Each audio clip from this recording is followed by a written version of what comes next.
great admirer of the impeccable credibility, professionalism, and business savviness of BusinessDay. If you really mean business in Nigeria, start your day with BusinessDay.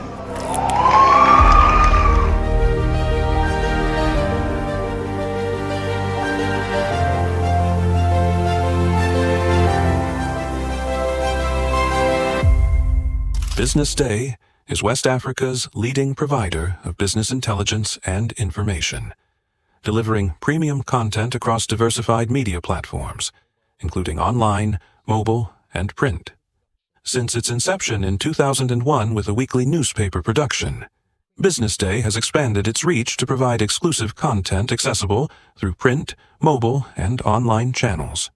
Our premium offerings are further enriched with syndicated content from esteemed sources like the Financial Times, The Economist, and the Harvard Business Review.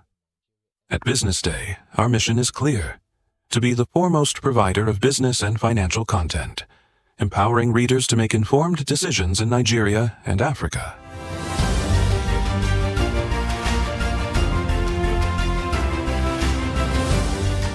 Since our establishment, we have been committed to delivering insightful, relevant, and accurate information about Nigeria's business and finance environment, while contextualizing the impact of global events. We monitor the stock market, analyze the companies driving it, and report on government policies and their economic implications. For being consistent in organizing these CEO forums for almost the last 14 years, I think this was a commendation, and I think something that will encourage them to continue.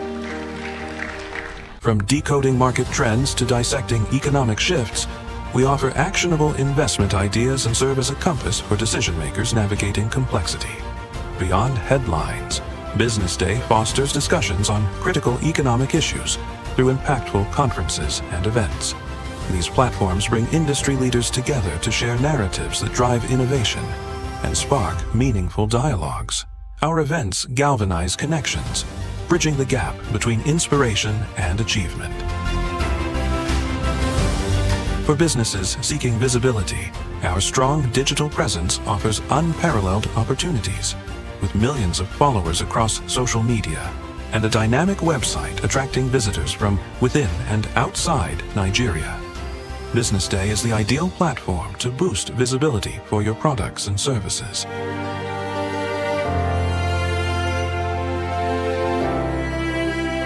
If you're looking for in-depth analysis and expert opinions on Nigeria and Africa's business landscape, BusinessDay is your guide.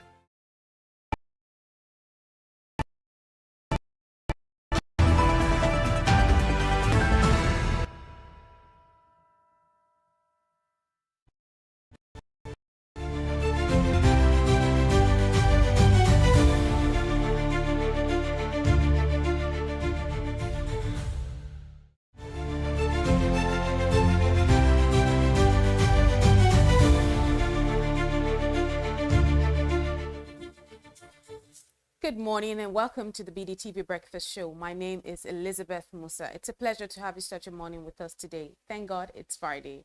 Let's see what making the headlines today. Federal government budgets fresh 3 trillion naira for third mainland bridge repairs.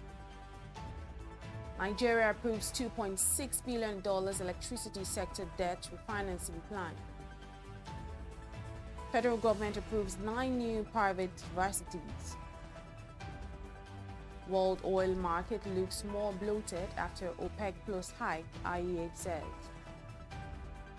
Chelsea players donate share of £11.4 million Club World Cup bonus to Diogo Jota's family. Now let's begin the news in Nigeria, where the federal government has announced plans for a massive upgrade of the third mainland bridge in Lagos, following the 21 billion naira spent on emergency repairs last year. The Minister of Works, Dave Umahi, revealed on Thursday, August 14th, that the government has allocated a fresh 3.8 trillion naira to tackle deep structural issues strengthening the bridge's viability. Speaking after the Federal Executive Council meeting in Abuja, Umahi revealed that underwater and structural assessment of the bridge showed severe damage caused by illegal sand mining, erosion and corrosion to its piles and piers. The minister added that the findings were similar to those from earlier studies on the Carter Bridge found to be beyond repair, insisting that contractor Julius Berger had recommended its full replacement, estimated to cost 359 billion naira. Moving on, Nigeria has approved the phased plan to refinance 4 trillion naira in electricity sector debt to help stabilize the nation's ailing power industry and improve supply. The debt, primarily owed to 27 power generation companies for outstanding invoices between 2015 and 2023, has stifled investment in the industry, exacerbating chronic power outages in Africa's most populous nation. According to reports, President Bola Tinubu has pledged to settle the claims following a recent verification which he approved on Wednesday. Finance Minister Olawale Edun also revealed that the refinancing would be executed within 3 to 4 weeks under the oversight of the Debt Management Office. Still on, the federal government has approved the establishment of 9 new private universities across the country. The Minister of Education, Tunji Alausa, announced the approval on Wednesday while briefing State House correspondents after the Federal Executive Council meeting presided over by President Bola Tinubu in Abuja. Alausa says the newly approved institutions include TAGS Fikia University, Kaduna State, Leadership University, Abuja, Jimoh Babalola University, Kwara State, Bridget University, Imbese, Imo State, Greenland University, Jigawa State, Jeffap University, Niger State, Azion Verde University, Imo State, Unique Open University, Lagos State, and American Open University in Ogun State. Alausa added that the Tinubu administration inherited 551 pending requests for the establishment of tertiary institutions, which were subjected to stricter approval guidelines. Now, to end the local news, Ngozi Okonjo-Iweala, the Director General of the World Trade Organization, has applauded President Bola Tinubu for the economic reforms initiated by the administration. Okonjo-Iweala, who spoke to State House newsmen after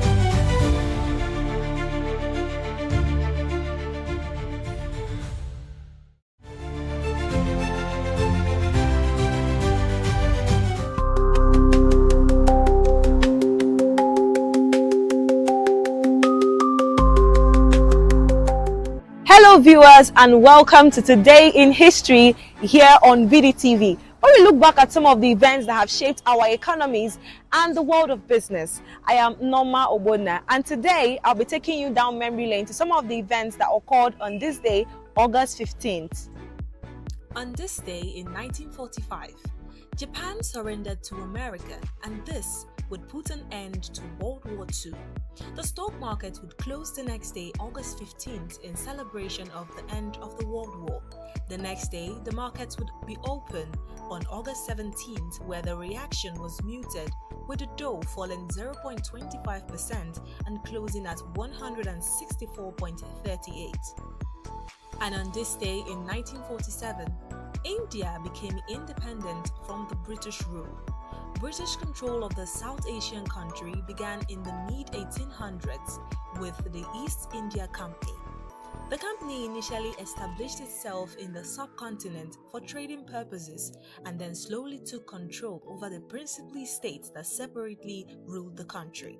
A violent rebellion in 1857 prompted the British Crown to take over direct rule of India. The time between then and independence in 1945 was marked with violent and non-violent movements targeted towards gaining independent rule. Mohandas Karamchand Gandhi was a key figure in the non-violent civil disobedience movement against the British. Independence came with the country being partitioned into India and Pakistan.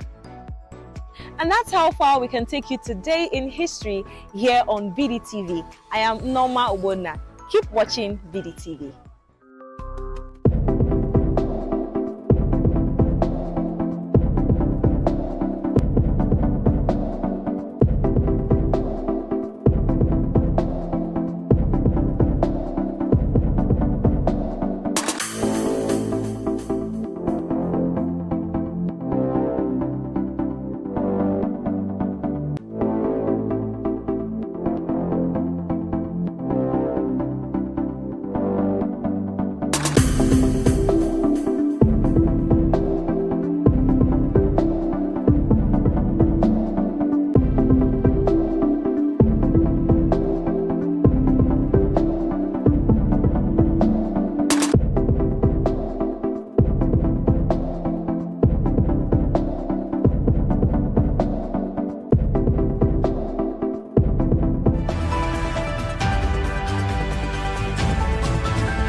Welcome back. This is still the BDTV Breakfast Show, and this is the newspaper review segment. My name is Elizabeth Musa, and joining me, of course, as always, on this lovely Friday is Onyeka Valentine. Good to see you today. How are you feeling? We finally made it to Friday. Yes, we did. I mean, amazing what happens behind the camera, right? Right. Anyways, thank God Let's it's see what Friday. we have. Thank God it's Friday. Any plans for the weekend? Well, most everything, midst of everything, we just find a way to relax, spend time with family and friends, and then wait again for the next week. Because Okay. truly, it's But part of it. this rat race just continues. Like, there has to be more to life. So I'm glad you said rat race. You know, it's a maze that we are all living in. I mean, we're told, get up in the morning, go to school, graduate. After graduating, get a good job, and what next?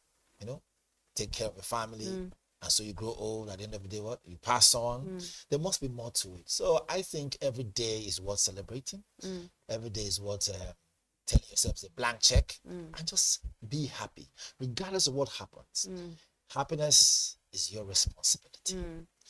I can't make another person happy. I can pretend to make you happy, but it comes from within. So Okay. that's what it is. That's the TED Talk today. Thank you for the TED Talk. Let's see what we have on the front page of the paper this morning, beginning from the Business Day paper today. The front page is quite interesting. Of course, always in the world of entertainment, we always have something on Fridays. That's from our entertainment correspondent, Anthony Dugba. It says, Kiss Daniel, the rise of Nigeria's king of bangers. So it says Kiss Daniel has earned the title of undisputed king of bangers through consistent hit making since his 2014 breakout. The strategy focuses on singles and extended plays that dominates charts and streams, avoiding album pressures in Nigeria's single-driven market. Right. We'll talk about that later. Next story here is in the world of telecommunications. As our airtime lending became 3 trillion naira gold mine for telcos as regulator widens regulatory net and eyes consumer protection.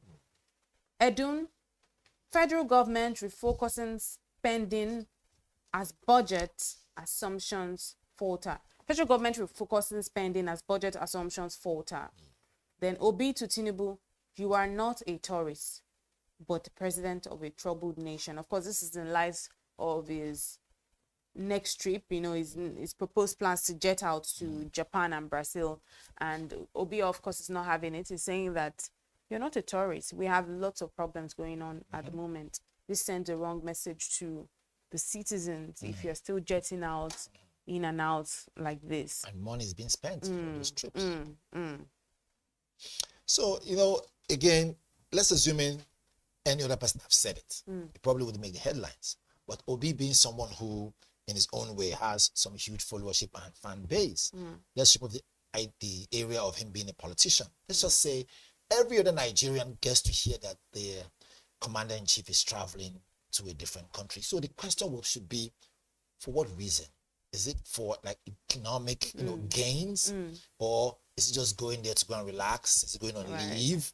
You know, so I think the context around that statement of him saying that he's not a tourist, and I'm saying this by sitting on the fence, really, which is who we are. We look at it from the left and the right and compare.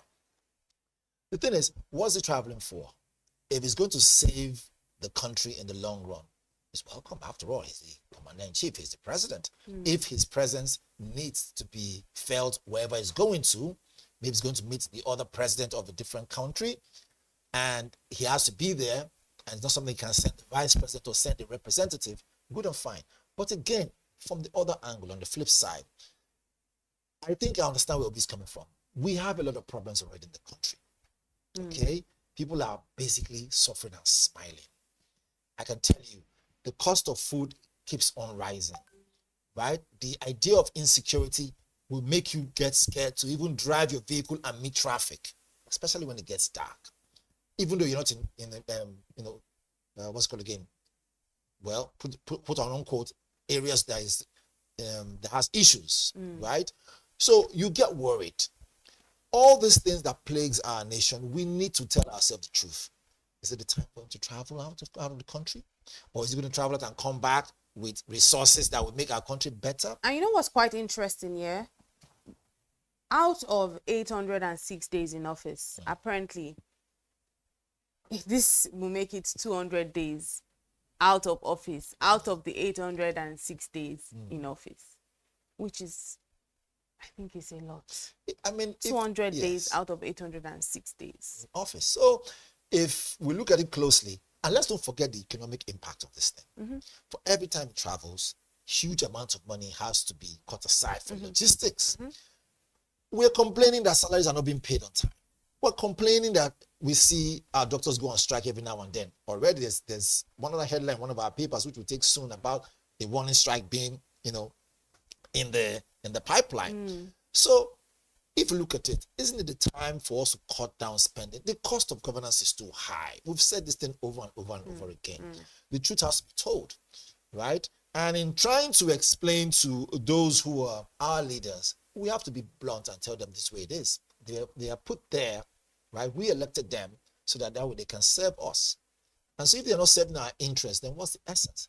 However, like I did say, if his traveling is for economic gain, to grow our GDP, right? To make sure our security measures in this country is intact, to make sure that the idea of food insecurity is a thing of the past, to make sure that, this frequent power outage becomes a thing of the past, to also make sure that mortality rate, right, when it comes to,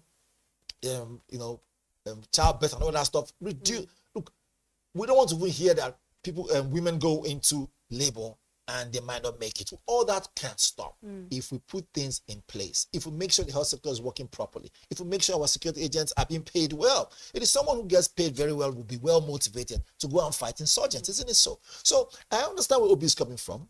The country is in dire need of strong and consistent leadership that will not be questioned in any way. So when there are travels like this becomes more frequent, questions to be asked. And if our voice cannot be heard as media professionals or those of us who are in broadcasting like you and I, right, and the voice of these people on the street cannot be heard, should be told, maybe an opposition's voice can be heard. Absolutely. Let's see the next story here. Telecommunications industry obviously smiling to the bank at the detriment of the people. Will I say detriment? Not necessarily, because they're providing a service. It says how airtime lending became 3 trillion naira gold mine for telcos as regulator widens regulatory net and eyes consumer protection. Basically, this story is all about how telcos are cashing out based on consumers who keep borrowing airtime. The story in here says Nigeria's telecommunication operators have turned airtime and data lending into one of the country's most lucrative digital services, a multi-trillion naira business. Now, to go into the story, it says in 2023 alone, mobile networks issued 46 billion naira airtime and data advances, billion, valued at 1.4 trillion naira, and this is according to Nigerian Communications Commission. Of course, MTN being the market leader has disbursed 2.8 trillion naira in such loans. Airtime and data lending helped to push Airtel Nigeria's earnings also to 298 million from data. Glow, with Airtel's extra credit, Glow's borrow me credit, and MTN's extra time, Nigerians that run short of airtime or data can borrow now and pay later. While this is nice because you meet a need, but this also says something. Why are we, obviously there are times when you actually didn't know that you run out of data or something, you have to quickly borrow. But on other times, does this also say something about purchasing power? Okay, I'm glad you mentioned the word purchasing power. We know that the idea of salary these days for some people, your take-home pay doesn't really take you home. Before the end of the month, you've spent it on different things. So a man who earns, for instance, $1 million naira, for instance, right, has needs. If he has a family, he has to be able to look at how he can cut across different areas and balance up. Now, there's a need for him to make good use of his phone, make calls and all that stuff. Someone like that can afford to spend like 25, 30,000 or 50,000 naira on airtime. No need to borrow. But the person on the street that has everyday business, they rely on little interest in different ways. And sometimes they might not even make any sales for the day, but they need to make phone calls to call their business partners to get supplies. And these telecommunication bodies or companies are making more money from those units, 100 naira, 500 naira airtime than those other millionaires who make use of those make use of their own what's called the telecoms. Why? Because you have more people in that little frame making more calls, borrowing more airtime. And if, for instance, he doesn't have, maybe a trader doesn't have 1,000 naira to buy airtime, but he can borrow, and they'll tell him, if you borrow 1,000 naira, right, you have to pay 1,002. So in other words, your next recharge, they will take away that money from it. And you ask yourself a question, but you need to make a phone call immediately, right? You don't do premium where you have, because you don't have that amount of money. So what am I trying to say is, you will have no choice, because of the way the economy is, to borrow airtime and make calls. To you, don't worry, it's just 100 naira charge. You can imagine the amount of people who are, right, borrowing airtime on the daily. We have 200 million Nigerians. Let's assuming we have 50 million Nigerians using a particular telecommunication app, and 25 million of them every day borrow airtime of 1,000 naira, and they have to be subcharged or charged 300 naira. So when they charge next time, that 300 naira is taken away, right? You can see why this number, I can assure you, might be greater than this. The number being made from that borrowing idea could be greater than this, because Nigerians are resilient. Nigerians are commercially driven, and business will not stop because you don't have airtime, and they know this already. And so if you go to areas where logistics and market trading is on the go, you will see what I'm talking about. You will see that they don't have time for your stock trade or stock market. It is what they see is what they trade with. They want to make their money back in return, right? So I agree, the telecommunication bodies are now selling to the bank, seeing that loan scheme, borrow me credit, and pay back later, but we'll extract it, is adding more money in their pocket. But the question now is this: are we getting the service fully in return? Not when, after you borrow airtime, you go to a particular place, you don't have network. Even worse, when there's an emergency, you call and tell you the call party, right, cannot be reached, or the number is switched off. Maybe the number is not switched off, so it could be a network issue. Well, I think the telecommunications telcos, I think they're doing their best. They've really come a long way. They're doing their best. You can boast of good networking, at least to a large extent. I think we do have we talk about how expensive it is, to make calls and data and all of that. But they are doing their best, and they will keep getting better. That's all I have to say. In the world of entertainment, Kiss Daniel, the rise of Nigeria's king of bangers. Basically, this story is talking about his consistent hit making since his 2014 breakout, obviously, highlighting his strategy to the market. Kiss Daniel's strategy is focused on singles, singles, and EPs. And he happens to also dominate the charts, dominate streams with these singles. He avoids, the story says, he avoids album pressures in Nigeria's single-driven market. And I think we should talk about this, because one thing Kiss Daniel has managed to do is stick to his own style, stick to his roots. It doesn't follow the trends, it sets them. And you find that for every single, while other artists, which is not a bad idea at all, really, doing your albums and all of that, especially trying to win Grammys, win all of these other awards here and there. But he has focused on his style of singles, and his singles, the story here, we're seeing that he's the one artist that has gotten up to almost a billion consistency views on YouTube, right? And earlier this week I was watching an interview with Asa Sika, the plug, obviously, Davido's talent manager, who was mentioning the fact that Nigeria's market is very, very single driven.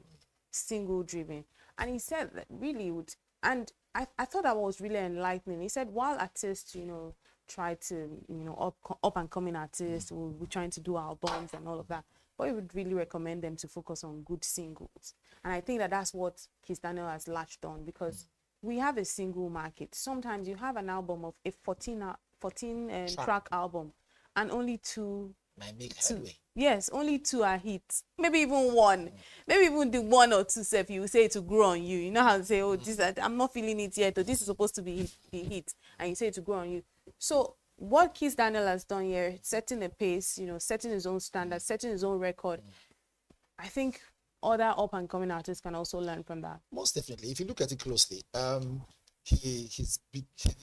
he has moved from that Kiss Daniel that we know him for, right, into a far more mature Kiss Daniel, where, although he had his own challenges back in the days, but even at that, every artist who has broken even have had their own challenges. However, I mean, seeing this coming from him and this story, it gives you reason to say that there is hope for other upcoming artists too, right? That eventually, if you keep your head focused, keep your head, you know, if you maintain that trajectory and say, look, you know what you're doing, and stay at it, at the end of the day, you break even. But now, talking about, you know, making money from music, we already know that online is where it's happening the most now. Is he making more money? I mean, as a business person, I'm thinking, is he making more money from shows or from shows or endorsement? I can tell you that before this story even finally came to light, you will know already that major part of the income that is making his brand move further is from the online thing. And from streams. And all artists right now have understood it. That look, keep yourself relevant. The more you keep yourself relevant, the more you throw out some nice content there with some music there, great challenges. These artists now understood that look, drag attention to yourself on TikTok, drag attention to yourself on Spotify, you know, drag attention to yourself on YouTube, all social media platforms. When you are able to create a web, you understand the business flow of this thing, right? Now, right upon the fact that you've already broken even, you've already, you know, blown, quote and unquote, in the music industry. Now, you know that if you waste time, upcoming artists can knock you off that train. So you need to always diversify, create different areas. And I like the fact that, you know, he's good at carrying everybody along. So he has all those TikTok challenges. Yes. He tries to get some influencers to be on board as well. I think it's important for us to highlight, you know, just the numbers here. It says on Spotify, Showa has 32 million streams on Spotify. Suna has over 30 million. That is good Sweat money. Sweat boast over 14 million. And Too Busy to Be Bare has over 16 million. For an EP, these numbers actually stand out because Kiss Daniel's total Spotify streams exceed 1.3 billion. See what that is? With over for 1.1 million daily streams. That is great income. And again, this now makes you understand that the business in the show is actually very lucrative. I mean, and he's just, he's in a class of his own. Like clearly, like there's no competition. He's clearly in a class of his own, doing his own thing, doing it on his own terms, not being bothered by the people that are doing like albums and all of that. I must really say, well done. You know, back in the days, before everybody became quite aware of how they can make great income from online, it was you going to take your CD to Alaba International. Yeah. Look, artists of the early 90s, they went through a lot. No, those were crazy. Oh my goodness! You rely on the record label to go there, take your CD. You know, to there's this guy then, I've forgotten his name then, but Alaba International. Then from there they will now do a mix of it, then sell it to DJs. So you're not talking about payola, where you have to go to radio and then you do payola. You give them your CD. They'll tell you to drop it at which was illegal. Drop it at reception. Oh my goodness! Receptionists will not take your CD. And so you're praying every day. You'll be praying every day, hoping that one day they will play your song for like 30 seconds. Do you understand? But now it's free. Social media has changed a lot of things, and really musicians should actually latch onto this opportunity. And there's something we're not seeing. Are you aware that right now, most foreign artists are beginning to bite the style of our Afrobeat? Absolutely. You see them on social media. trying to have Nigerian accent. Absolutely. Trying to And bite that our, was never a it was never a given. It was never a So thing. so I will tell you, beyond oil and agriculture, if the government actually knows exactly what to do, it would be great for them to key into to say, look, how do we harness this pop culture that is being loved around the world, that is Afrobeat? So I now think say, we're getting there. We're seeing lots of entertainment Obi tourism at play. Osika, who is I think director of I've forgotten where he is, but he's doing his best. I met him the other day. You know, look, great ideas. They were part of the Those were literally the people that literally put Nigeria on the map. Nigerian music on the from Storm Records and all of that. Yeah. So ED has done a lot for the culture. We have to give it to him. All of those people. Obi Asika has helped, you know, the trajectory of Nigerian music to it, and everyone must always give him that respect. In fact, let's list done them. it. You have Obi Asika, you have Kenny KKD1, Yes. you have you have Timbuktu Records also. You have Kenny's music. Kenny's music. I can go on and on. You have there's a lot of them. You have I can't remember now, but a lot of them. There are a lot of them. It's We respect them. Right, We completely respect them. Let's go to the Punch paper this morning and talk about pension funds. On the front page of the Punch paper this morning, it says strike countdown begins as PENCOM Labour disagree. This continues on page 21 of the Punch paper this morning. It says PENCOM reacts, NSITF silent as Labour issues 7-day strike over alleged 40% pension fund diversion. Why are we talking about diversions now? Page 22 says federal government settles 2 trillion naira contractor bills and plans 2025 capital budget spending. On page 21, government eyes $4.5 billion oil production savings. On page 7 says Tambuwal fights back over 189 billion naira EFCC probe. In the world of Okonjo-Iweala, it says Okonjo-Iweala's positive outlook, of course I read that in the news as well, on the economy sparks political debates. A couple of people think our comment on the positive outlook of the economy and how President Tinubu's administration has done quite some positive things for the economy. Some people think our comment was ingenious, like they think that the comment was, you know, not like some untruth in it, maybe patronizing, so to speak. PDP inaugurates 44-member zoning committee, demands weakest total loyalty. Will they get weakest total loyalty? We don't know. Sting operation, EFCC denies targeting Obasanjo, and they arraigned suspect today. Of course, this is in light of the incident, you know, and the arrest of fraud, alleged fraud. So on page 5 says police crush armed robber operating from Lagos refuse dump. That sounds like good news. On page 29, by-elections, INEC deploys poll materials as parties end campaigns. Those are the stories on the front page of the paper. Do you want to take a shot at any one of them? All right. So, okay, let's take a shot of this. Okay, so I think we might be too hasty.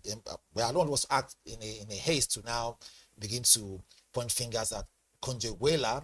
I think her idea around what she has said and what she represents, I think is still positive, and it puts Nigeria on a good map.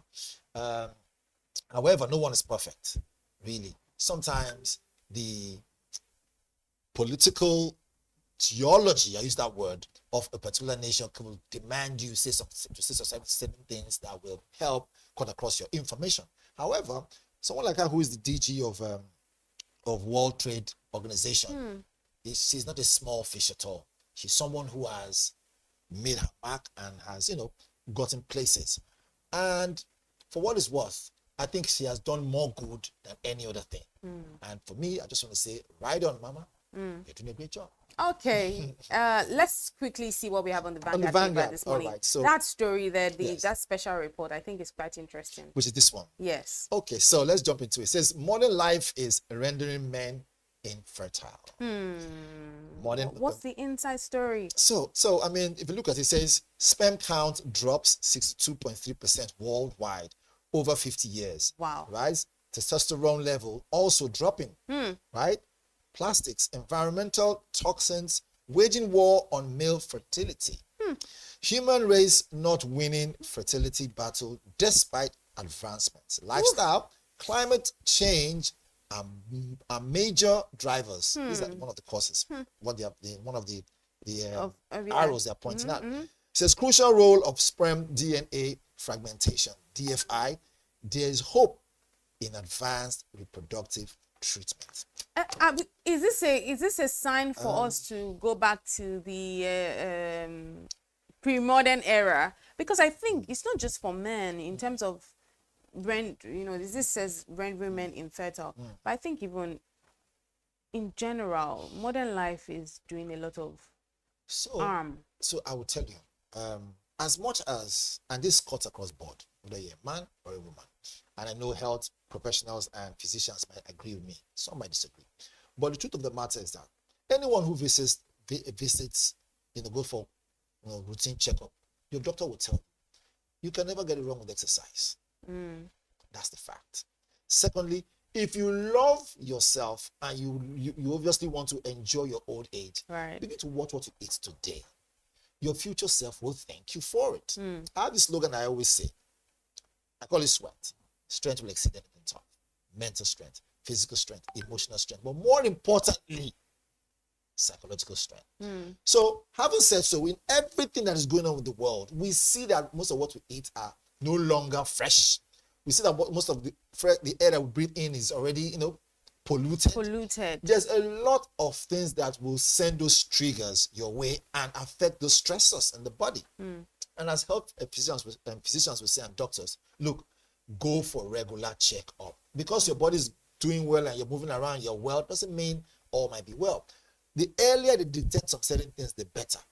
And for men, now, the way society has designed it, a man is supposed to be far more up and doing because he's the breadwinner of the home. For some people, it's the reverse. The woman could be the breadwinner, maybe because the man has lost his job. But there's more pressure on the man, which is why I always say, look, now you might disagree with me.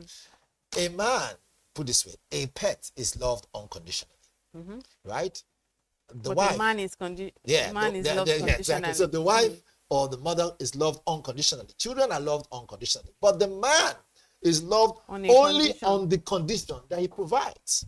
So the pressure is on men, which is why you have men dying before their wives. However, I would say men, take care of yourself.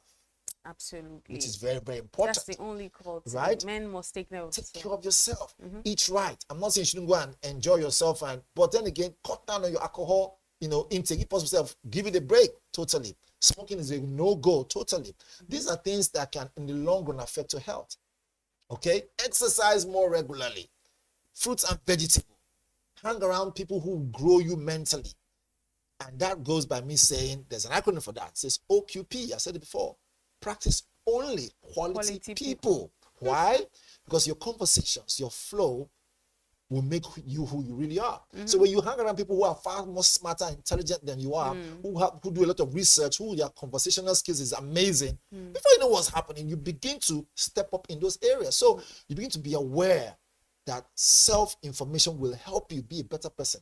However, for some people, they believe in just settling for whatever comes their way. And I'm saying, look, don't allow peer pressure to put you down. Choose what your tomorrow will look like. That's the only way you can predict it.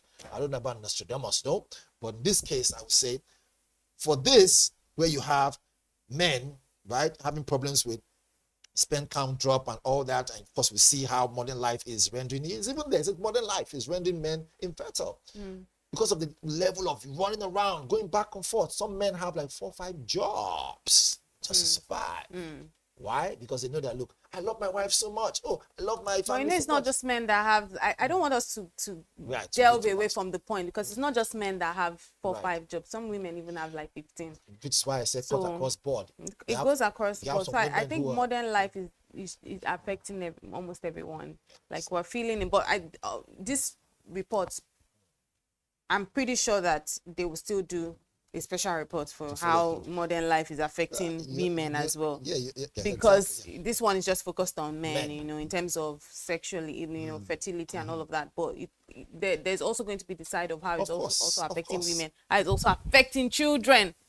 children can't focus again. They're always on their phones. It's affecting the brain. Their focus level is dropping faster and faster. It's affecting the brain. Far more impatient. Back in the days, we used to eat on the dining table. The people these go to days, any longer. These days, do we have dining tables? Like, if there's even a maybe it's for content. It's sad. Like, maybe that your dining section now is for content. It's not for those days where I remember back in the day, dinner. It's like, oh, you know that we are going to assemble on the dining and talk about, and nobody is touching phones. I'm even guilty. Like, I'm eating. I find it hard to even eat without, like, pressing my phone. I find it hard. Do you know how much exposure we have these days? We find it hard to do anything without, pressing. It feels so awkward that if I even go to dinner and I'm eating, like, and I'm not holding my phone, it's like, I feel as if the part of something is missing. Away. And there's something Denzel Washington said. And just add to it. He said, look up, leave your phone. You're missing life. Touch grass. Missing life. And we're all guilty of it. All right, speaking of touching grass, let's see what we have on the cartoon of the day this morning on the newspaper review segment. Very quickly, on the Business Day paper this morning, we see the People's Word, right? And sitting on the or laying down on the medical bed or something is somebody who is clearly ailing, sick. And it says the people's war. So you see the boss there. The boss says economy. Written on the boss says debt and economy. And then you see the president and the vice president in front of the boss. And then the vice president says, we don't have any sacrifice to make. We are government. The president says, the people have made their sacrifice. Now they will expect us to make ours. Meanwhile, in the people's word, the people are literally being drained. Their taxes, their blood. Taxes is drawing their blood and they're on the sick bed. And these people are saying, whether or not you like it, when two elephants fight, surely the grass will suffer. And you can clearly see from what the president and vice president, they're saying, we don't. One is alluding to the fact that the people have made their sacrifices. I mean, their sacrifice being their taxes, which they are drained of. But then this one is saying, we don't have to make any sacrifice. We are government. And just shows how they think at that level. And again, I will say the first person that spoke there is saying, look, they've done their part. Can we just try and do better? And for what it's worth, it is what it is. Most nations are also going through the same thing. Like we always know that the idea of tax has always been set out to drain the masses. It has always been there, way back before Nigeria was made a republic. However, the idea of tax should not kill the masses. Rather, it should make the masses stronger. So if I'm paying my tax, which should be by law, in return, give me the things. You see, I see that cartoon and I wonder, yes, the blood is coming out of the body to fuel the economy. Can we see, if for instance I saw a big basket of fruits, vegetable, there's light by the side then of the person. It's replenished. You're paying the taxes, but at least things are working. Things are working. You're seeing it's not like my taxpayers' money now we're using it for vacations.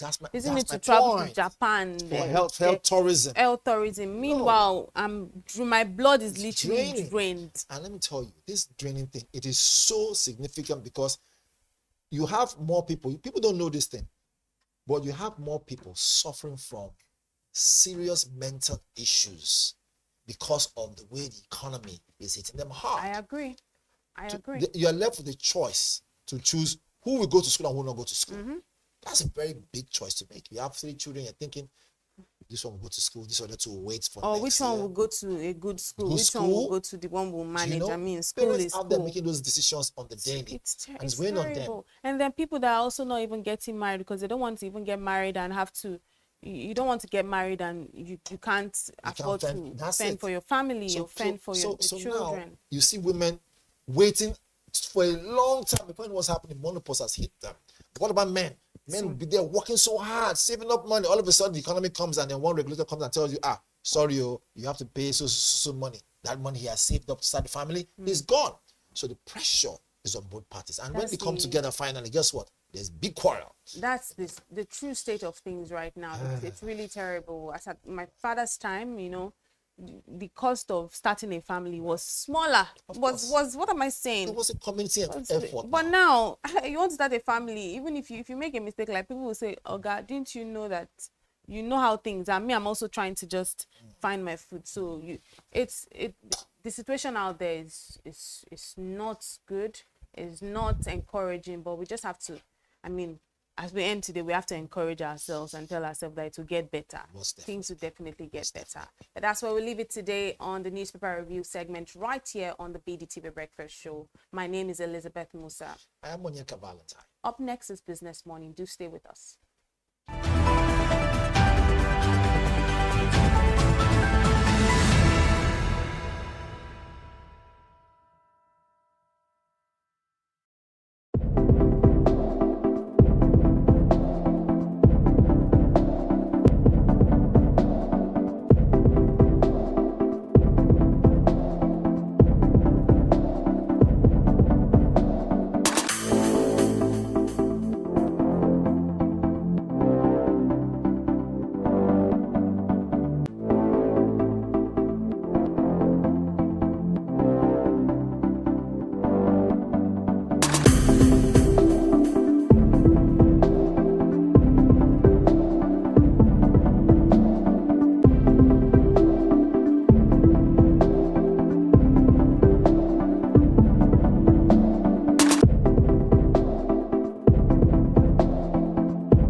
morning and welcome to Business Morning here on Business Day Television. It's Friday and my name is Deborah Eze. Thank you for starting your day with us. Now let's move to the first conversation for today. It's mid-year and Nigeria's economic scoreboard is showing some green shoots, lower inflation, a stronger naira, upbeat GDP growth, and an investment market that's buzzing. From mutual funds surging 50% to bullish equities market, the first half of 2025 is painting a brighter picture. But beneath the optimism, questions linger on debt, oil prices, and just how realistic our $1 trillion economy target really is. This morning, we unpack the wins, the risk, and the opportunities in Nigeria's mid-year economic performance. Joining us to have this conversation is Samuel Oyekomi. He's the Research and Insight Lead at Norimberga Financial Group. Good morning, Samuel. Thank you for joining us on Business Morning this morning. Good morning, Deborah. It's a pleasure being here. Thank you. All right, so let's go straight into it. So our conversations will be divided into this morning. We're going to be looking at the economic aspect and the investment market. So first off, Nigeria's first half numbers, it looks quite encouraging. What do you think are the key drivers behind the improvement across inflation, exchange rates, PMI, GDP, and investment? Well, interesting dynamics we've seen so far in the first half of the year, and even into already in the second half of the year.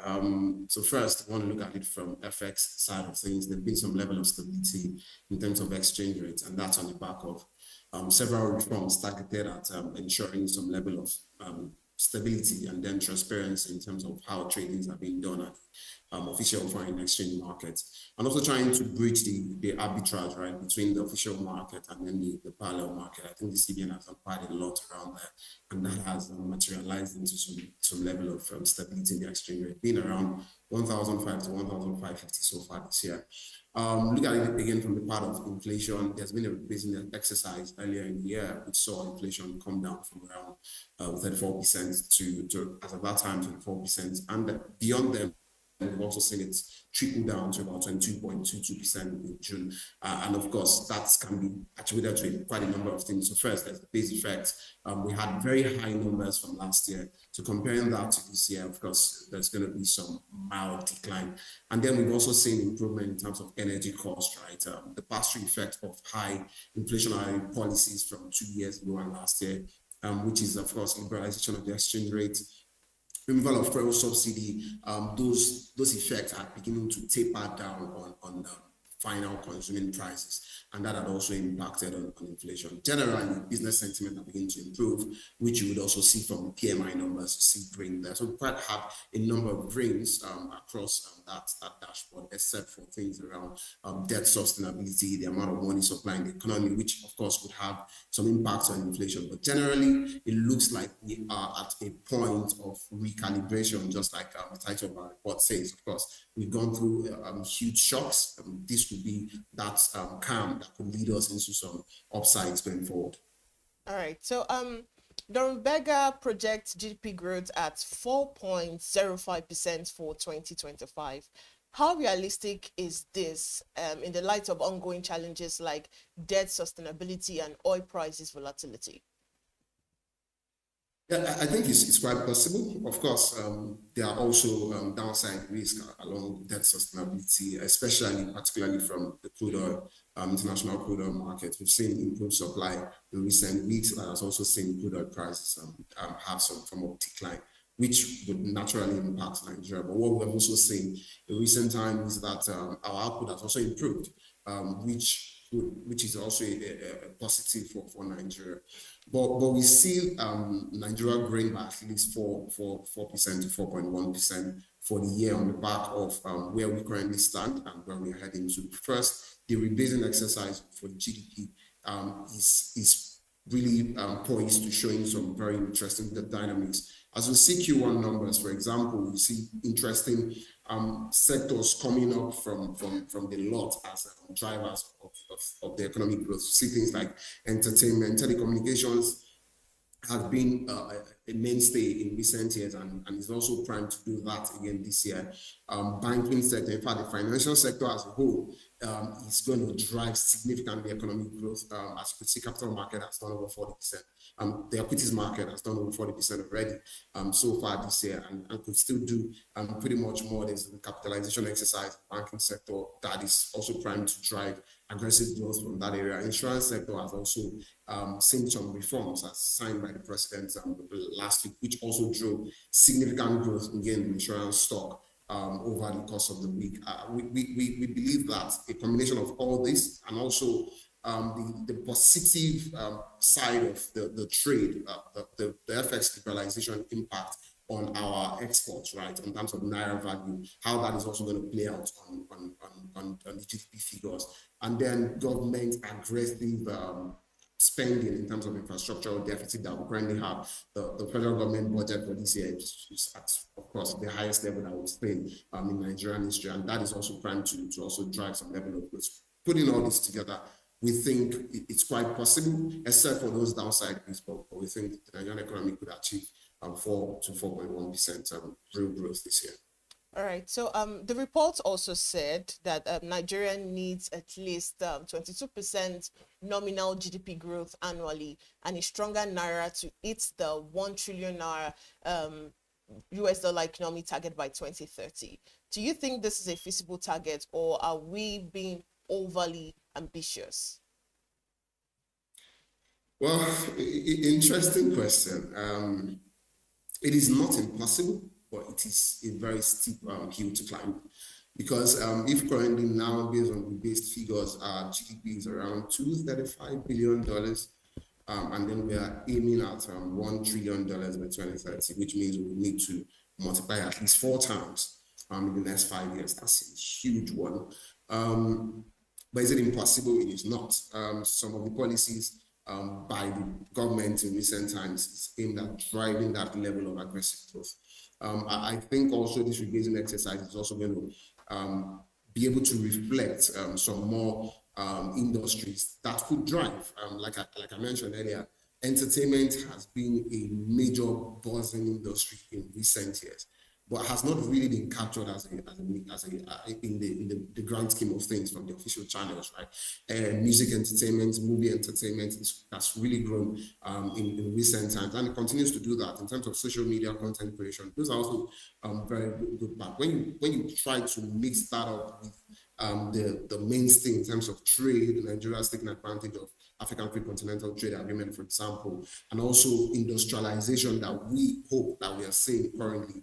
We could achieve that, but it's really a very steep hill. And to achieve that, I think there's really need, as you'd also see in the report, that the public and the private sector really need to have a handshake, a collaboration that ensures that government enables the private sector to bring in capital to drive this much growth that you would want to see. And that growth really needs to be all round, and it can't be just sideline into one industry, like probably the financial sector. It has to really be across the spectrum: agriculture, manufacturing, industrial goods, consumer goods. We really need to still see those finances, those capital move around in order to drive some level of holistic growth. All right. So still on the economy, headline inflation is expected to moderate further in H2. So how might this shape the central bank's monetary policy direction in the coming months? Well, expectedly, if we continue to see inflation taper down at 22 now, the chances are the CBN would start to consider interest rate cuts. And of course, as reiterated several times, the governor of the CBN has mentioned that the current policy is orthodox in its approach, which means that to fight inflation, they will hike rates in order to. But when inflation begins to taper down, of course, decisions will move towards a dovish approach. So we expect that we might be able to see at least one rate cut this year, if that, and that's on the back of the trend that we see in terms of inflation, which we think is going to continue.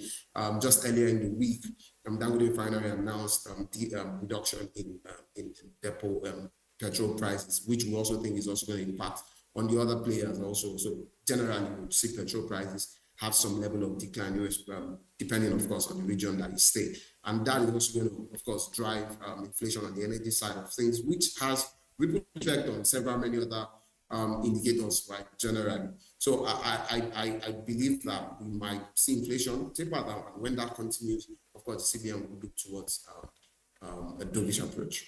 All right, so mutual funds, we are moving our focus to the investment and market now. Mutual funds surged 50% in the first half of 2025 to 5.9 trillion naira. What do you think is driving this growth, and can it be sustained? I think the growth is, you can look at it from two sides. So one is there's been increased participation in the market, both from the investor side of things and from the side of the players. So if you look at the number of funds we used to have in, say, 4 years ago, it used to be a little bit over 100 funds. But right now we have it around 205 funds. So it means that there are increased players in the industry, and that's quite welcome and good. In terms of Nigerians also, we've been able to accept mutual fund as a viable vehicle to increase wealth, right? It's also been seen as a viable vehicle to also invest without the hassle of thinking around what's the equities market saying today, or what's fixed income market saying today. Does the fact that there is a manager that can help you manage this fund, and of course do right by you, ensuring that you get maximum return. I think that has also played out well for Nigerians, and that has driven increased participation. Over 5.9 trillion now, and it's also poised to grow further, right? There's also been improved returns in terms of, for example, money market has been quite bullish so far this year, growing over 80% in the first half of the year, and could still do more, despite the fact that we're seeing interest rates beginning to slow down. Money market still offers around 19 to 20% net returns for investors, and that's quite good. There's also been improved new segments of investment. So there's the ethical side of things that has grown astronomically over 200% in the first half of the year. There's also things around specialized funding like green fund. Nigerians are now being very considerate around ESG. And mutual fund is already offering that. I think that has also increased the sentiment around players being able to invest in that part of thing. I think it's quite sustainable. 50% so far this year. We are primed for more growth. All right. We've seen high yield categories attracting investors. Do you expect a shift in investor appetite if interest rates are cut later this year? Yeah, of course. At every point in time, there's always the need to readjust your investment portfolio. At no point in time would anyone want to just remain fixed at any point. And of course, it's a function of decisions by what is happening generally in the market. So before now, we have high interest rates, and it means short-term instruments have very nice incentive, and we saw a lot of funds moving towards a money market type of investment. But the anticipation is that there's going to be a rate cut, there's going to be some form of adjustment. And what we've seen so far this year is that investors already priced or started playing with the assumption that there's going to be interest rate, and that's why I see a lot of funds moving towards the equities market. Equities market has now done 40%, and we'll still do more depending on what inflation, for example, prints. I'm expecting inflation numbers today. If that also, of course, continues to moderate, the chances are CBN will consider the dovish move. And if that also happens, we might see some reallocation of funds. Even within the fixed income space, we can start seeing a lot of people wanting to go long rather than short in order to lock in the current high yields that we still have. And then, of course, some funds could also move from the fixed income side to other areas like equities or some form of alternative investments. All right. The equity market, if you agree with me, has been bullish so far. So should investors brace for more profit taking in the second half of this year, or is there room for more upsides? There's always room, but then my recommendation would be cautious optimism. Like I said, the market has really moved so far. A number of the stock they have appreciated significantly. And what you might find is that some of these stocks might currently be overpriced.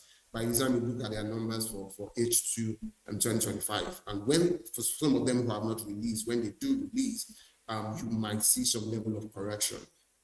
And we've seen that in some of the stocks so far. We've seen some stocks that had recorded significant growth, but they are pulled back in recent days and recent week. Even just yesterday, one of the insurance stock also lost almost 10% despite gaining significantly earlier in the week. So we will see those temporary points where investors are trying to take profit. But generally, I think the market is going to be bullish. The year is already good, and I think it's just only going to get better. But by the time you're choosing your stock, you need to know the right time to come in and then understand why exactly are you investing. If you're investing for the long term, then of course, you have nothing to worry about. If someone who's an active trader, you want to be able to consider when to go in and when you need to take profit, because those times will be there, but the market will generally be bullish so far for the rest of the year. All right, so take us through before taking us through the risk, Norimberga's equity portfolio, it outperformed the ASI significantly. So what strategies or sectors are behind strong returns? So in the beginning of the year, we had like an investment strategy around coming up with the equities portfolio that outperforms the market. Last year we had similar portfolio. We wanted to outperform the market, and we did about 50% in return for the year. And this year we also looked at, based on this kind of report that we released, we looked at the sectors of the economy that are primed to do well. We looked at things around telecommunications. We looked at consumer goods and banking. And the reason why we did that was telecommunications, for example, MTN hit a significant downturn in the last 1 year as a result of losses on the back of FX devaluation. We also look at consumer goods that also lost significantly also as a result of FX. Banking stocks, as a result of capitalization, they have good upsides. They are quite solid stocks. They are dividend-paying stocks. Agriculture also, Nigerians will continue to eat like I always say, and there was always a market for agriculture. So we looked at these sectors again, and then we were strategic around it. We also had a mix of energy and oil and gas in there, and some stocks that could be quite solid. And then doing that, we're able to of course have some level of confidence that we will be able to outperform the market. And as of yesterday, the market is already doing about 75% year-to-date gain, which is almost ×2 of what the ASI is doing. And that's just on the back of understanding of the sectors that is primed to do well from the macro side of things. And then we're able to trickle down into the equities market, and that helped us to position well and be able to achieve this kind of return so far. All right, so what market risks should investors keep an eye on as we move into the second half of 2025? Yeah, we are already in the second half of the year. So of course, any investor, you really need to keep your eye on the ball. You need to be informed. I think one of the major factors why a number of people tend to lose in the market is lack of information. If you keep your ears on the ground, always being informed about what's happening, both from the macro side and then from the micro side, it helps you make informed decision. Also, whoever your manager is, fund manager, be it from the fixed income side or the equity side, you might as well also reach out to them to also advise you as you go in. But then generally, the market, I think the economy is quite good. So far this year, we've seen rating agencies upgrading Nigeria's credit outlook. So that gives you an indication that the economy is quite good. Foreign portfolio investors have been quite positive about the Nigerian markets. We've seen a lot of inflows in terms of FX, right? And that has enabled some level of stability in the exchange rate. If there's going to be any form of downside, I want to look around things around global international crude oil prices. But of course, when you are able to improve output, the chances that you're able to offset that balance in terms of what the decline in crude oil prices would have brought about. And I think that's quite good. But then again, overall, you need to be informed about the market. You really need to look at the market with more intent, take advice, reach out to fund managers and experts that could also help you with your decision making in terms of investment. Thank you so much. We're speaking to Samuel Oyekomi. He's the Research and Insight Lead at Norimberga Financial Group. Thank you so much for your time this morning on Business Morning. Thank you for having me. All right, we'll go on a quick break now. When we come back, we're going to have the second part of our conversation on Business Morning. Just stay with us.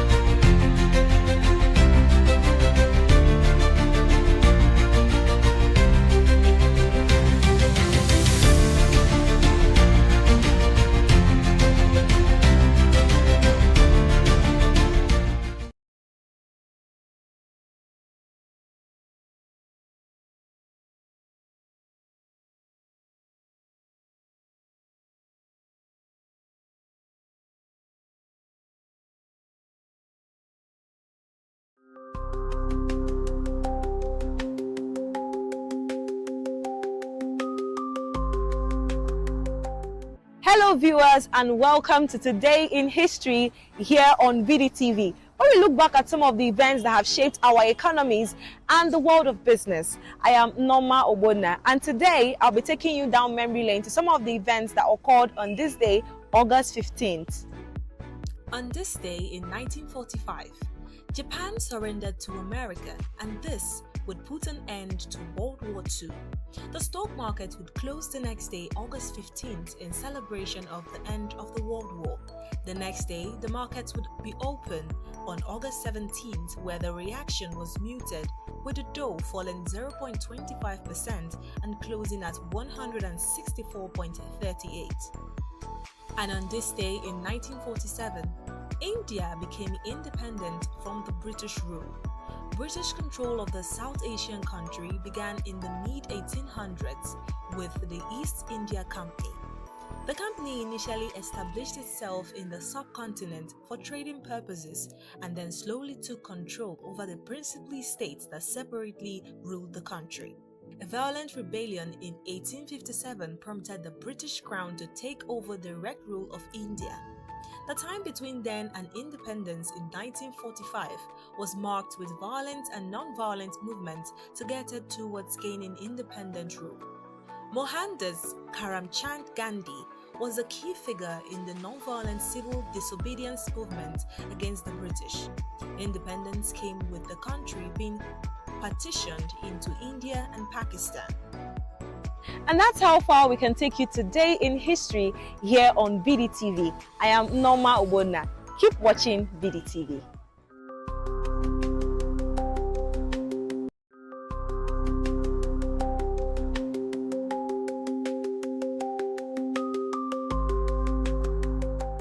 Hello viewers and welcome to Today in History here on BDTV, where we look back at some of the events that have shaped our economies and the world of business. I am Norma Obona, and today I'll be taking you down memory lane to some of the events that occurred on this day, August 15th. On this day in 1945, Japan surrendered to America, and this would put an end to World War II. The stock market would close the next day, August 15th, in celebration of the end of the World War. The next day, the markets would be open on August 17th, where the reaction was muted, with the Dow falling 0.25% and closing at 164.38. And on this day in 1947, India became independent from the British rule. British control of the South Asian country began in the mid-1800s with the East India Company. The company initially established itself in the subcontinent for trading purposes and then slowly took control over the princely states that separately ruled the country. A violent rebellion in 1857 prompted the British Crown to take over direct rule of India.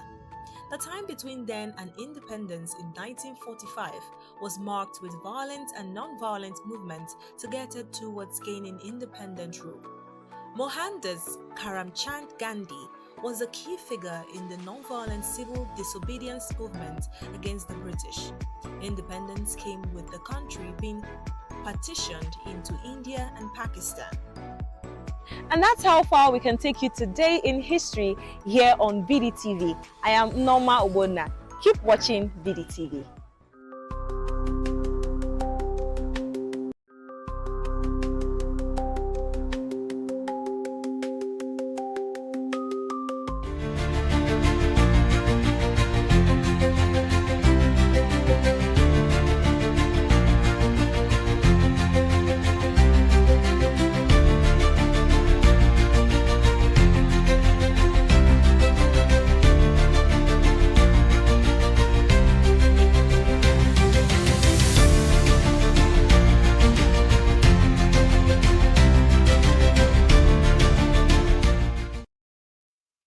Now, welcome back to Business Morning. Now, let's move on to our second focus for today.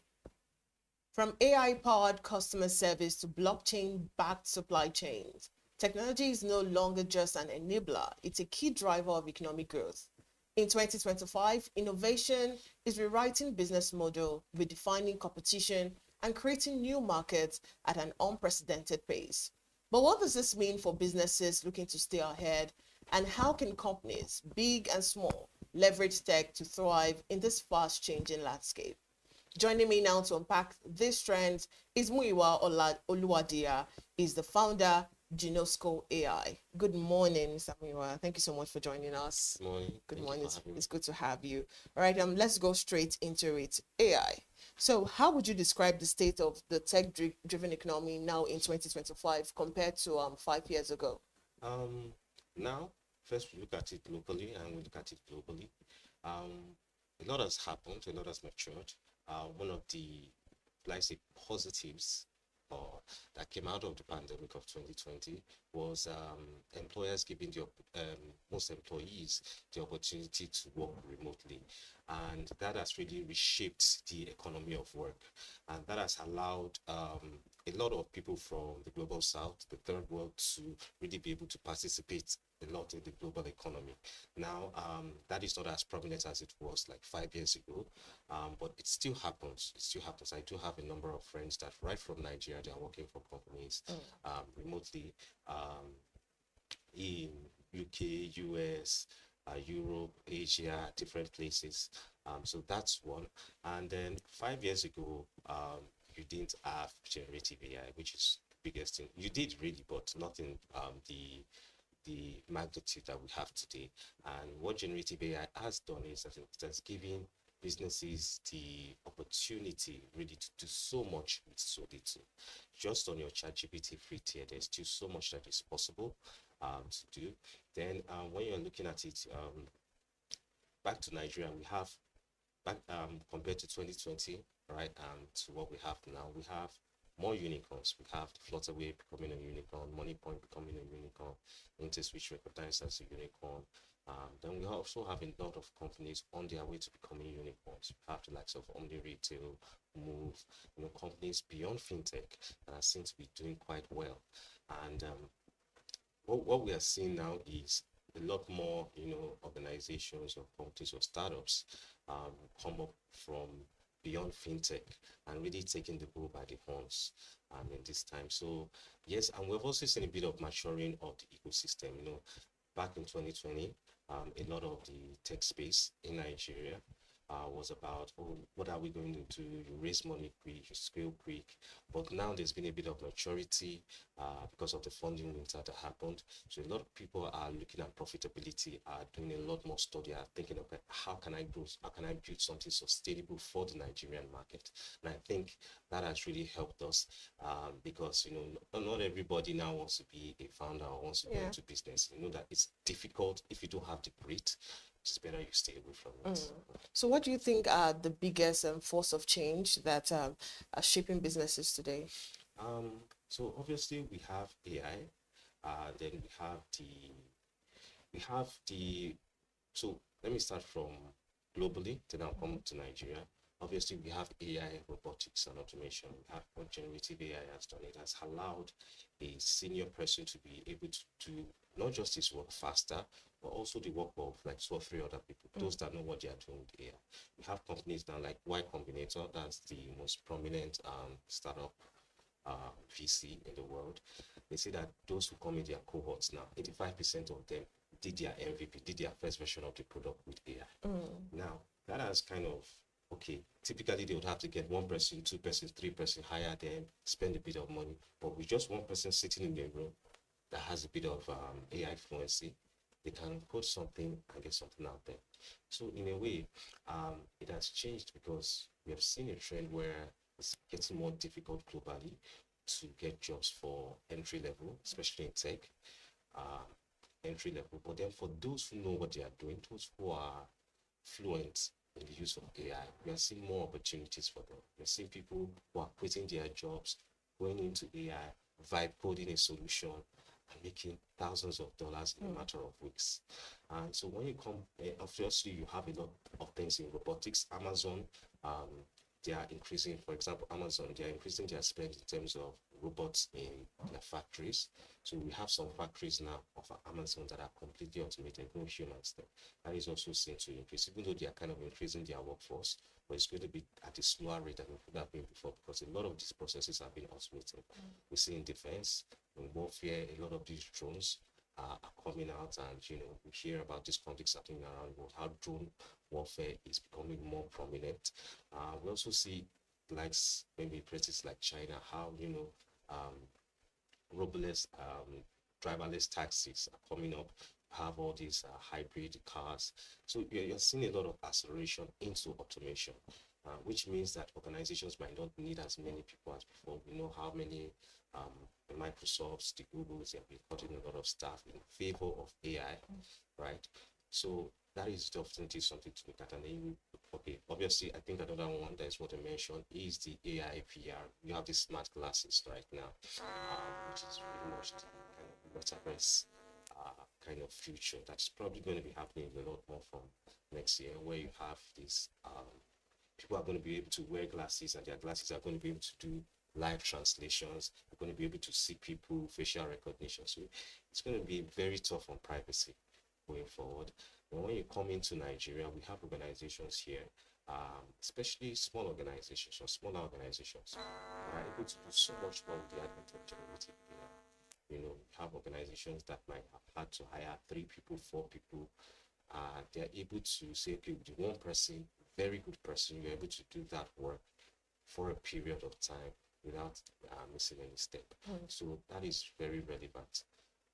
All right, so let's move our focus to emerging technologies and trend, like you mentioned. So which of these emerging technologies are having the most transformative impact right now? So when we look at that, obviously generative AI, everybody knows what ChatGPT is. They're about 800, at about 700, 800 monthly daily active users. Everybody uses that. And that is definitely been game changing. And if there's anybody that is not using generative AI, you have to get on it. It makes your life so easy. I also mentioned automation and drone warfare, and I'm glad that Nigeria is not being left out here. We have a company, Terra Industries, that is big on defense. I think they launched last year. They're already doing so much for our local defense industry in terms of securing critical infrastructure. Then we also have innovation in blockchain industry. We have like company Convexity doing some things with their chat platform, being able to just bring a bit of safety monitoring to donations from foreign NGOs. So in Nigeria, there's a lot of things that companies are looking at cutting down costs, and a lot of that AI can help out in terms of automating processes. There's so much that can be done there. Not necessarily, what would I say, getting people, reducing headcount, but pretty much being more efficient. Being more efficient. In my own company, we use AI a lot, and we're able to do so much more, so much more.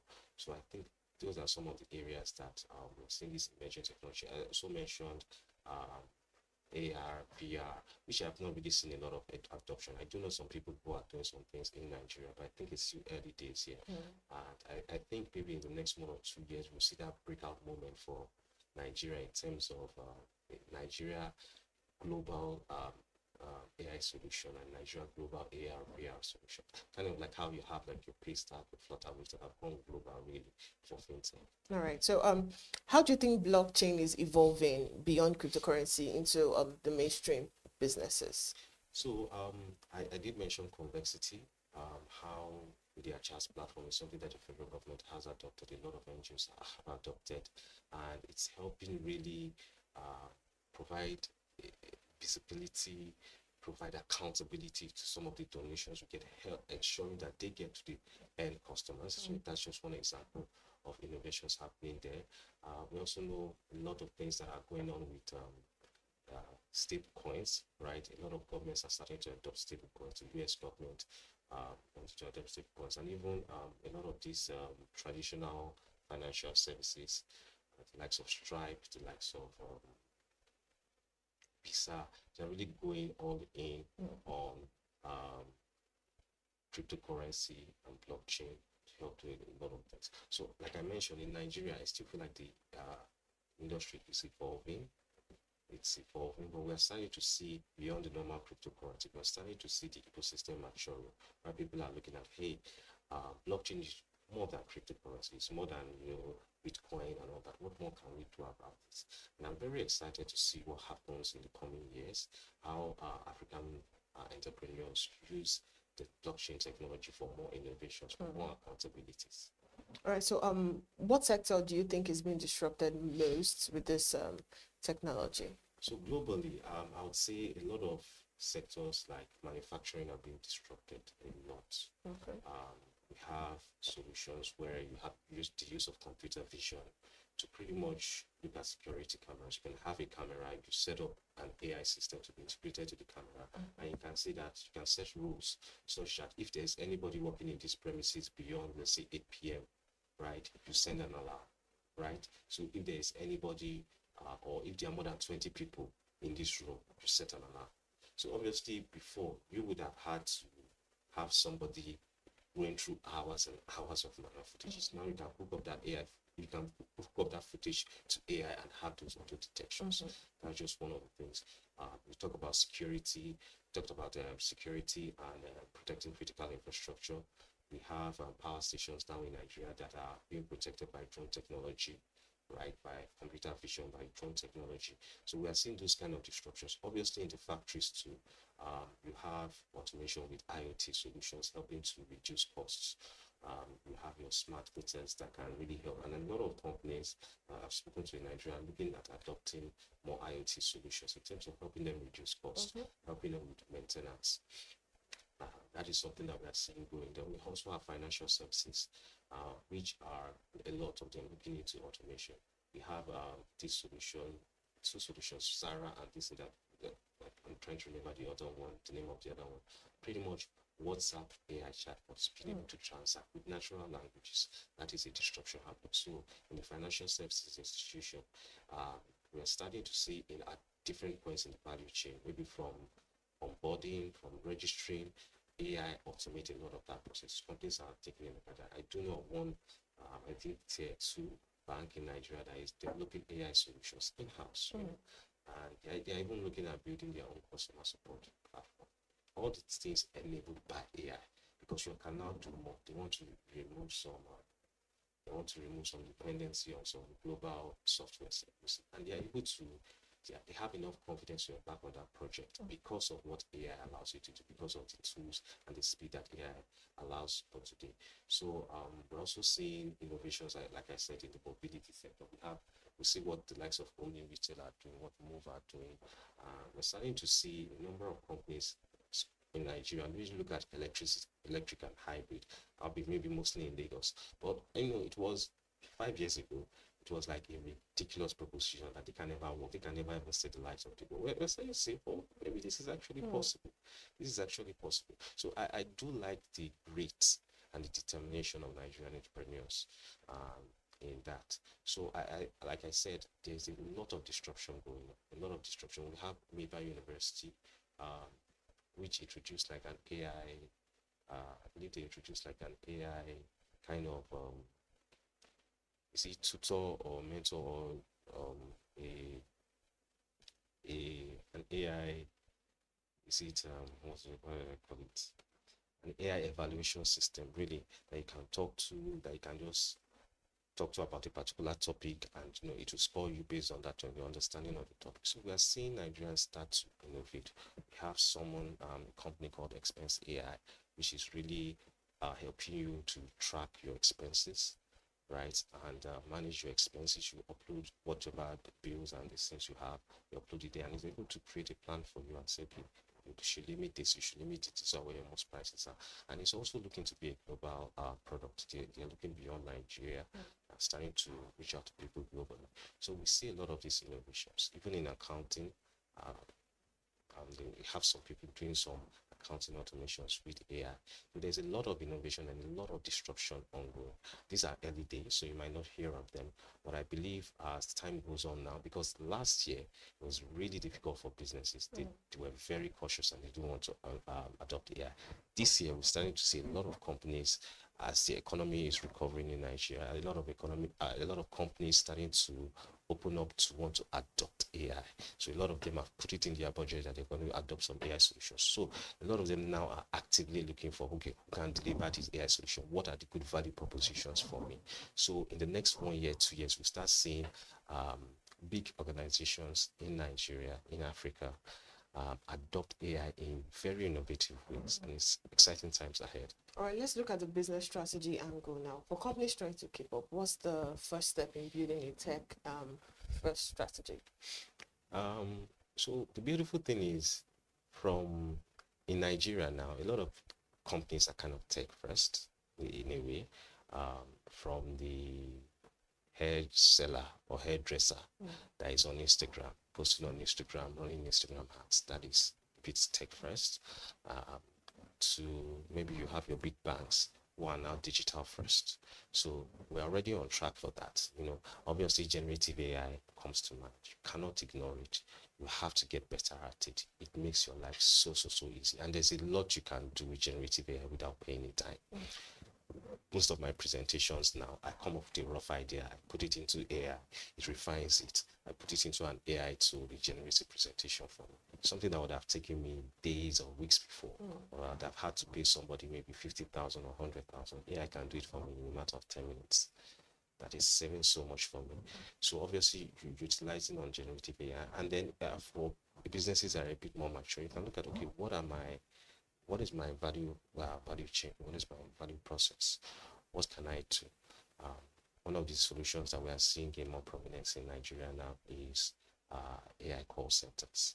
So what that is you could have like an AI program to a phone number.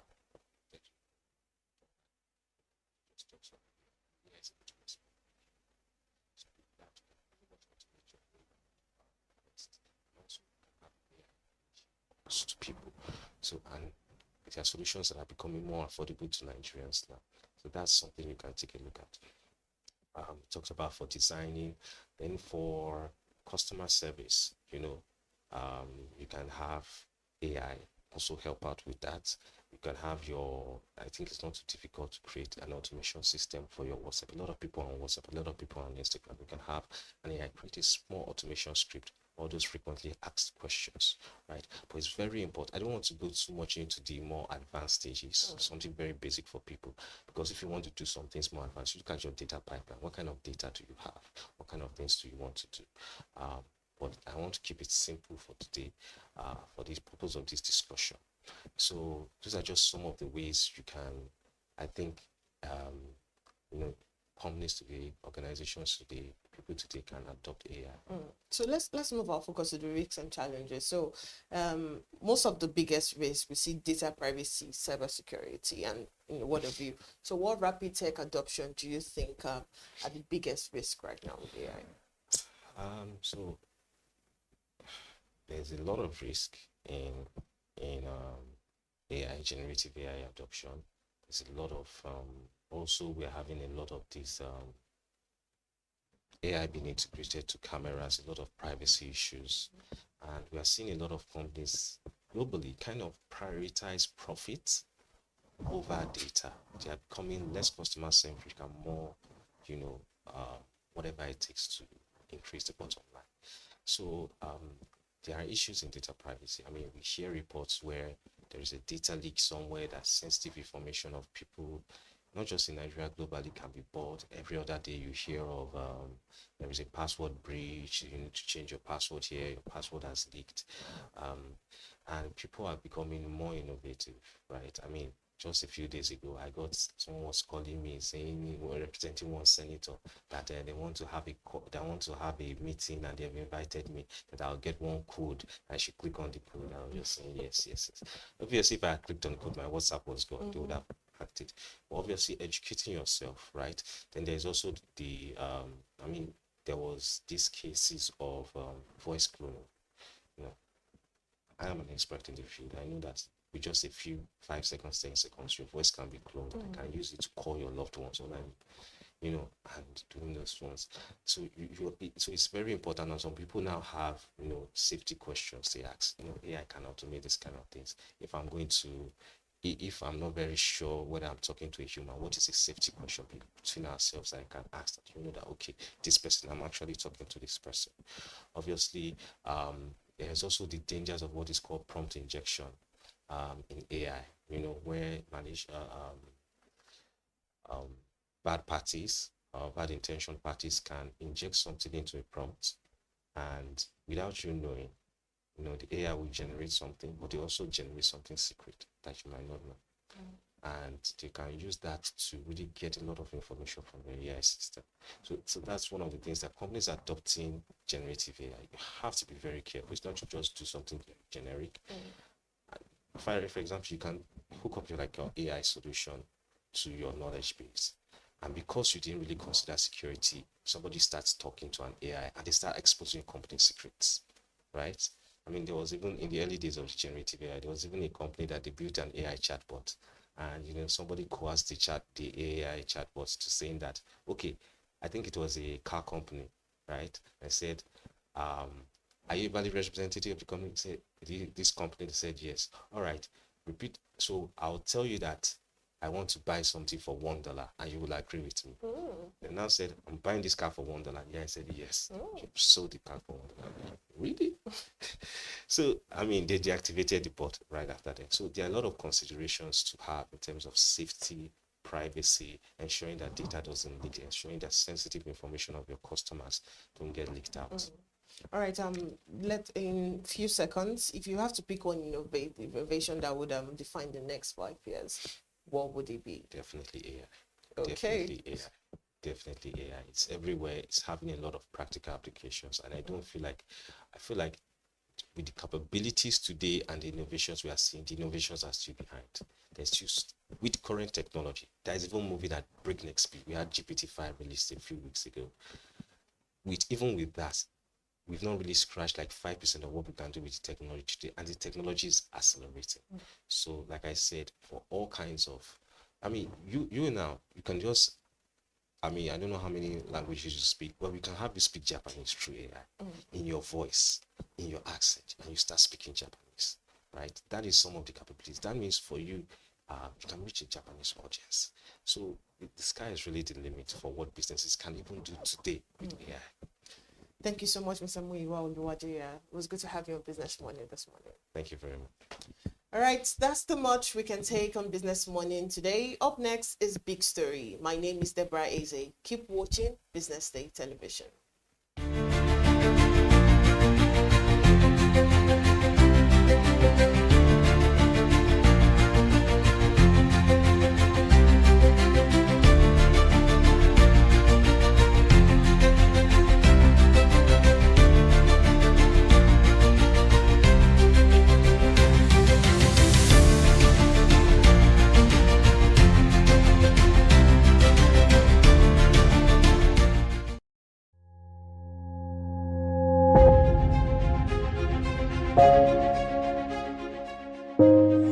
Good morning and welcome to the BDTV Breakfast Show. I am Bethel Olajabi. My name is Elizabeth Musa. And this is the social listening segment on the BDTV Breakfast Show. We're talking about the Fly Nigeria Act. Can you give us a background into what this is about? We are here today on the streets of Lagos, Nigeria, to gather opinion about a pressing issue. I go look at the cost of petrol. We get very on Nigeria with the suffer. The income is not really increasing, but the prices of items are increased. Nothing like service again. No. You only pray for that money to reach you that month. There's a lot of high pressure, a lot of stress. There's a lot of high targets to be met. I was quite strict. In my mind, I said, looking for my hand, my picking go spoil.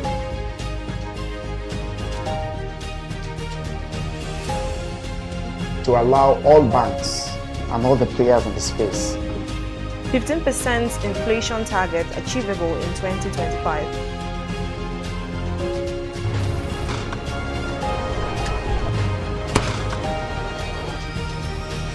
The command and vision philosophy of both the Chief of Defense Staff, the Chief of Army Staff, and indeed all the service chiefs.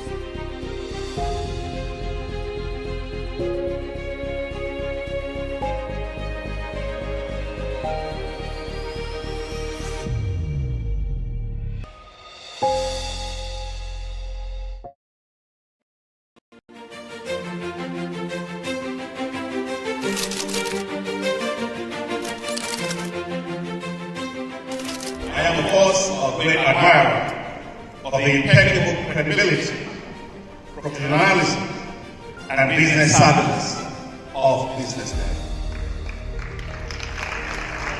If you really mean business in Nigeria. Start your day with Business Day.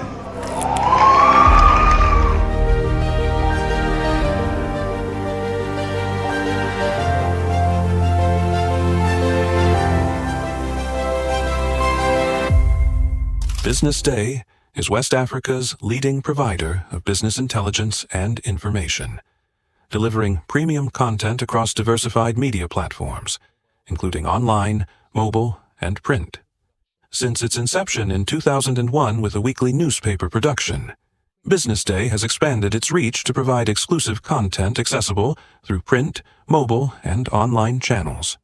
Our premium offerings are further enriched with syndicated content from esteemed sources like the Financial Times, The Economist, and the Harvard Business Review.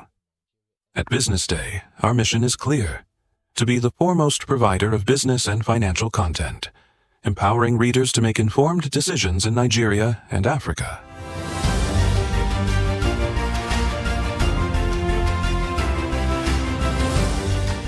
Since our establishment, we have been committed to delivering insightful, relevant, and accurate information about Nigeria's business and finance environment while contextualizing the impact of global events. We monitor the stock market, analyze the companies driving it, and report on government policies and their economic implications. For being consistent in organizing these CEO forums for almost the last 14 years, I think this was a commendation, and I think something that will encourage them to continue.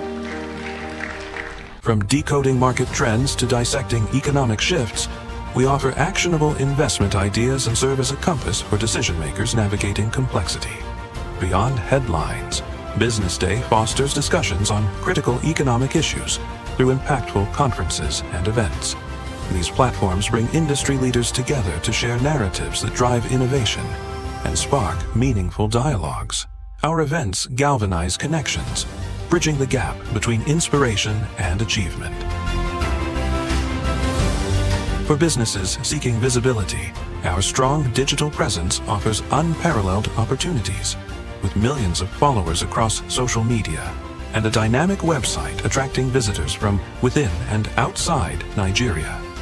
Business Day is the ideal platform to boost visibility for your products and services.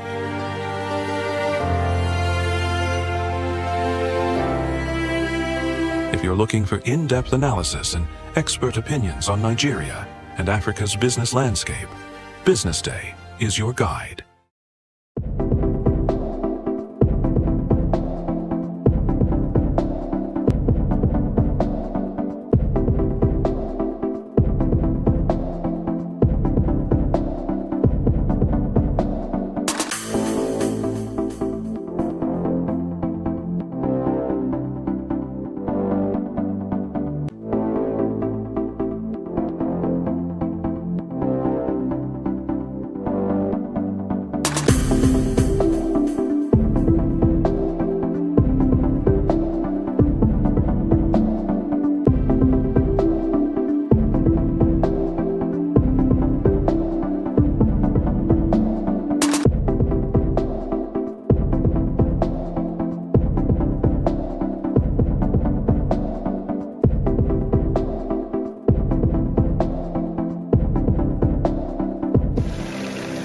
They say money never sleeps. Wake up to clarity, insights, and the stories driving business in Nigeria and beyond. From the heartbeat of small and medium enterprises to the pulse of national economic policy, this is where business meets perspective. With expert guests, real-time analysis, and stories that matter to you, we go beyond headlines to bring you the full picture. Join us every morning as we break down the numbers, decode the policies, and spotlight the people shaping our economy. This is Business Money.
a rare and remarkable milestone. Forbes Mazars, one of Nigeria's most enduring and respected consulting firms, marked its 50th anniversary on Friday, June 27th, with a celebration that blended culture, excellence, and a vision for the future.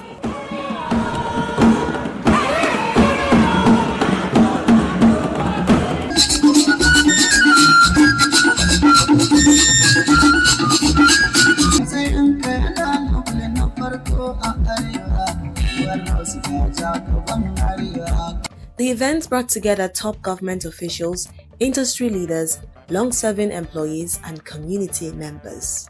Culture meeting excellence, especially from the perspective of being the QRM manager, means that you understand your terrain, you understand the things that are happening around you, and you're trying as much as possible to maintain quality while you're doing everything you can to satisfy the clients. Despite our diversities, equality is what we preach.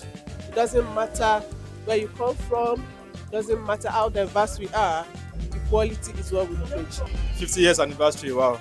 It's not a day journey, man. It has been around for a while. So we're here to have fun, enjoy ourselves, meet new people, have a connection, and enjoy ourselves. Originally founded as Ojike Okechukwu & Co. in June 1975, the company has grown from a modest accounting firm in Lagos into a powerhouse for audit and assurance, tax and advisory services, with a footprint that spans across Nigeria and beyond. In 5 decades, it has weathered economic downturns, political transitions, and technological disruption, emerging each time with renewed relevance. At the anniversary event, held at the Landmark Event Center, Victoria Island, Lagos, the ceremony kicked off with the display of a mini documentary which reflected on the company's humble beginnings and its transformational journey. It highlighted the hard work, resilience, and the courage the founding fathers took to ensure they passed down a sustainable legacy to the next generation. Beyond its strong impact in the business world, Forbes Mazars has partnered with Street Kid Africa in 2022 to fulfill its mission of making a tangible and lasting difference in the lives of Nigerian children by providing them with financial sponsorship throughout their academic journey. This 50th anniversary just makes us pause a bit, look back on the firm we were, look at the firm we are, and of course, think about the firm that we all want to be. So yes, it's a time for reflection of how we have evolved. In his keynote address, the country leader, Ohabia Ojike, reflected on the changes, challenges, and sacrifices Forbes Mazars Nigeria took to achieve success over the decades, especially after he came into the picture in 2011. He also spoke about the company's shift towards sustainability and digital innovation as it eyes the next decades. I had one vision or mission, and it was to grow and expand internationally. I did not know how. I did not know how long it was going to take us, but I knew we would get there. So we started to modernize the firm. We had a name change. We started investing in people. We started investing in technology. We started investing in branding. Name change happened in 2016. And we got lucky. There was an oil and gas prospect that we're looking for new auditors. Somehow we were in the short list. We were up against a big four firm, and we were up against another mid-tier firm. But somehow we were chosen. And they were the ones that called us one Sunday evening to say that Mazars in France wanted to have a few words with us. And that's how it started. As the event proceeded, goodwill messages from members and executives of the company were delivered. It's a great event to mark a really important milestone. I mean, we're a long-standing firm, and to achieve 50 years in Nigeria is fantastic. The event was started with colorful performances that represented several Nigerian tribes, showcasing culture, beauty, and excellence.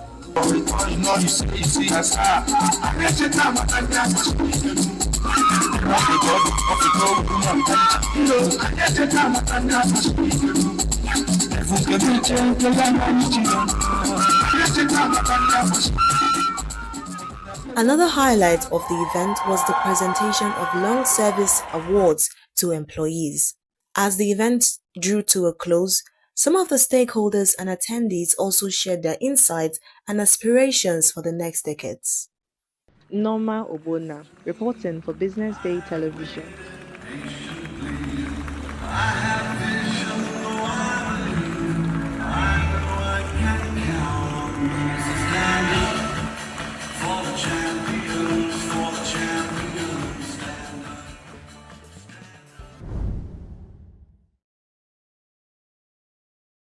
Inclusive tourism is to have everybody into consideration when you design, when you develop anything that has to do with tourism. So inclusive of people, for example, with disabilities, inclusive of women, inclusive of local communities, inclusive of people that are different from us, the diversity that we're talking about. That is what we're talking about when we're talking about inclusive tourism. The government has to always provide the framework where we all operate.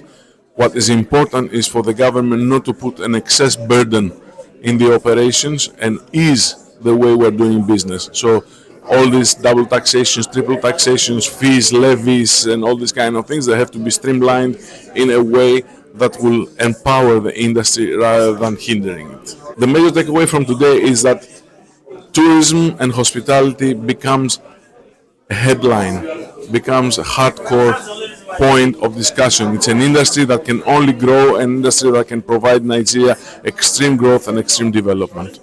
Inclusive tourism is ensuring that you partner the locals, the local community, the indigenes of the community, the indigenes of the states where you have this cultural heritage, bringing them together and making sure that they participate.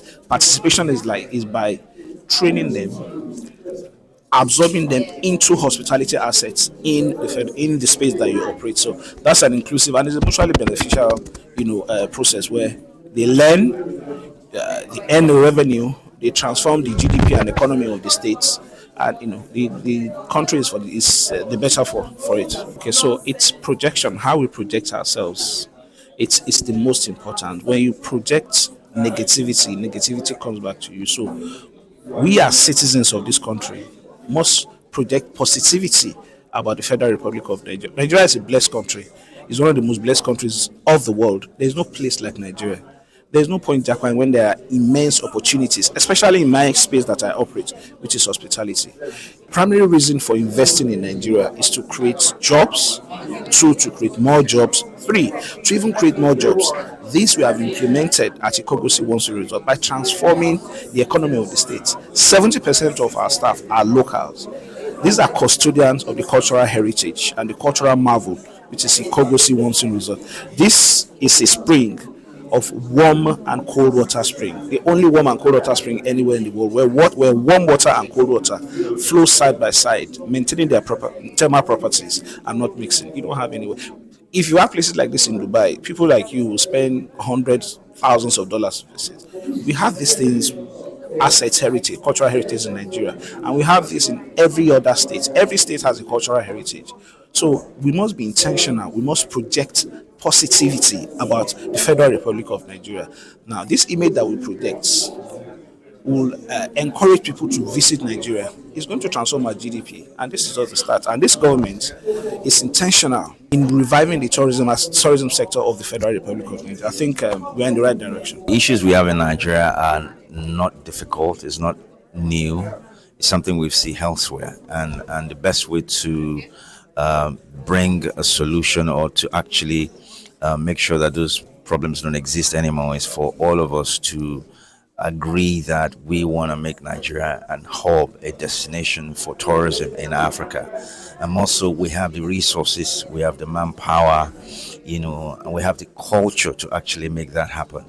So as long as both private and public sector can agree and can say to themselves, it's possible, this is possible, I'm sure we're going to excel at it, educate the public, let everybody know that Nigeria is a hub, is a place where people can come to and actually have fun and actually learn about culture, about food, about music and movie. People are already excited about those anyway. So if we, put our hands together, both the public and the private sector, I'm sure we can do a good job of making sure that those problems don't exist anymore. So one of the things they can do is, for example, you know, tax holiday, for very serious tourism company, tour companies who want to actually welcome people into Nigeria. Security would be good, top of the list. Fixing our airports, let it be warm, welcoming. Let people come in freely, not harassed by any, law enforcement in at the airport will help. Making sure that we have good infrastructure in place, electricity, good roads, and all that. These things are not difficult. So if we can just, take our time and make sure that these things are in place, I'm sure we will do a good job of improving the quality of tourist experience when they come to Nigeria. So what we try to do is to, because of the peculiar nature of our business, because our business is, we're just not a tour company. We're a company that wants people to have good experience when they go on holiday. So one of the things that we do is that we try to showcase and try to bridge the gap that poor infrastructure and lack of security, created in welcoming people into Nigeria. So we do that by providing those infrastructure privately, making sure that we use the best of the hotels that have 24/7 electricity, making sure that we use the air-conditioned buses, making sure that we take them to interesting places. We will watch over them. We try to make sure that they have a good time. Anytime they have Nigeria, they have no reason to fear. We control places they go. We do our due diligence and make sure that wherever our customers go, they don't have any complaints. So by the time they go back and tell everybody else, it looks like, okay, it's a different country that I went to, not Nigeria. Well, I can see the effort, I can see the interest, I can see the desire for people to want to grow tourism in Nigeria, and that's good. That's the beginning, but that's the way it ends. We need to keep this conversation going. Let's not end it here at this conference. It's a good thing that Business Day has decided to pick this up. I'm excited about it, that people are focusing on tourism, but we need to keep the conversation going. When we go back to our offices, when we go back to our circle, some government officials are here, some people who know people in high places are here. Let's keep the conversation going. Let's keep talking about it. The more we talk about it, the more we discuss it, people will definitely, people that we need to respond will respond, and they will do something about that. We'll see the change that we're looking for. So Nigeria, in my opinion, is tapped into tourism, but we are not operating at the level that we can, considering the potential that we have and the human capital that we have, the raw talent in the industry. Something that Stella Fubara, the keynote speaker, said today really, I think, hits home.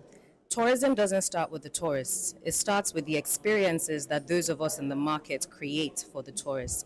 It has to do with the product. Is it being created and delivered at a high standard? For example, we are in the hospitality management space. We manage hotels and short-let apartments, and we deliver professional management services in that regard. Technical services advisory. We also do turnkey solutions, so we can take you from a greenfield project that's just starting construction to a fully blown and operational hotel. Now we ask ourselves, if we're not creating a product, the hotel rooms, the food and beverage, the entertainment, if we're not delivering those at a high standard, you're not going to have tourists come. If we're not marketing that we can deliver this to you, you're not going to have tourists come. And more importantly, if you're not investing in the people, the raw talent, not just in the cities, but also in the villages, if you're not teaching them how to curate, like Stella said, curate the culture to have it be an export so that people can understand what you're about, then you're really not in the business of tourism. So I think it starts with ourselves. We have to understand the products we're trying to deliver and curate it at a high standard, and also make sure that the delivery is excellent. The customer is always right. Our flagship hotel, for example, Amber Residence, which is in Ikeja GRA, it has 69 rooms. It's a business conference hotel at the 3-star level. We regularly have as our guests captains of industry who deliver events and have conferences at our hotels. We also have NGOs that have service level agreements with us where they host their events and sensitization programs there. So for us, this is a way, for example, of partnering with corporates and NGOs who have a global business. And for those that they invite from out of the country as their guests, we have them hosted at our hotel and we show them what it really means to have African hospitality. So that's a way of taking the name, not just of the brand, but of Nigeria out there. We also are developing an AHS Academy, because I will tell you, one thing in the industry that we are lacking is also training. We're lacking properly trained professionals who can, like I said, deliver the standard at a high level. And so we are working on an AHS Academy where we're looking to partner with institutes of hospitality training schools, so that we can take raw talent, whether you've gone to school for hospitality or not, and teach you the tools of the trade. What does it mean, for example, to do housekeeping properly? What does it mean to run a restaurant within a hotel properly? What does it mean to run a front office and reservations? Do you know how to use property management software? We recently had a retreat, actually, where all our general managers from the different cities in which we operate, Lagos, Benin, and Owerri, came to Lagos, and we were able to exchange ideas to see what's working in different parts of our business. And something that came up from there is that the AHS Academy we're developing definitely needs to accelerate, because beyond training people for our own brand, we're able to train leaders and hospitality professionals that can be deployed to several companies within the industry. So that's what we hope to contribute and are currently contributing. I've been able to meet with our fellow sponsors, including Ikogosi.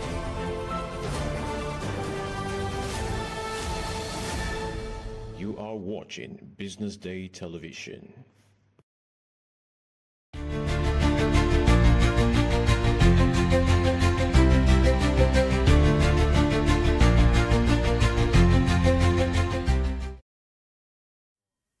Good morning and welcome to the big story right here on the BDTV Breakfast Show. My name is Elizabeth Musa.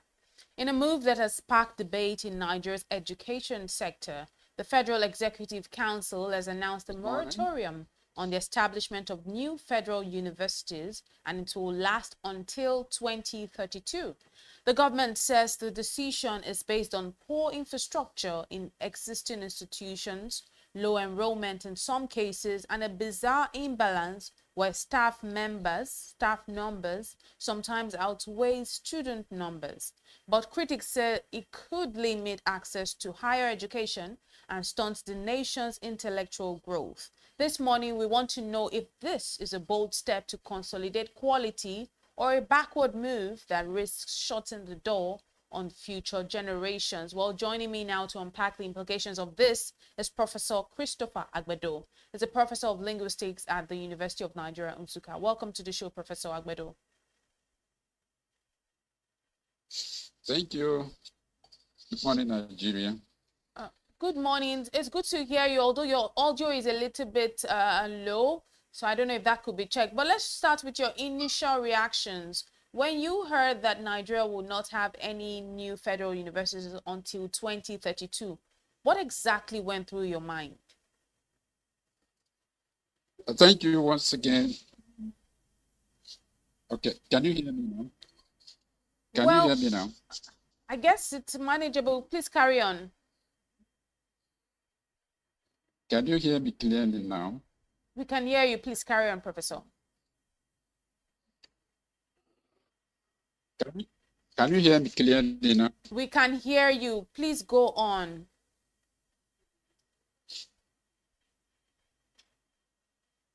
Okay, right. Thank you so much for having me this morning in the station. Actually, when I heard the breaking news from the Minister for Education. My initial reaction was one of confusion. And now the news to simmer down before I started breaking it down.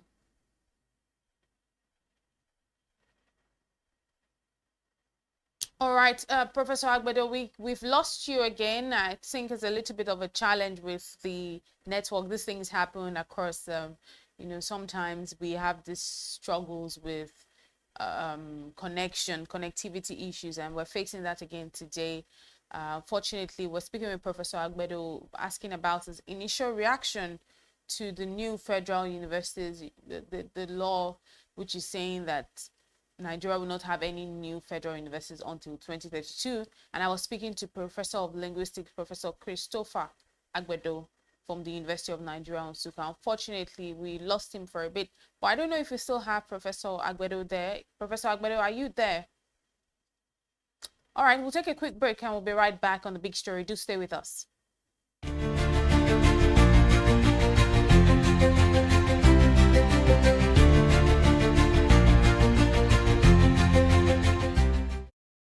Inclusive tourism is to have everybody into consideration when you design, when you develop anything that has to do with tourism.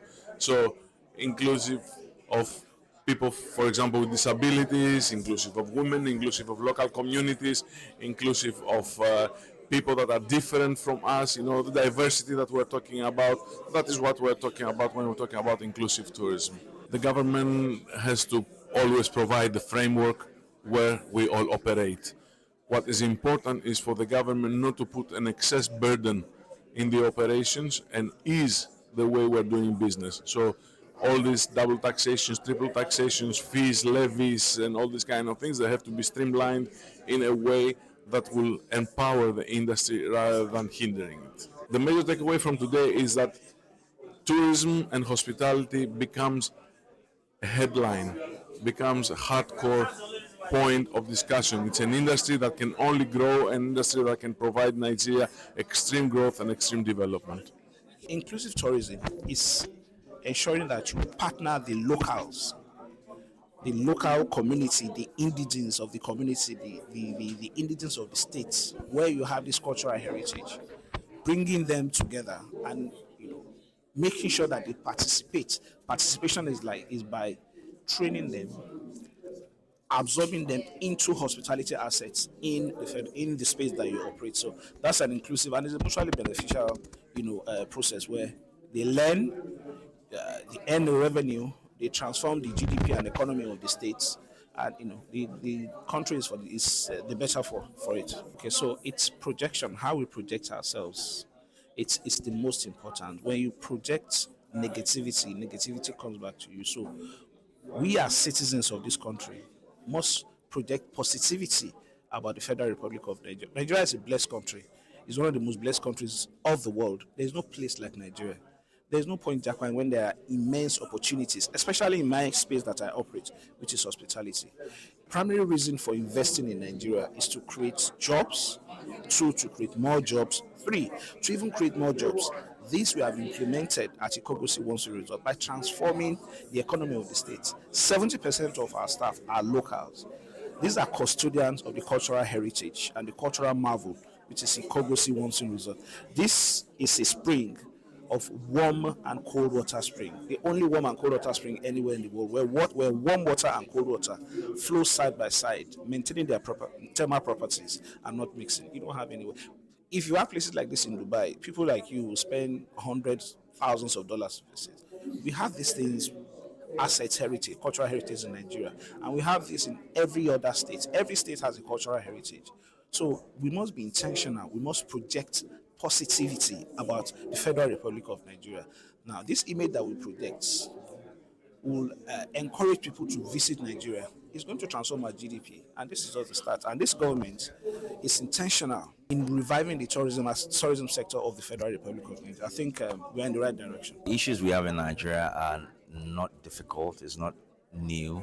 It's something we see elsewhere, and the best way to bring a solution or to actually make sure that those problems don't exist anymore is for all of us to agree that we want to make Nigeria an hub, a destination for tourism in Africa. And also we have the resources, we have the manpower, and we have the culture to actually make that happen. So as long as both private and public sector can agree and can say to themselves, it's possible, this is possible, I'm sure we're going to excel at it. Educate the public, let everybody know that Nigeria is a hub, is a place where people can come to and actually have fun and actually learn about culture, about food, about music and movie. People are already excited about those anyway. So if we, put our hands together, both the public and the private sector, I'm sure we can do a good job of making sure that those problems don't exist anymore. So one of the things they can do is, for example, tax holiday, for very serious tourism company, tour companies who want to actually welcome people into Nigeria. Security will be good, top of the list. Fixing our airports, let it be warm, welcoming. Let people come in freely, not harassed by any, law enforcement at the airport will help. Making sure that we have good infrastructure in place, electricity, good roads, and all that. These things are not difficult, So if we can just, take our time and make sure that these things are in place, I'm sure we will do a good job of improving the quality of tourist experience when they come to Nigeria. So what we try to do is because of the peculiar nature of our business, because our business we're just not a tour company, we're a company that wants people to have good experience when they go on holiday. So one of the things that we do is that we try to showcase and try to bridge the gap that poor infrastructure and lack of security, created in welcoming people into Nigeria. So we do that by providing those infrastructure privately, making sure that we use the best of the hotels that have 24/7 electricity, making sure that we use the air-conditioned buses, making sure that we take them to interesting places. We will watch over them. We try to make sure that they have a good time. Anytime they have Nigeria, they have no reason to fear. We control places they go. We do our due diligence and make sure that wherever our customers go, they don't have any complaints. So by the time they go back and tell everybody else, it looks like, okay, it's a different country that I went to, not Nigeria. Well, I can see the effort, I can see the interest, I can see the desire for people to want to grow tourism in Nigeria, and that's good. That's the beginning, but that's the way it ends. We need to keep this conversation going. Let's not end it here at this conference. It's a good thing that BusinessDay has decided to pick this up. I'm excited about it, that people are focusing on tourism, but we need to keep the conversation going. When we go back to our offices, when we go back to our circle, some government officials are here, some people who know people in high places are here. Let's keep the conversation going. Let's keep talking about it. The more we talk about it, the more we discuss it, people will definitely, people that we need to respond will respond, and they will do something about that. We'll see the change that we're looking for. So Nigeria, in my opinion, is tapped into tourism, but we are not operating at the level that we can, considering the potential that we have and the human capital that we have, the raw talent in the industry. Something that Stella Fubara, the keynote speaker, said today really, I think, hits home. Tourism doesn't start with the tourists. It starts with the experiences that those of us in the market create for the tourists. It has to do with the product. Is it being created and delivered at a high standard? For example, we are in the hospitality management space. We manage hotels and short-let apartments, and we deliver professional management services in that regard. Technical services advisory. We also do turnkey solutions, so we can take you from a greenfield project that's just starting construction to a fully blown and operational hotel. Now we ask ourselves, if we're not creating a product, the hotel rooms, the food and beverage, the entertainment, if we're not delivering those at a high standard, you're not going to have tourists come. If we're not marketing that we can deliver this to you, you're not going to have tourists come. And more importantly, if you're not investing in the people, the raw talent, not just in the cities, but also in the villages, if you're not teaching them how to curate, like Stella said, curate the culture to have it be an export so that people can understand what you're about, then you're really not in the business of tourism. So I think it starts with ourselves. We have to understand the products we're trying to deliver and curate it at a high standard, and also make sure that the delivery is excellent. The customer is always right. Our flagship hotel, for example, Amber Residence, which is in Ikeja GRA, it has 69 rooms. It's a business conference hotel at the 3-star level. We regularly have as our guests captains of industry who deliver events and have conferences at our hotels. We also have NGOs that have service level agreements with us where they host their events and sensitization programs there. So for us, this is a way, for example, of partnering with corporates and NGOs who have a global business. And for those that they invite from out of the country as their guests, we have them hosted at our hotel and we show them what it really means to have African hospitality. So that's a way of taking the name, not just of the brand, but of Nigeria out there. We also are developing an AHS Academy, because I will tell you, one thing in the industry that we are lacking is also training. We're lacking properly trained professionals who can, like I said, deliver the standard at a high level. And so we are working on an AHS Academy where we're looking to partner with institutes of hospitality training schools, so that we can take raw talent, whether you've gone to school for hospitality or not, and teach you the tools of the trade. What does it mean, for example, to do housekeeping properly? What does it mean to run a restaurant within a hotel properly? What does it mean to run a front office and reservations? Do you know how to use property management software? We recently had a retreat, actually, where all our general managers from the different cities in which we operate, Lagos, Benin, and Owerri, came to Lagos, and we were able to exchange ideas to see what's working in different parts of our business.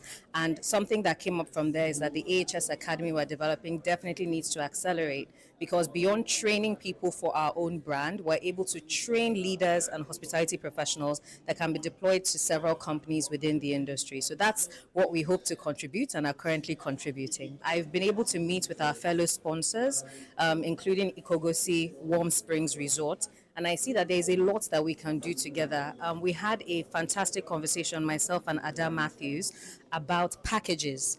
A hotel is only one aspect of hospitality. You have restaurants, you have tour operators, you have those who are really going into the hinterland and finding the talent. You have fashion, textiles, you have entertainment. So what does it look like to band together, to connect with one another, to develop packages that sell? It's very important that the different operators within our market connect with one another to figure out how we can deliver the best packages to the customer. So if I manage hotels, for example, I necessarily need to partner with tour operators, partner with restaurants, partner with film houses and entertainment providers, dance companies. It's an entire ecosystem. Not one of us can make this industry successful. So I think we need to increase the level of partnerships and connections within the industry so that we're delivering packages that the customer loves. And we should be looking at tourism not just outwardly but inwardly. How do we get Nigerians to be interested in knowing what's happening all around, the country? Because if they have a good experience, they themselves, it's free publicity. They'll go outside the country and let people know this is a fantastic hotel, this is a fantastic group, they're partnering very well, we have products that you'll enjoy. I'll maybe just end and say there's a reason I think Amazon as a company is successful, is because they've put the customer first. I'm a very big fan of identifying who's your client when you're in this industry. How can you best serve them? At Amber, we have a saying whenever we pick up the phone call, we say, "My name is Josephine Shafi, how can I best serve you?" Inclusive tourism is as simple as it sounds. Inclusive tourism, it means that every single person, from abled to disabled, from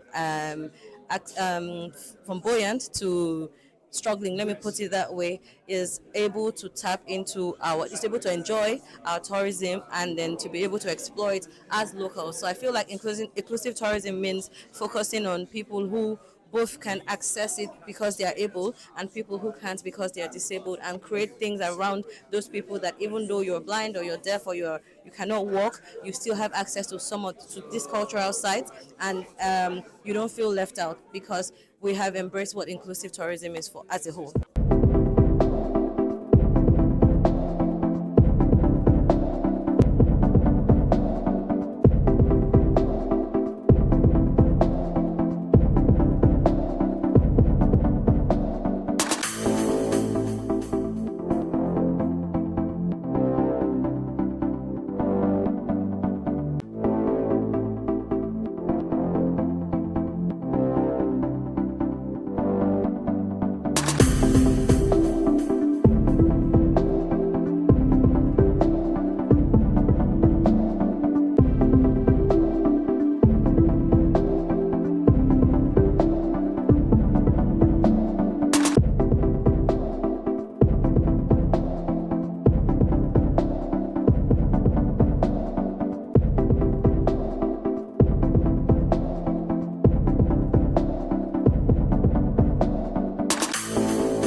You are watching Business Day Television.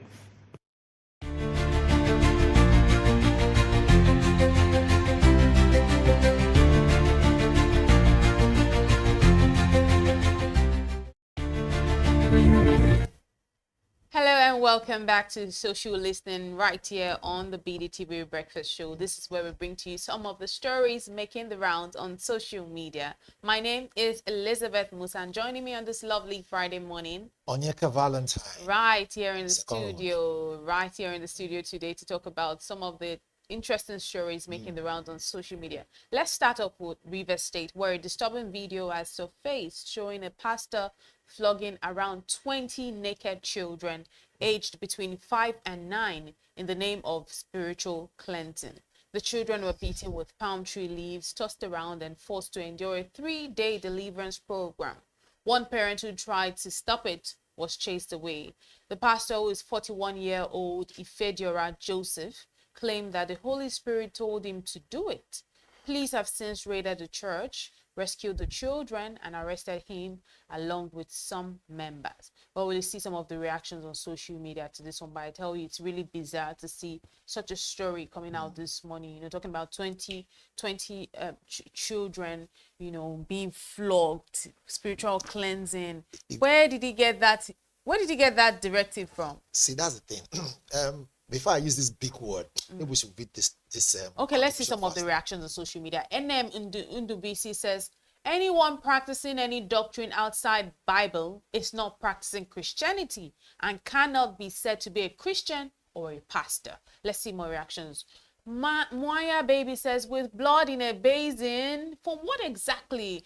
Obviously, there's a video that's been online. We can't take the video because it's quite... it's not a good look at all. It's not good. It's not good for a morning show. It says, I'm very sure that the parents of these children are not aware they are going through this. This is the kind of initiation they will do to these children, and in later days of their lives, they will start having spiritual problems. Well, BC Henry 71480 says, send him to jail and charge the kid's parents to court for child abuse. Take the kids' custody away from their parents. What did they do to those kids in that video? What they did to those kids in that video was brutality. Totally abhorrent. That's what I was going to say about the video. Blue Bridge Clef says, good. Now they should hand over canes to those children for retaliation. You know, so there is no way we can talk about this story without frowning our faces. But for the essence of TV, let's just have a normal face.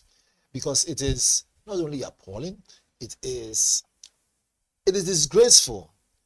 You see, when I talk about demarketing Nigeria, this is one of the things I talk about here. What do you think should be the best punishment for this man right now? Before we go to punishment, let us look at the reason why this can even be done in the first place. There's what they call delusion of grandeur. Now, what this means is that when someone has, quote unquote, believed in their lies for a long time, at some point, the lies now begin to, formulate to become something that looks like resembles the truth in their mind.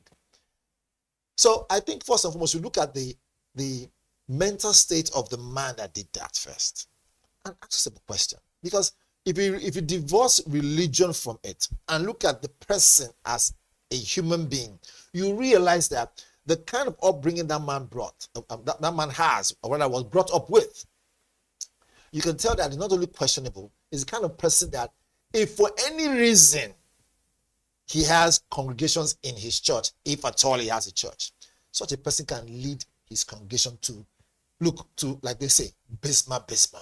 Because if you look at it, the fact that he can line up children and be flogging them like that, okay, again, we can't take the video. There is some other thing going on there. I don't want to use the word spirituality. I want to face it, from an angle where we can see what it is before we decide to now say, let's social media begin to have their judgment on it. Of course, he has been arrested. But this has been happening. That this one made it to light doesn't mean it's not still happening as we speak. I think it is high time that we need to begin to have not just the way EFCC goes into organizations or go after politicians. We need to begin to have a separate body that will target so-called religious people who use the canopy of religion to carry out some heinous crime. I thank God in the past that so-called Pastor King was arrested for setting ablaze one of his congregation members or something, right? That was supposed to be a good example. Now we're seeing this one's coming up. Meaning to say, for him to have done it with so much confidence, he has been doing it over and over again. Now, that's just on one end. Then the parents, didn't they know what they were taking their children in for? Let's assume they had no idea what it was. For the fact that they've said is a spiritual cleansing, shouldn't that give you a red flag? Shouldn't that be something that we ask questions to say, wait a minute, have you gone to the proper checks to know if your child probably has some autism or something? There must be some medical these children explanation. Are even too young. Between the ages of 5 and 9. Do you understand? So there must be some medical explanation if your child acts in a funny way. However, again, it boils down to education. Most of these parents are not very educated.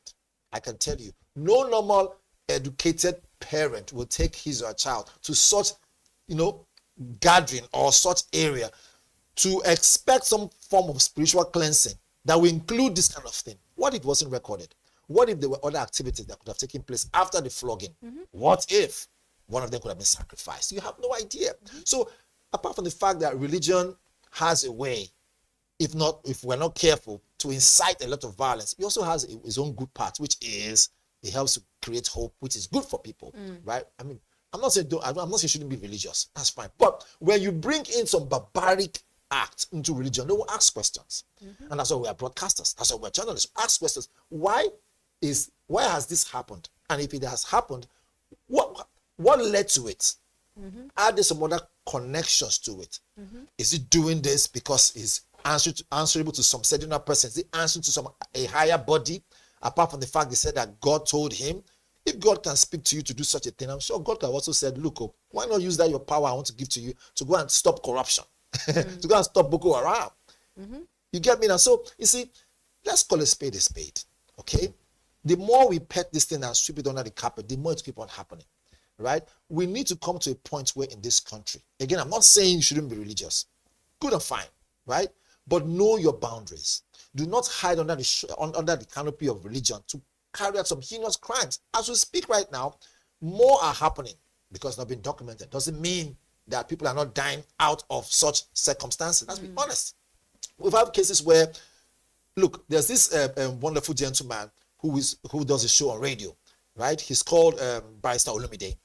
His job is to explain to you that religion is totally different from marriage. He explains it properly, that a lot of people have gone into marriages and died in the process because they say, oh, my pastor said this, or my mom said this, or my spiritual leader said this.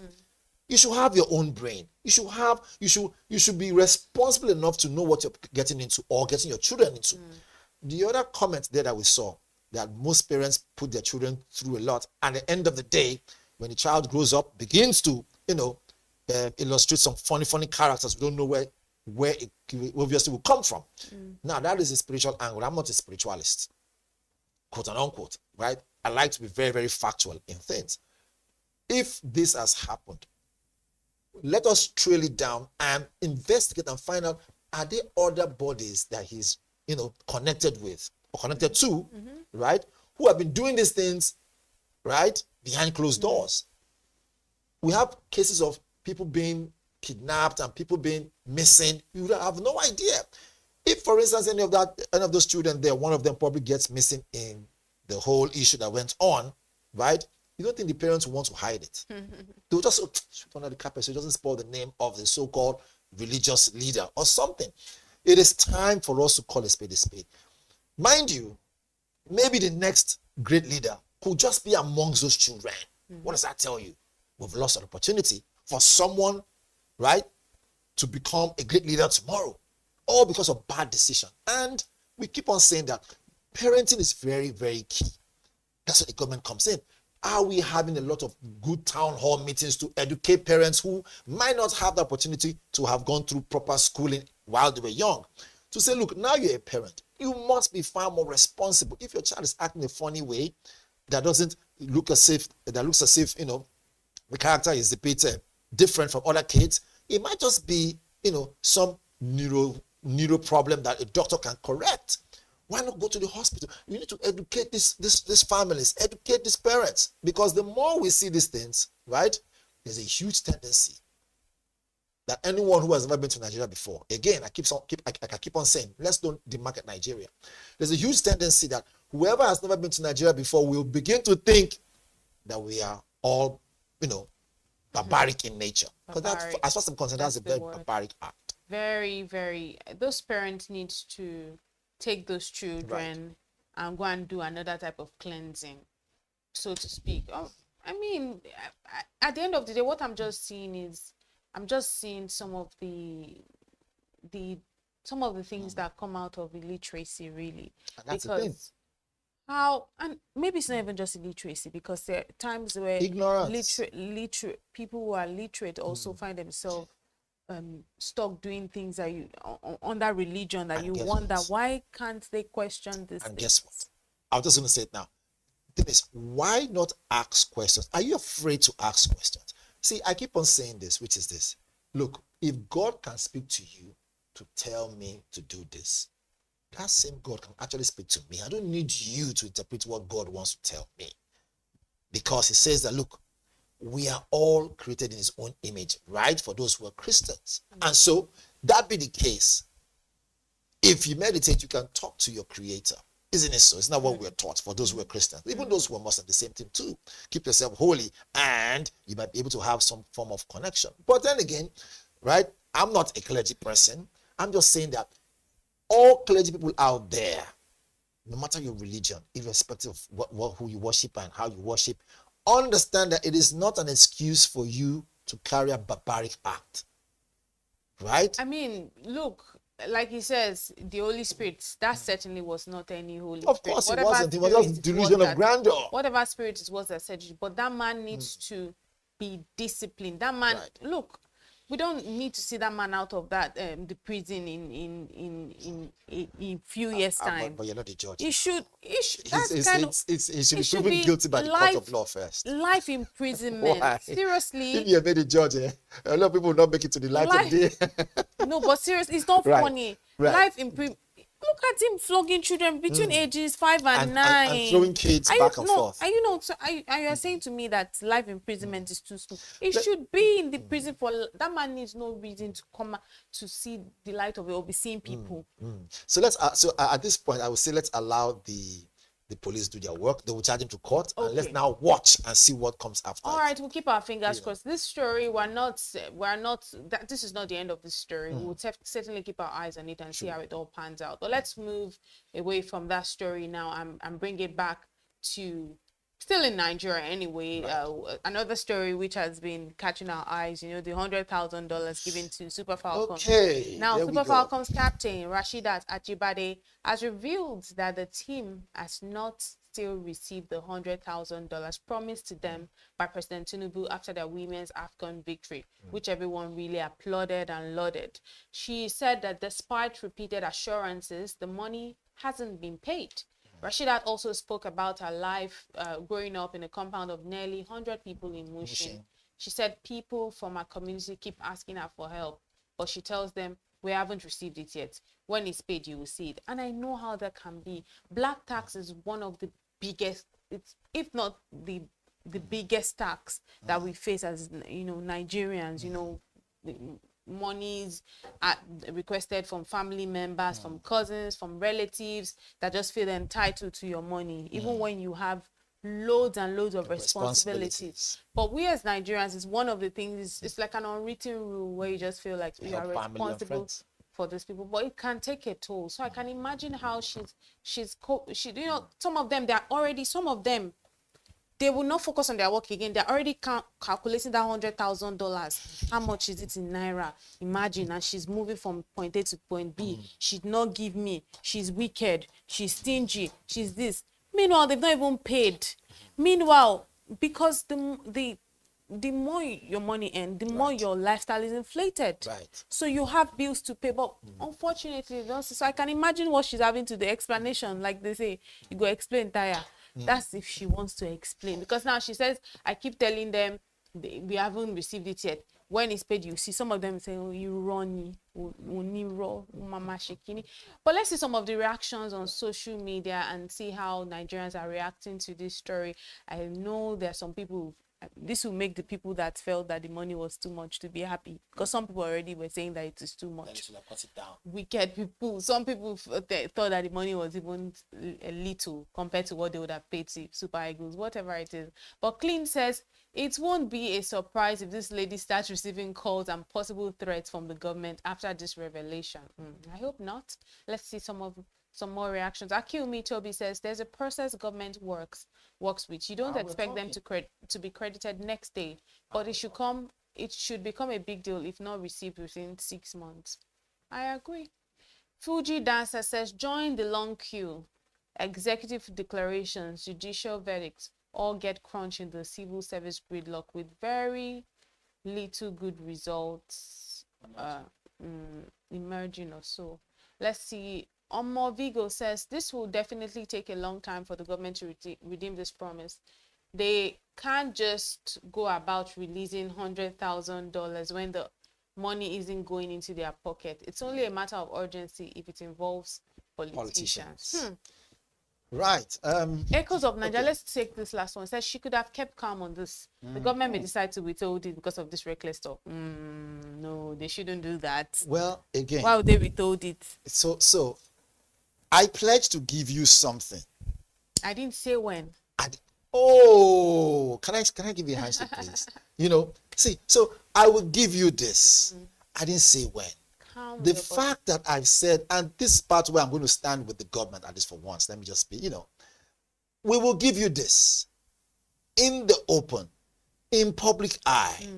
I, CNC, right? Okay, no, Bola Tinubu now, President Bola Tinubu, who is the CNC, Commander-in-Chief, I said, we will give you this money for a job well done. You've earned this. It's a gift, right? See, Nigerians were too emotional. And then we forget so soon that there are processes, okay? That's why it's called a democratic government. Things must happen. There must be accountability for that money. If that money is being pulled out from the coffers of the federal government, it must go through due process, not a small amount of money. $100,000 US for how many people? And then $50,000 for the other people too. So it's a lot of money. It must be well accounted for so that nobody pockets anything. Now, he announced that he will give you the money. There's going to be what they call another ceremony of the money being handed over. Mm-hmm. So I think she was too quick to mention that. Yes, she might be under pressure from family, friends, but that's a personal issue. She should relax. She's no longer for her family alone. She's now a government, put this way, the federal government child, use that word, if I'm quote and unquote. In other words, they even received national honor. Exactly. So for the fact that you received a national honor already, it shows that we have you in mind. They've announced to give you the money, right? In public. It wasn't said behind closed doors. So I think she was too quick to have said that. She's only just going to open wounds that is not necessary. If nothing's broken, then don't try to fix it. Relax. Like the other person that commented there said, give it 5 to 6 months. If it doesn't come up, then it's a different case. But understand how the government works. Government must make sure that the government must make sure that things work properly. There are due processes to these things. I mean, it's not just we come here to wag our mouths or wag our chin and talk. It's the fact. We've announced to give you money.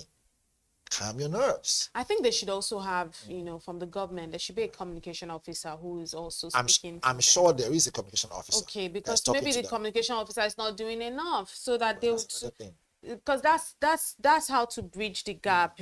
That's communication for you, so that at least, so if you're going out and saying you've not been paid, right, and that communication officer is doing their job, it's going to come back to you that. But I spoke to you already. We've been speaking, so we don't know for sure if that person has been doing, because we understand how, if you deal with federal government, if you deal with government, you must be ready to wait. You must be ready to wait. It takes quite some time.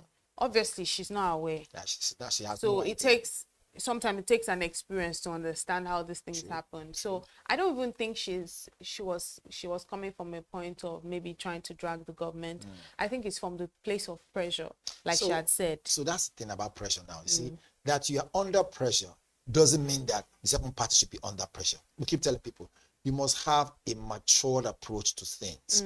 That is where maturity comes in. To say, okay, it's not as if I'm hungry, not as if I'm starving, I'm eating. But when I say I'm eating, in other words, you have food to eat. It reminds me of what the president said. Did you see that video where he says, we may be hungry, but we can manage our hunger? Exactly. So let's apply that quote of his now to this matter. Yes, we've said we'll give you money, but at least the one that you have, manage that one first. Until the one we've pledged to give you comes forth. Having said so, again, if you look at it from the two angles, right? On the flip side, the fact that she has mentioned it will make those people who are supposed to be communicating properly get up and doing. To now say, in the morning, up and doing, and get things done and communicate more. So it has its place. Also, it also has its misgivings. All right, that's where we bring it to a close here on the social listening segment right here on the BDTV Breakfast Show. It's been a super week so far. Interesting stories so far from the start of the week, Monday, Tuesday, Wednesday, Thursday, Friday. Today, of course, as always, we went from the news to the newspaper review, from Business Day to Punch to Vanguard. We came also to the Business Morning, to the big story, and now social listening, where the bizarre story to the Super Falcons. And like we say, you might be hungry, but you should manage your hunger. We're also managing our hunger today. All right, we'll have to wrap it up here today on the social listening segment. My name is Elizabeth Musa. I am Monyaka Valentine. Until Monday, keep watching BDTV. Same time, same station. Thank you for watching.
and welcome to the bdtv Business News Hour.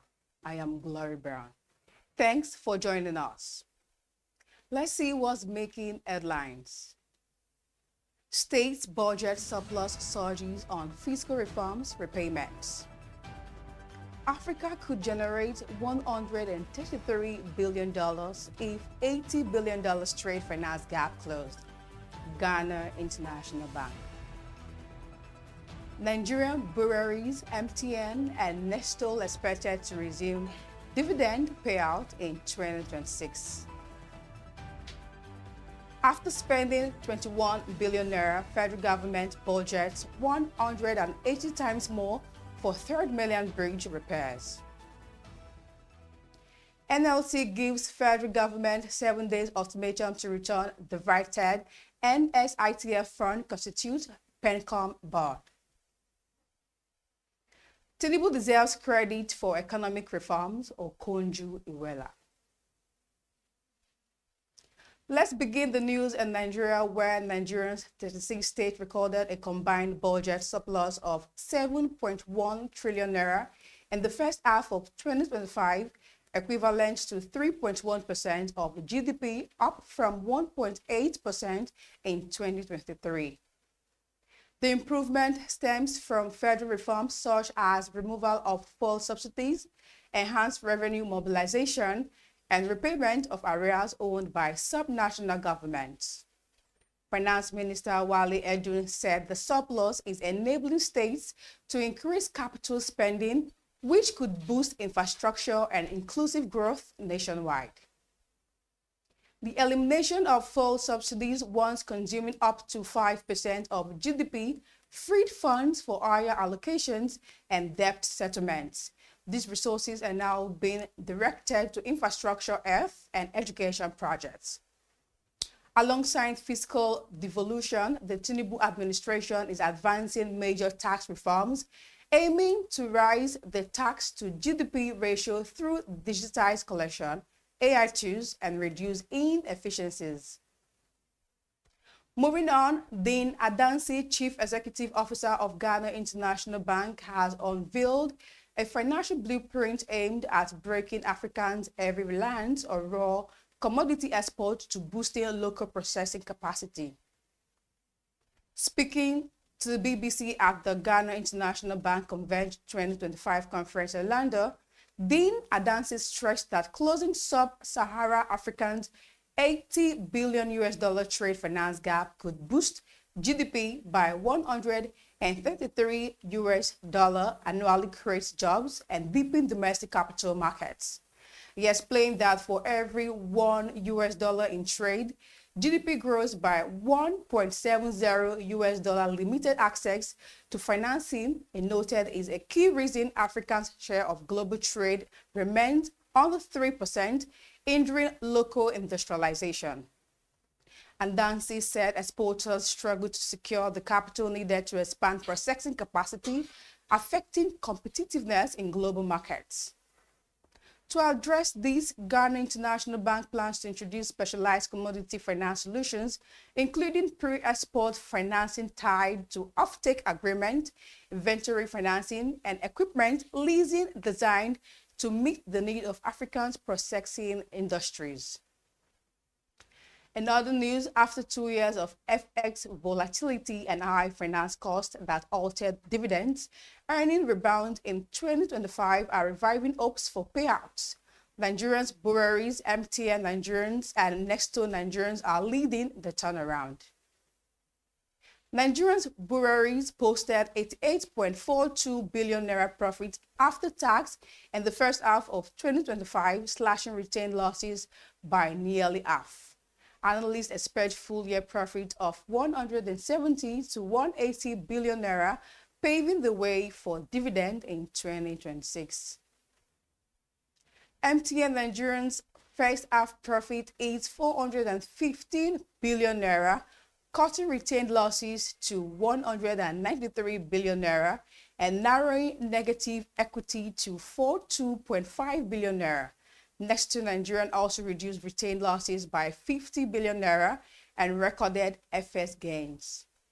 Analysts say if current momentum continues driven by FX stability, tariff hikes, and operational efficiency, these companies could restore positive equity in early 2026, ending the dividend drought for income-focused investors.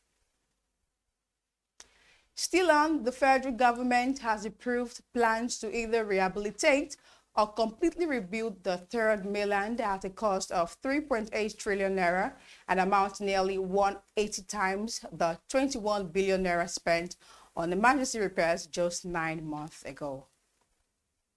Speaking at the Federal Executive Council meeting in Abuja, Dave Umahi, Minister of Works, said underwater and structural assessment of bridge revealed severe damage caused by illegal sand mining, erosion, and corrosion to its piles and piers. He said underwater investigations in 2013 and 2019 revealed that the bridges, once held in place by sand, had suffered significant deterioration due to illegal sand mining, ocean current, and corrosion. He stated that the project will be funded through a public-private partnership arrangement, and the selective procurement method will be used for the EPC plus F-Works. Also, private sector financing will be explored with the discussion already ongoing with Deutsche. In other business developments, the Nigeria Labour Congress has issued the federal government a 7 days ultimatum to return allegedly diverted funds from the Nigerian Social Insurance Trust Fund and constitute the governing board of the National Pension Commission. NLC President Joe Ajaero, in a statement after the Central Working Committee meeting, accused the government of diverting 40% of workers' contributions to national revenue in violation of NSITF laws. He continued and condemned the non-constitution for PENCOM's board, saying it bridges the act and undermined oversight. The union insists pension funds are deferred wages, not state revenue, and demand compliance with the law. The CWC also dissolved the Edo State NLC leadership over alleged misconduct, appointing a caretaker committee on the fresh elections ahead.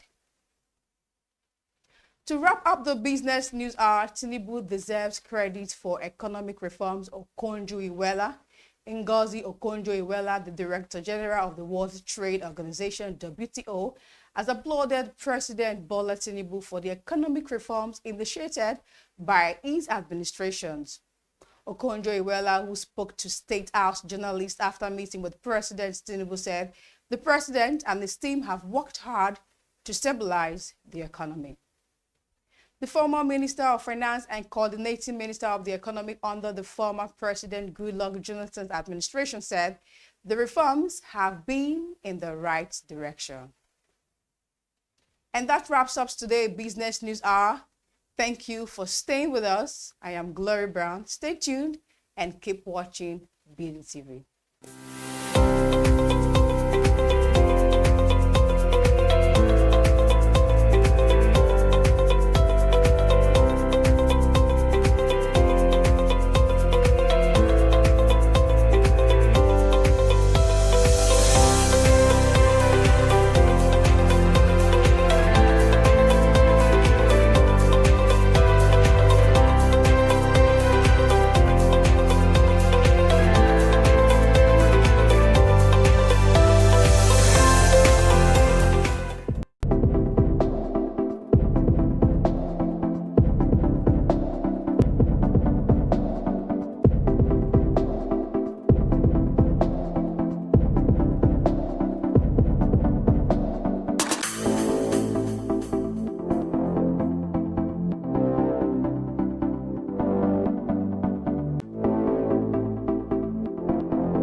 Inclusive tourism is to have everybody into consideration when you design, when you develop anything that has to do with tourism. So inclusive of people, for example, with disabilities, inclusive of women, inclusive of local communities, inclusive of people that are different from us, the diversity that we're talking about. That is what we're talking about when we're talking about inclusive tourism. The government has to always provide the framework where we all operate. What is important is for the government not to put an excess burden in the operations and ease the way we're doing business. So all these double taxations, triple taxations, fees, levies, and all these kind of things, they have to be streamlined in a way that will empower the industry rather than hindering it. The major takeaway from today is that tourism and hospitality becomes a headline, becomes a hardcore point of discussion. It's an industry that can only grow, an industry that can provide Nigeria extreme growth and extreme development. Inclusive tourism is ensuring that you partner the locals, the local community, the indigenes of the community, the indigenes of the states where you have this cultural heritage, bringing them together and making sure that they participate. Participation is by training them, absorbing them into hospitality assets in the space that you operate. So that's an inclusive and it's a mutually beneficial, process where they learn, they earn the revenue, they transform the GDP and economy of the states, and the country is the better for it. Okay, so it's projection, how we project ourselves. It's the most important. When you project negativity comes back to you. So we as citizens of this country must project positivity about the Federal Republic of Nigeria. Nigeria is a blessed country. It's one of the most blessed countries of the world. There's no place like Nigeria. There's no point, Japan, when there are immense opportunities, especially in my space that I operate, which is hospitality. Primary reason for investing in Nigeria is to create jobs, two, to create more jobs, three, to even create more jobs. This we have implemented at Ikogosi Wonsu Resort by transforming the economy of the state. 70% of our staff are locals. These are custodians of the cultural heritage and the cultural marvel, which is Ikogosi Wonsu Resort.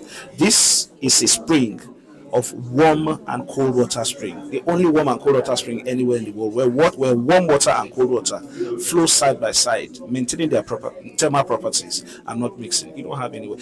If you have places like this in Dubai, people like you will spend hundreds, thousands of dollars to visit. We have these things, assets, heritage, cultural heritage in Nigeria, and we have this in every other state. Every state has a cultural heritage. So we must be intentional. We must project positivity about the Federal Republic of Nigeria.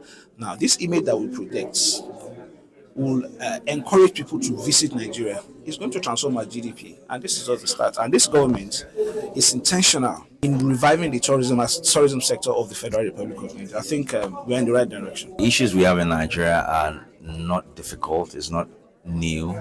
It's something we see elsewhere, and the best way to bring a solution or to actually make sure that those problems don't exist anymore is for all of us to agree that we want to make Nigeria and hub a destination for tourism in Africa. And also we have the resources, we have the manpower, and we have the culture to actually make that happen. So as long as both private and public sector can agree and can say to themselves, it's possible, this is possible, I'm sure we're going to excel at it.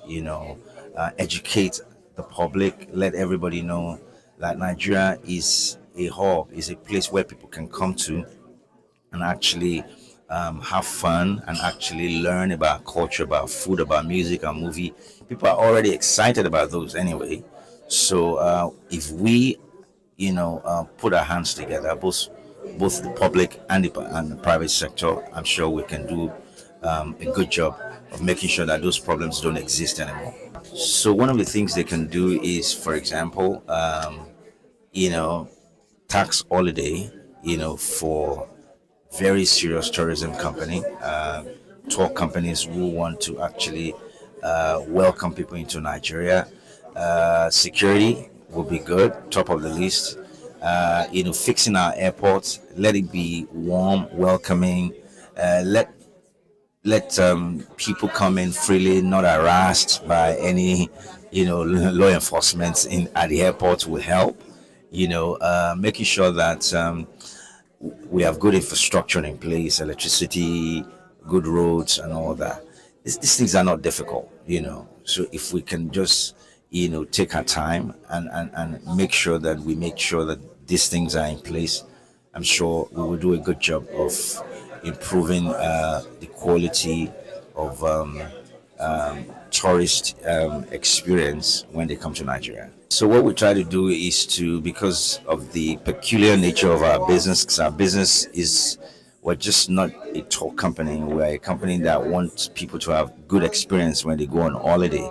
So one of the things that we do is that we try to showcase and try to bridge the gap that poor infrastructure and lack of security, created in welcoming people into Nigeria. So we do that by providing those infrastructure privately, making sure that we use the best of the hotels that have 24/7 electricity, making sure that we use air-conditioned buses, making sure that we take them to interesting places. We will watch over them. We try to make sure that they have a good time.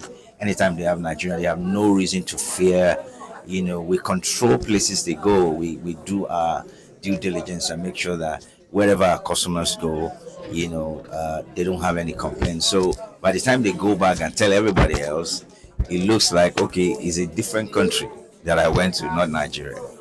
Well, I can see the effort, I can see the interest, I can see the desire for people to want to grow tourism in Nigeria, and that's good.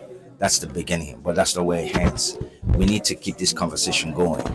Let's not end it here at this conference. It's a good thing that BusinessDay has decided to pick this up. I'm excited about it, that people are focusing on tourism, but we need to keep the conversation going. When we go back to our offices, when we go back to our circle, some government officials are here, some people who know people in high places are here. Let's keep the conversation going. Let's keep talking about it. The more we talk about it, the more we discuss it, people will definitely, people that we need to respond will respond, and they will do something about that. We'll see the change that we're looking for. So Nigeria, in my opinion, is tapped into tourism, but we are not operating at the level that we can, considering the potential that we have and the human capital that we have, the raw talent in the industry.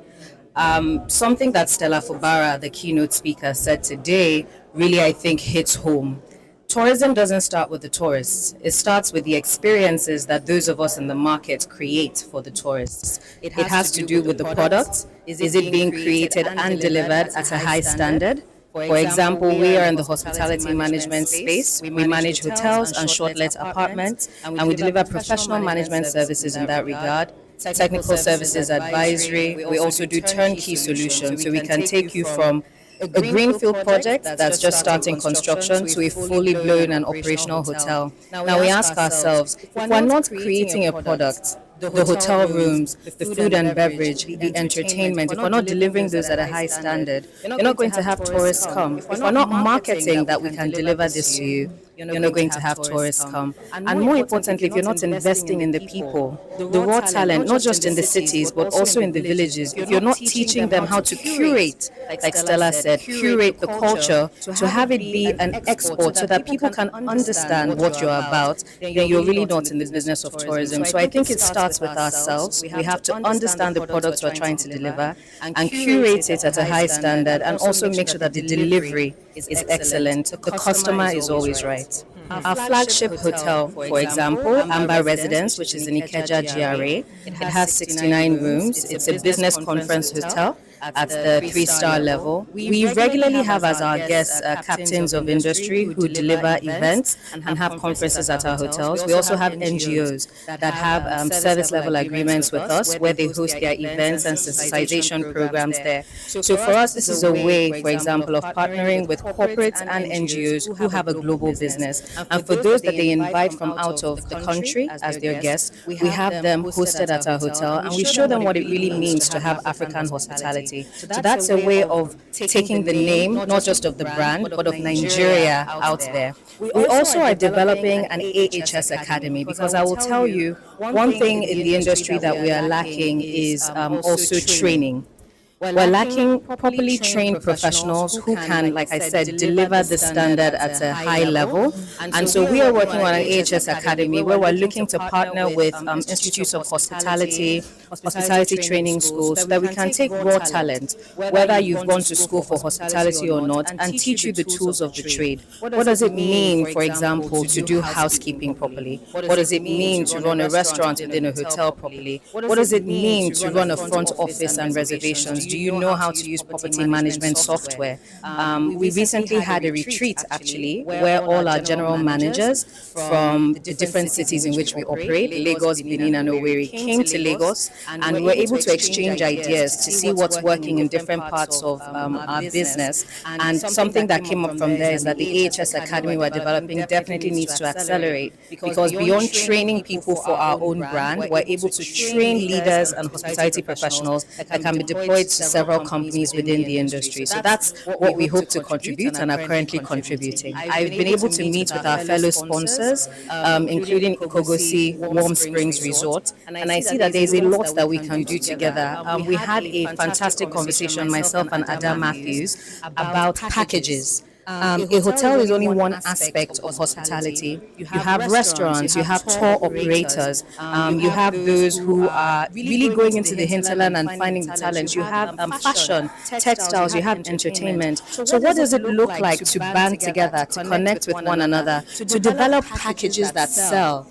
It's very important that the different operators within our market connect with one another to figure out how we can deliver the best packages to the customer. So if I manage hotels, for example, I necessarily need to partner with tour operators, partner with restaurants, partner with film houses and entertainment providers, dance companies. It's an entire ecosystem. Not one of us can make this industry successful. So I think we need to increase the level of partnerships and connections within the industry, so we're delivering packages that the customer loves. And we should be looking at tourism not just outwardly but inwardly. How do we get Nigerians to be interested in knowing what's happening all around, the country? Because if they have a good experience, they themselves, it's free publicity. They'll go outside the country and let people know this is a fantastic hotel, this is a fantastic group. They're partnering very well. We have products that you'll enjoy. I'll maybe just end and say there's a reason I think Amazon as a company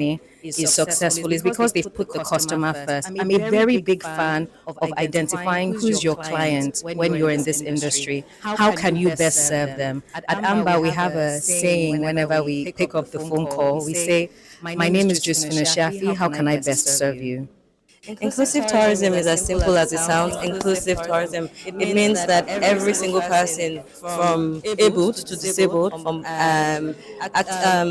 buoyant to struggling, let me put it that way, is able to tap into is able to enjoy our tourism and then to be able to exploit as locals. So I feel like inclusive tourism means focusing on people who both can access it because they are able and people who can't because they are disabled, and create things around those people that even though you're blind or you're deaf or you cannot walk, you still have access to some of these cultural sites, and you don't feel left out because we have embraced what inclusive tourism is for as a whole. We need to look inward. We need to do better. We can have 100 of these conferences, but if we do not decide to take action as soon as possible, we will continue to talk. So my major takeaway again is we need to do better. We need to promote ourselves. We need to value ourselves. When you value yourself, you value what you have. You value your home. When you value your home, you don't talk bad about it. You try and make it better. You hide your secrets. I believe that's what having a home does. And so I believe very strongly again that we need to do better in terms of promoting our own culture. A lot of us at the end of the month or at the end of the summer, a lot of people are going abroad because they want to enjoy. It's Christmas, people want to go somewhere to explore that. We're going to Indonesia, we're going to Dubai. In fact, we're even so angry that Dubai is treating us so badly. I said, bro, 45 years old must come accompanied. It's a joke, and I believe that by the time we start to respect ourselves, respect what we have as a company, as a country, then it's very easy for people also to respect what we have. We do not come from the challenges point of view. It doesn't mean that it's not there. However, what we have done is to be able to, for instance, set up a training school. It's called Veteran Synergy Training School. This training school teaches both expatriates and locals on cultural competence. It teaches business owners on what to do when they want to set up a business. It teaches, on things like inclusive tourism. And then we also have an arm in our company also called the Hospitality Recruitment and Placement Services. What this means is basically an app-based company that allows you as a business owner to go online and then search for the job seeker who is already registered on our platform, and automatically there's an algorithm that matches. But beyond that, that is not the best of our features. We have a blacklist because we find that regardless of what structure you put into the hospitality industry, it is either going to succeed or fail determined on the kind of staff, quality of staff that you have there. So it's very, very important that you have good quality of staff. And so we've said, you know what, this hospitality industry, the staff almost nearly get away with anything. And so this app has a blacklist end where any staff that you hired that has misbehaved, as long as you're a member of our platform, you see that person, and so you don't make hiring mistakes. We also make sure that you go to the proper authorities for background checks. We do your address verification, your educational education. Before you're even placed, Veteran Synergy Training School partners with the hospitality recruitment. And before you're placed anywhere, we've already trained you. And so this is how we are trying to make sure that by giving you stable, informed and educated people, it's very easy for them to come to your business and make it thrive. That is beyond what Veteran as a whole company, which is providing sustainable solutions to African-owned and African-based businesses in well, generally. I think infrastructure will happen as soon as one understands that you have to have a structure which is sustainable in growth. Growth and sustainability starts with its youth. So that's the first investment one has to take. The second one is, if you talk the industry of hospitality and tourism, is that one has to come to a climate where a traveler, regardless from where, can arrive, depart and travel within seamlessly. That means visa regulations and airports have to be addressed and have to be structured in a way that the experience is simply there, positive. Infrastructure itself, my God, roads are roads, electricity is electricity. Perhaps it contributes to the charm of a country. It is wherever you are. But I want to reach the country, I want to get in and out without any issues. Because if you look into Nigeria, before even the infrastructure talk comes again, it's a story. We need to tell the story of Nigeria, the riches of culture, of history, their people, their music, their colors, wherever you're going through. That's what we need to tell. And then we have something to show the world that is Nigeria, and not to be perceived as a risk. We are too good, we are too rich in our heritage, in what we can present to the outside, what nobody has. Take it. So if you take Nigeria as the cradle of humanity, my God, 250 different ethnic groups, kingdoms, you have the Nok terracotta art, it's all there. And we need to tell this. People will be fascinated. But this has to be sent out, and we have to be proud ambassadors, all of us, to tell the outside, this is our Nigeria. This is where the African heartbeat is and will stay. My major takeaway from today's event is we should be intentional and love what we do.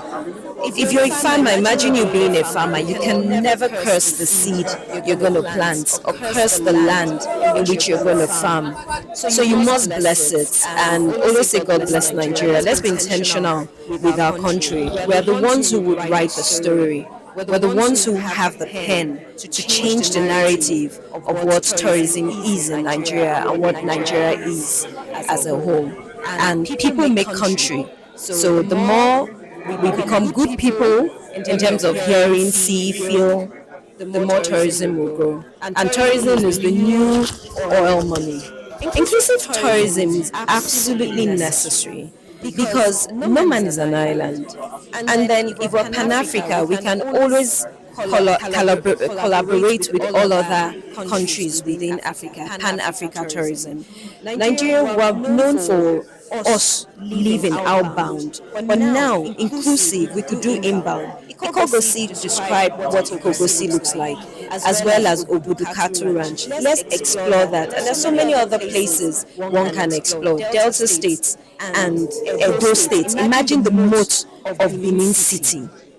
That is already heritage. You go to London National Museum, you find all the artifacts in there. Perhaps maybe they may even have a clay from the moat. Our children don't even know history of the moat, which in those days was as, would I say, more historical than the China Wall. And in those days, just imagine where you could be looking at it from space. You could see the moat, but now you can see China Wall. So I believe inclusive tourism will promote our heritage, our culture. Let's dress, wear adire. You can mix it. That is the inclusiveness, where everything can be infused and in sync. Why is it needed now? It was needed yesterday. It's needed for the future. Tourism is the backbone on which countries can build their economic growth, their pride, job creation. As we said during the session, you look at countries like Singapore, you look at cities like Dubai, you look at countries like Turkey, and they realize very early on in the game that one of the ways they can elevate the entire country and the economics and the GDP was through tourism. People think tourism is about getting on a plane and going to a beach resort. There's medical tourism, there's academic tourism, there's religious tourism, there's business tourism, there's sports tourism, there's cultural tourism, there's culinary tourism. There is tourism for every aspect of business that you can think of. And when we curate a whole picture, motivating people to travel for any one of the reasons I just gave, that's what tourism is. So you can see it's all about economy. If you are a young entrepreneur and you are passionate about food, tap into culinary tourism. If you are passionate about religion, tap into religious tourism. It does not mean you become a tour operator. It means that you start to position and tell stories and narratives around your passion, and people will want to meet with you, travel to see you, or engage you in business that then elevates the economy. So take your passion. The minute you take your passion and you start talking about it, and people start doing business with you in your passion, you have turned your passion into tourism. The event is a wonderful one. I've learned about being deliberate and intentional about what we want to do. And of course, the need for us to develop an inclusive tourism in Nigeria, taking from the experiences of the Obudukatu Ranch, Ikogosi. It is important and instructive for us to develop our own tourism infrastructure so that people will stop having tourism flights, people going out of Nigeria when they have a lot of places that are unexplored here in Nigeria. His Excellency, the Governor of Cross River State, Senator Basio too, is a very deliberate and intentional man. To tell you that it's not just talking about developing the Obudukatu Ranch. Just last 2 weeks, the administration signed 18 billion, approved and signed 18 billion naira for the development of major infrastructural sites in the Cross River State. The Tinapa, the famous Tinapa, the Obodo Mountain Resort, of course, the Kwa Falls and the Abukum waterfalls. Our government have been very, very deliberate about this. And of course, we believe that putting these things into place will open up Cross River even the more for tourists who have been enjoying the warmth of tourism in Cross River State. If you invest in tourism, especially in Cross River State, you are sure of making your money 200%.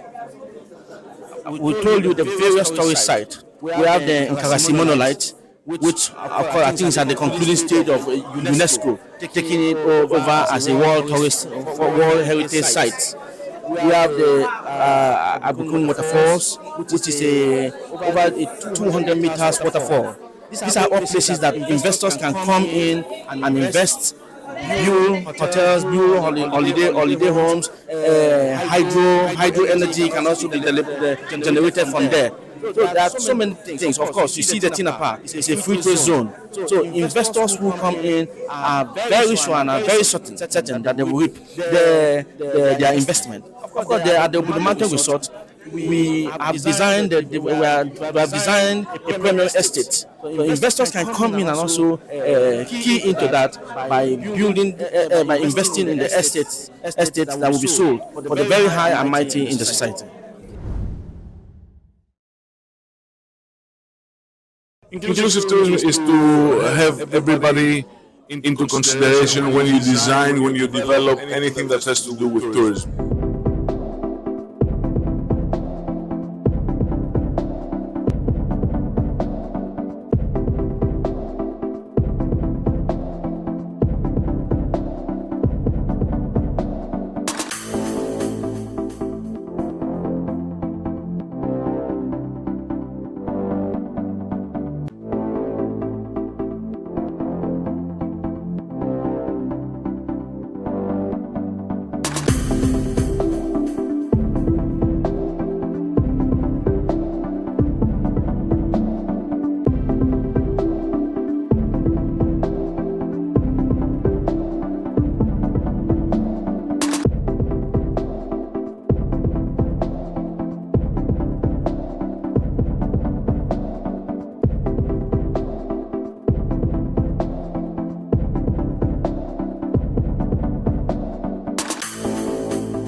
Good afternoon and welcome to the BDTV News at Noon. I am Deborah Eze. Many thanks for joining us this afternoon.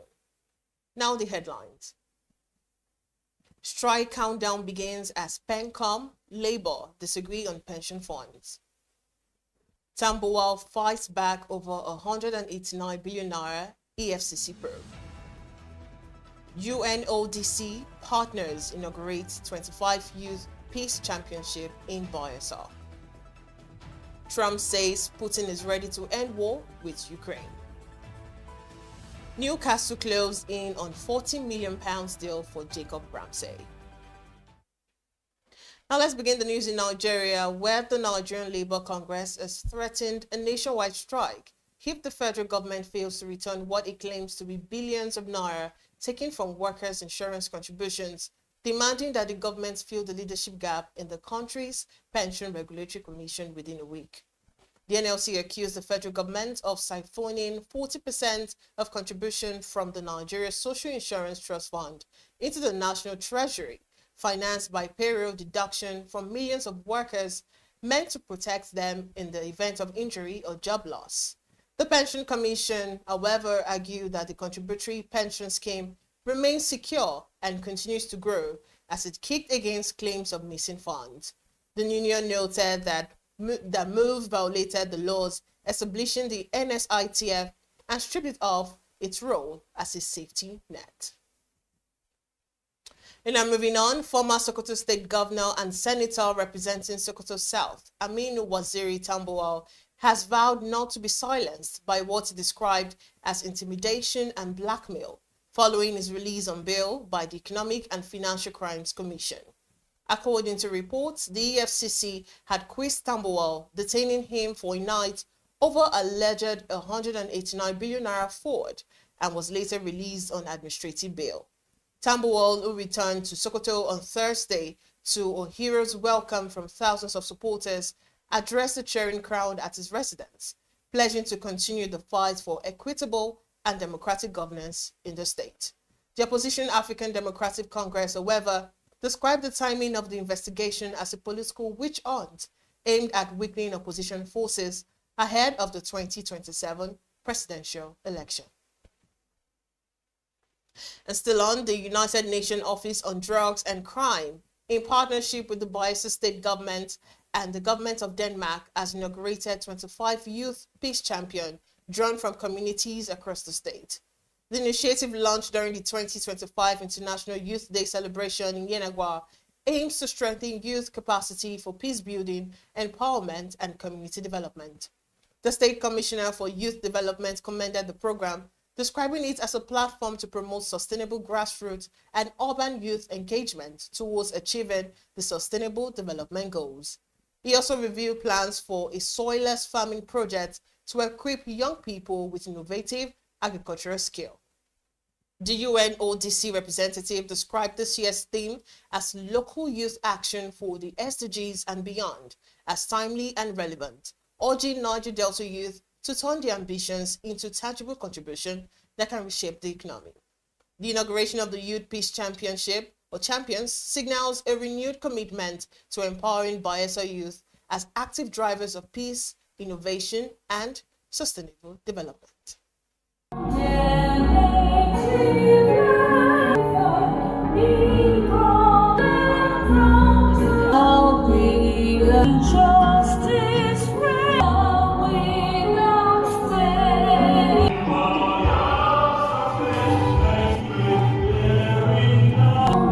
Have your seat. Once again, you're all welcome. Once again, a round of applause for them. Thank you so much. We have from the UNODC, Jane Kemal. Emancipation, because the earth is not just our inheritance, it is our responsibility. We should want states in other Nigeria, so we expanded to Adamawa and Yobe. So how tested the approach to the north, and we recognize that. So this is not a copy and paste model, even though we haven't tested. The state government is 100% committed to collaboration and to promoting the programs and policies that will engender this and even beyond. And that's why we have started practically. If you observe, we are talking less, and we have started the establishment of youth agri-co-ops, and we'll scale that up and move into other areas. You know, we want to do, His Excellency's directive is clear that we do less of the talking and more of the action. Let the action do the talking. It is the exercise to move beyond euphoric symbolic support, but take concrete steps to empower the young people who are the most critical assets of the society. Without whose ministry and partner in the development process, the nation remains stagnant. Build the youth, develop the youth. Crime prevention is our mandate. As you know, the UN Office on Drugs and Crime is the guardian of the Transnational Organized Crime Convention, the Convention on Drugs, but also everything related to cybercrime and anti-corruption. The 25% is not a task. It is, you see, if I have the budget, we'll do it with all Nigerians. But the thing is, you have to create a mentality by which people feel responsible that they've been given something and they are accountable to the communities. So 25 selected in 5 communities, believe me, is nothing.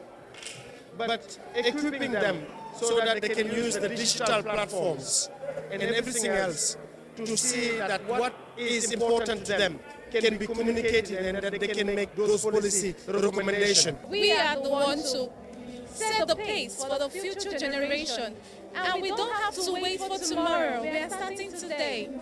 That's why we are here. And to the organizers, I want to say thank you for seeing us, for hearing us, for knowing that there is something called youth. It's a welcome development to Bayelsa State and to the Niger Delta at large. As a youth champion, as I am, being inaugurated today, I will try my possible best in order to curb this youth restiveness in Bayelsa State with the way we're going to be trained in these few days. In my own little way that I understand it is that you don't need to be a youth leader in your community before you participate in this. So to make sure that the purpose of this will not be defeated. All right, we now move to the foreign scene, where U.S. President Donald Trump says he believes Russian President Vladimir Putin is ready to end the war in Ukraine, expecting that securing peace will likely require a second meeting involving Ukraine's leader. Speaking at the White House on Thursday, Trump described Friday's talks in Anchorage, Alaska, as a good meeting, suggesting that the more important meeting would be a follow-up that could include President Zelensky and possibly European leaders. Ahead of the summit, Putin addressed senior ministers and security officials, saying that the U.S. was making quite energetic and sincere effort to stop the fighting and reach agreements of interest to all parties involved in this conflict. A Kremlin aide also added that Putin and Trump would also discuss the huge untapped potential in the U.S.-Russia economic ties. To end the news, Newcastle United are reportedly on the verge of signing Aston Villa midfielder Jacob Ramsey in a deal worth £40 million. According to reports, the two clubs are in advanced talks with an agreement in principle already reached, remaining the final detail before the transfer is completed. Once confirmed, Ramsey will undergo the necessary formalities, including a medical, before sealing his move to St. James Park. The 24-year-old former England under-21 international has scored 17 goals in 167 appearances for Villa since making his senior debut in 2019 and was a regular under manager Unai Emery last season. Now this is where we wrap it up this afternoon on Business Day Television News at noon. I am Deborah Eze. Keep watching BDTV.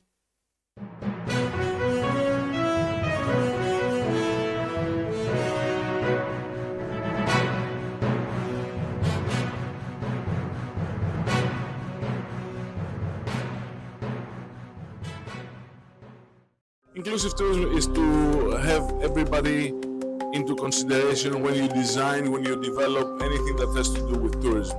So, hello viewers and welcome to Today in History here on BDTV. When we look back at some of the events that have shaped our economies and the world of business, I am Norma Obona, and today I'll be taking you down memory lane to some of the events that occurred on this day, August 15th. On this day in 1945, Japan surrendered to America, and this would put an end to World War II. The stock market would close the next day, August 15th, in celebration of the end of the World War. The next day, the markets would be open on August 17th, where the reaction was muted, with the Dow falling 0.25% and closing at 164.38. And on this day in 1947, India became independent from the British rule. British control of the South Asian country began in the mid-1800s with the East India Company. The company initially established itself in the subcontinent for trading purposes and then slowly took control over the principal states that separately ruled the country. A violent rebellion in 1857 prompted the British Crown to take over direct rule of India. The time between then and independence in 1945 was marked with violent and non-violent movements targeted towards gaining independent rule. Mohandas Karamchand Gandhi was a key figure in the non-violent civil disobedience movement against the British. Independence came with the country being partitioned into India and Pakistan. And that's how far we can take you today in history here on BDTV. I am Norma Obona. Keep watching BDTV.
I am, of course, a great admirer of the impeccable credibility, professionalism, and business savviness of BusinessDay. If you really mean business in Nigeria, start your day with BusinessDay.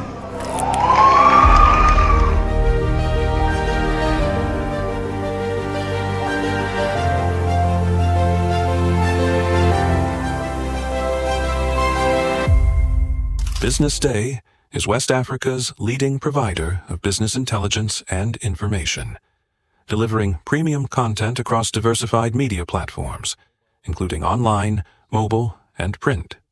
Since its inception in 2001 with a weekly newspaper production, BusinessDay has expanded its reach to provide exclusive content accessible through print, mobile, and online channels. Our premium offerings are further enriched with syndicated content from esteemed sources like the Financial Times, The Economist, and the Harvard Business Review. At BusinessDay, our mission is clear: to be the foremost provider of business and financial content, empowering readers to make informed decisions in Nigeria and Africa.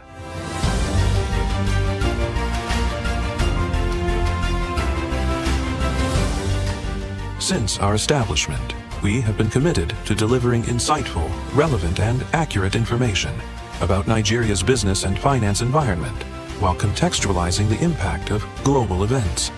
We monitor the stock market, analyze the companies driving it, and report on government policies and their economic implications. For being consistent in organizing these CEO forums for almost the last 14 years, I think this was a commendation, and I think something that will encourage them to continue. From decoding market trends to dissecting economic shifts, we offer actionable investment ideas and serve as a compass for decision makers navigating complexity. Beyond headlines, Business Day fosters discussions on critical economic issues through impactful conferences and events. These platforms bring industry leaders together to share narratives that drive innovation and spark meaningful dialogues. Our events galvanize connections, bridging the gap between inspiration and achievement. For businesses seeking visibility, our strong digital presence offers unparalleled opportunities, with millions of followers across social media and a dynamic website attracting visitors from within and outside Nigeria. Business Day is the ideal platform to boost visibility for your products and services.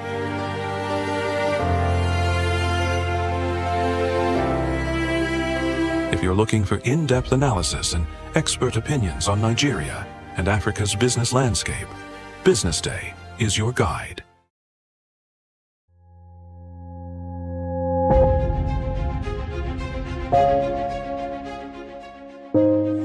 Good morning and welcome to the BDTV Breakfast Show. I am Bethel Obajabi. My name is Elizabeth Musa. And this is the social listening segment on the BDTV Breakfast Show. We're talking about the Fly Nigeria Act. Can you give us a background into what this is about? We are here today on the streets of Lagos, Nigeria, to gather opinion about a pressing issue.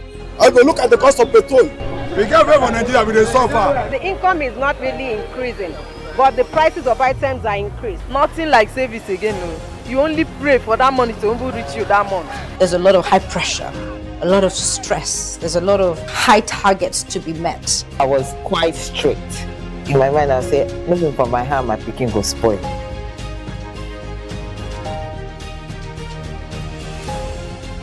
To allow all banks and all the players in the space 15% inflation target achievable in 2025.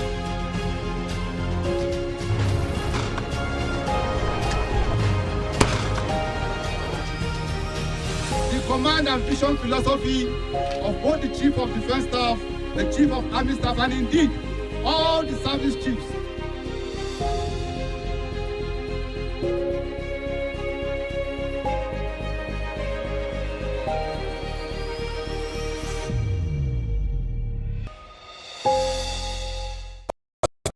Attention bees, want to make informed decisions? Join the ranks of the best with Premium Business Day.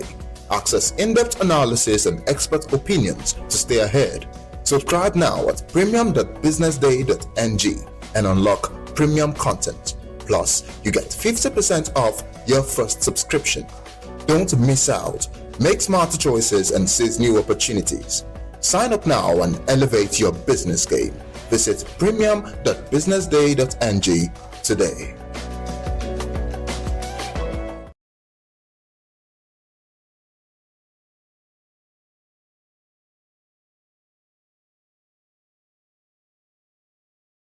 Medical Director at Remi Tinubu's Health Center, Dr. Akintayo Adebayo in Ikoyi, says Nigerian leaders' preference for seeking medical treatment abroad while neglecting local healthcare facilities fuels a cycle of underfunding and poor quality of care, leading to a crisis in the nation's health care system. He says the normalcy of systemic issue where leaders prioritize foreign healthcare over investing in and improving local infrastructure is disheartening. If you don't take into consideration the social welfare, it's like throwing water into the basket. What do I mean by social welfare? Why do I have to send my child to highly priced private institutions? Why do I have to? If the public institutions have a common standard and they have the necessary infrastructure and the resources there is adequate to pass the requisite knowledge, why do I have to send them abroad or to any private institution? That is part of social welfare. If the hospital is working well, that is also part of social welfare. Why do I need to go to other high-priced, air-conditioned facilities where they will give you cutthroat deals that would lead people to catastrophic spending? The resources they're supposed to use for something else, they are now using it to service health. Nigerian leaders, including the president and governors, often bypass local hospitals, including the heavily funded Asurok Clinic, for medical care abroad.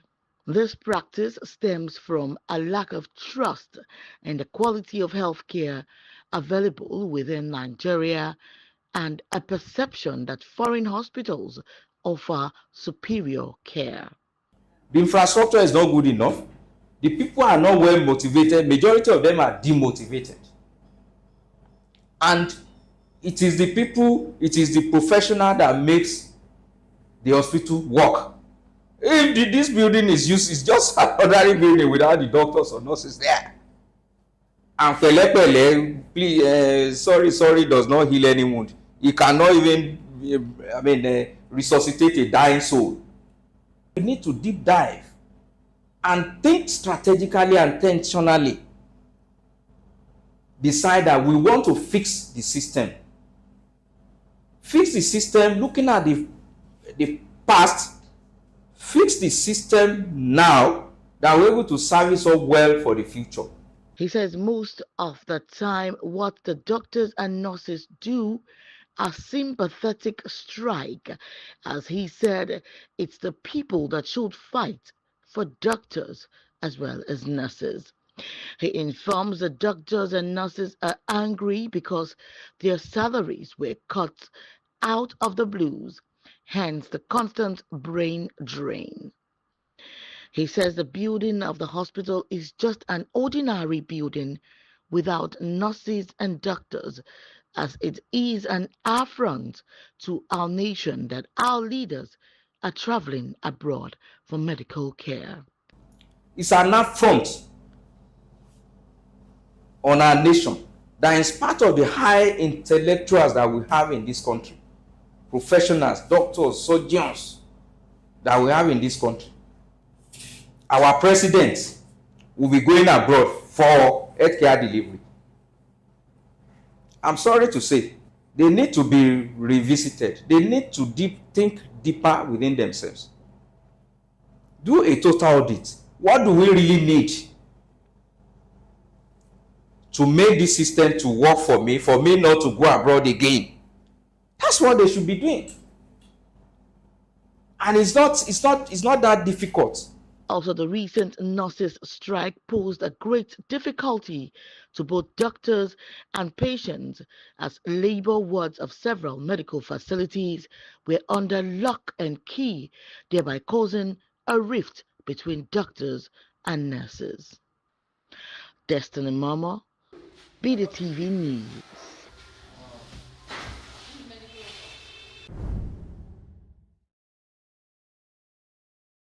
Medical director. Inclusive tourism is to have everybody into consideration when you design, when you develop anything that has to do with tourism.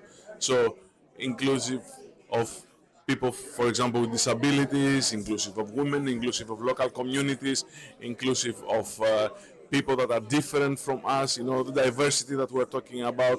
That is what we're talking about when we're talking about inclusive tourism.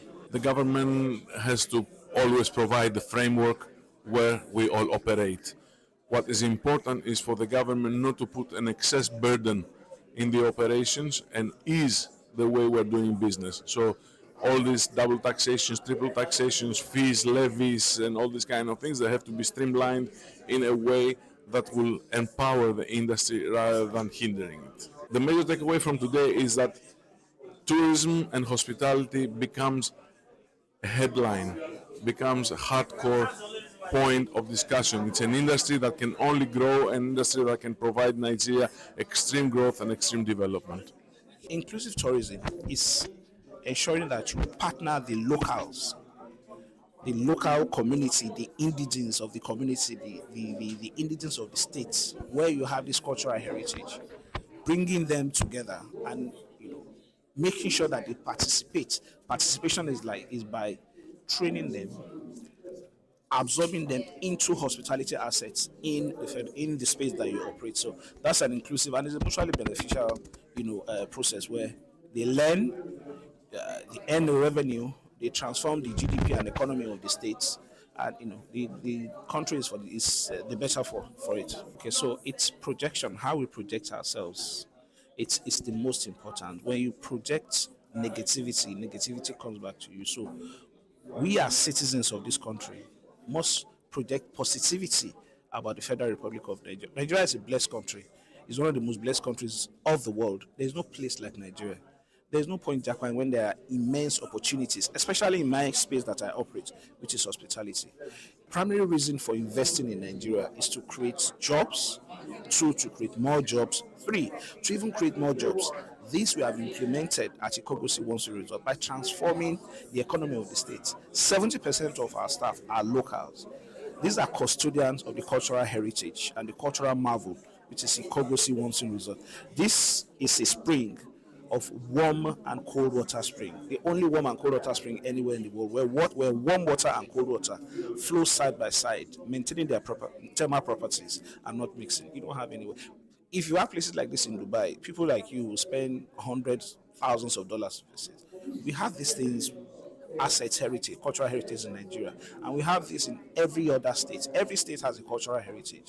So we must be intentional. We must project positivity about the Federal Republic of Nigeria. Now, this image that we project will encourage people to visit Nigeria. It's going to transform our GDP, and this is just the start. And this government is intentional in reviving the tourism sector of the Federal Republic of Nigeria. I think we're in the right direction. The issues we have in Nigeria are not difficult. It's not new. It's something we see elsewhere, and the best way to bring a solution or to actually make sure that those problems don't exist anymore is for all of us to agree that we want to make Nigeria an hub, a destination for tourism in Africa. And also we have the resources, we have the manpower, and we have the culture to actually make that happen. So as long as both private and public sector can agree and can say to themselves, it's possible, this is possible, I'm sure we're going to excel at it. Educate the public, let everybody know that Nigeria is a hub, is a place where people can come to and actually have fun and actually learn about culture, about food, about music and movie. People are already excited about those anyway.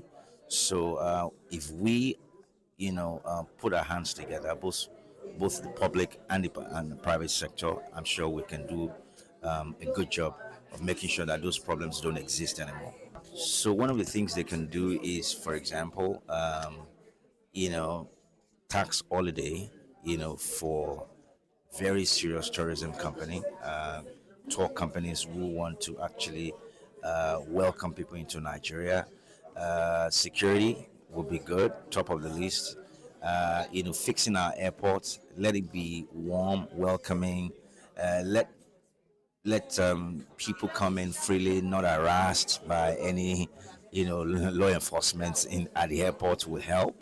Making sure that we have good infrastructure in place, electricity, good roads, and all that.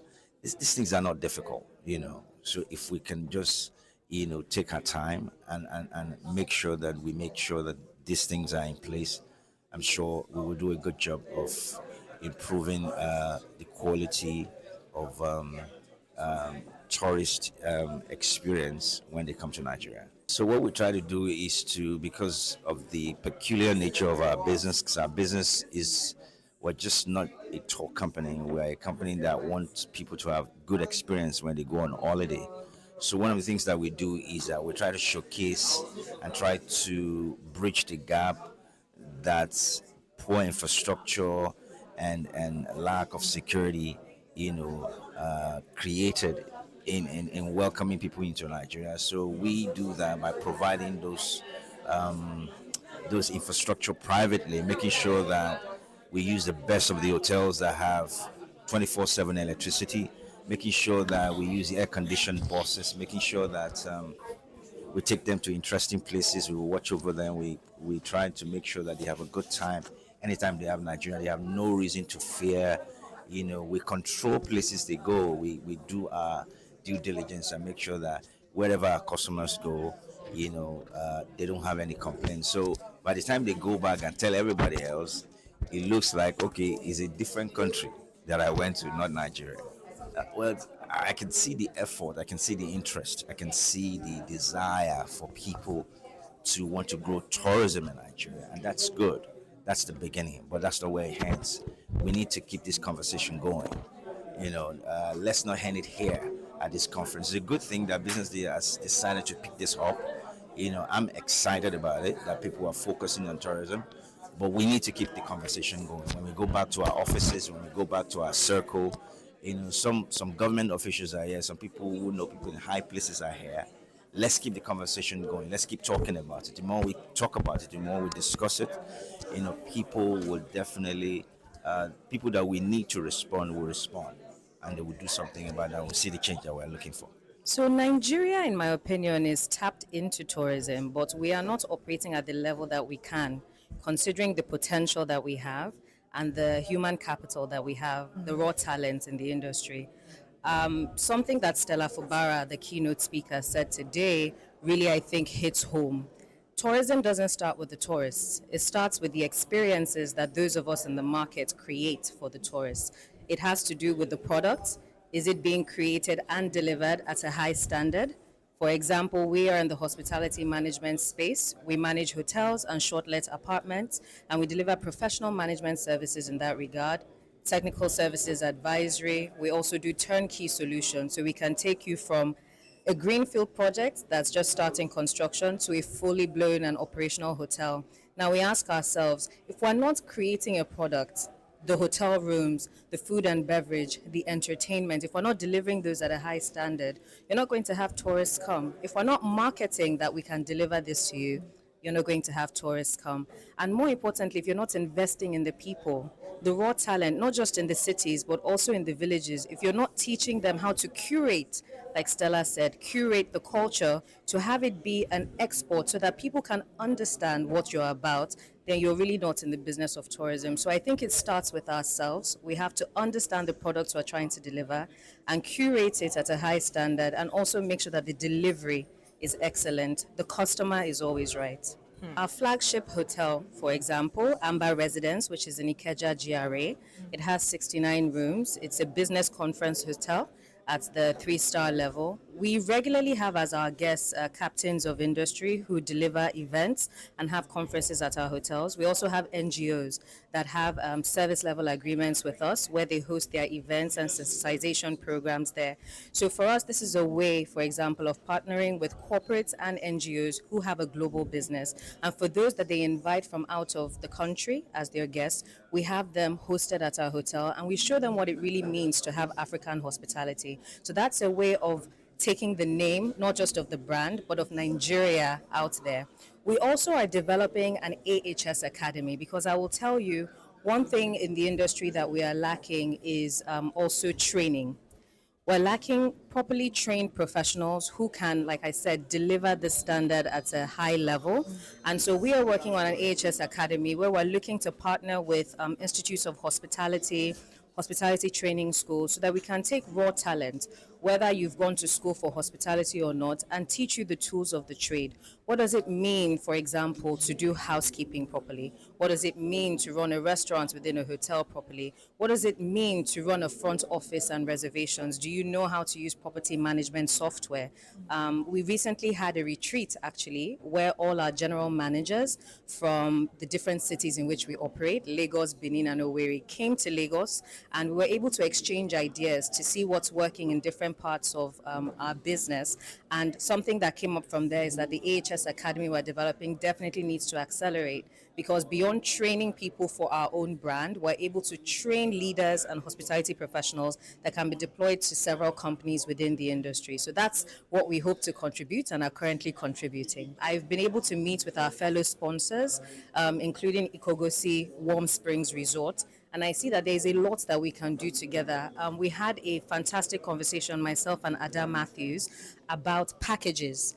A hotel is only one aspect of hospitality. You have restaurants, you have tour operators, you have those who are really going into the hinterland and finding the talents. You have fashion, textiles, you have entertainment. So what does it look like to band together, to connect with one another, to develop packages that sell? It's very important that the different operators within our market connect with one another to figure out how we can deliver the best packages to the customer. So if I manage hotels, for example, I necessarily need to partner with tour operators, partner with restaurants, partner with film houses and entertainment providers, dance companies. It's an entire ecosystem. Not one of us can make this industry successful. So I think we need to increase the level of partnerships and connections within the industry so that we're delivering packages that the customer loves. And we should be looking at tourism not just outwardly but inwardly. How do we get Nigerians to be interested in knowing what's happening all around, the country? Because if they have a good experience, they themselves, it's free publicity. They'll go outside the country and let people know this is a fantastic hotel, this is a fantastic group, they're partnering very well, we have products that you'll enjoy. I'll maybe just end and say there's a reason I think Amazon as a company is successful is because they've put the customer first. I'm a very big fan of identifying who's your client when you're in this industry. How can you best serve them? At Amber, we have a saying whenever we pick up the phone call. We say, "My name is Josephine Shafi. How can I best serve you?" Inclusive tourism is as simple as it sounds. Inclusive tourism, it means that every single person, from able to disabled, from buoyant to struggling, let me put it that way, is able to is able to enjoy our tourism and then to be able to exploit as locals. So I feel like inclusive tourism means focusing on people who both can access it because they are able and people who can't because they are disabled, and create things around those people that even though you're blind or you're deaf or you cannot walk, you still have access to to this cultural site, and you don't feel left out because we have embraced what inclusive tourism is for as a whole. We need to look inward. We need to do better. We can have 100 of these conferences, but if we do not decide to take action as soon as possible, we will continue to talk. So my major takeaway again is we need to do better. We need to promote ourselves. We need to value ourselves. When you value yourself, you value what you have. You value your home. When you value your home, you don't talk bad about it. You try and make it better. You hide your secrets. I believe that's what having a home does. And so I believe very strongly again that we need to do better in terms of promoting our own culture. A lot of us at the end of the month or at the end of the summer, a lot of people are going abroad because they want to enjoy. It's Christmas, people want to go somewhere to explore that. We're going to Indonesia, we're going to Dubai. In fact, we're even so angry that Dubai is treating us so badly. I think 45 years old must come accompanied. It's a joke. And I believe that by the time we start to respect ourselves, respect what we have as a company, as a country, and then it's very easy for people also to respect what we have. We do not come from the challenges point of view. Doesn't mean that it's not there. However, what we have done is to be able to, for instance, set up a training school. It's called Versaline Synergy Training School. This training school teaches both expatriates and locals on cultural competence. It teaches business owners on what to do when they want to set up a business. It teaches, on things like inclusive tourism. And then we also have an arm in our company also called the Hospitality Recruitment and Placement Services. What this means is basically an app-based company that allows you as a business owner to go online and then search for a job seeker who is already registered on our platform, and automatically there's an algorithm that matches. But beyond that, that is not the best of our features. We have a blacklist because you find that regardless of what structure you put into the hospitality industry, it is either going to succeed or fail determined on the kind of staff, the quality of staff that you have there. So it's very, very important that you have good quality of staff. And so we've said, you know what, this hospitality industry, the staff.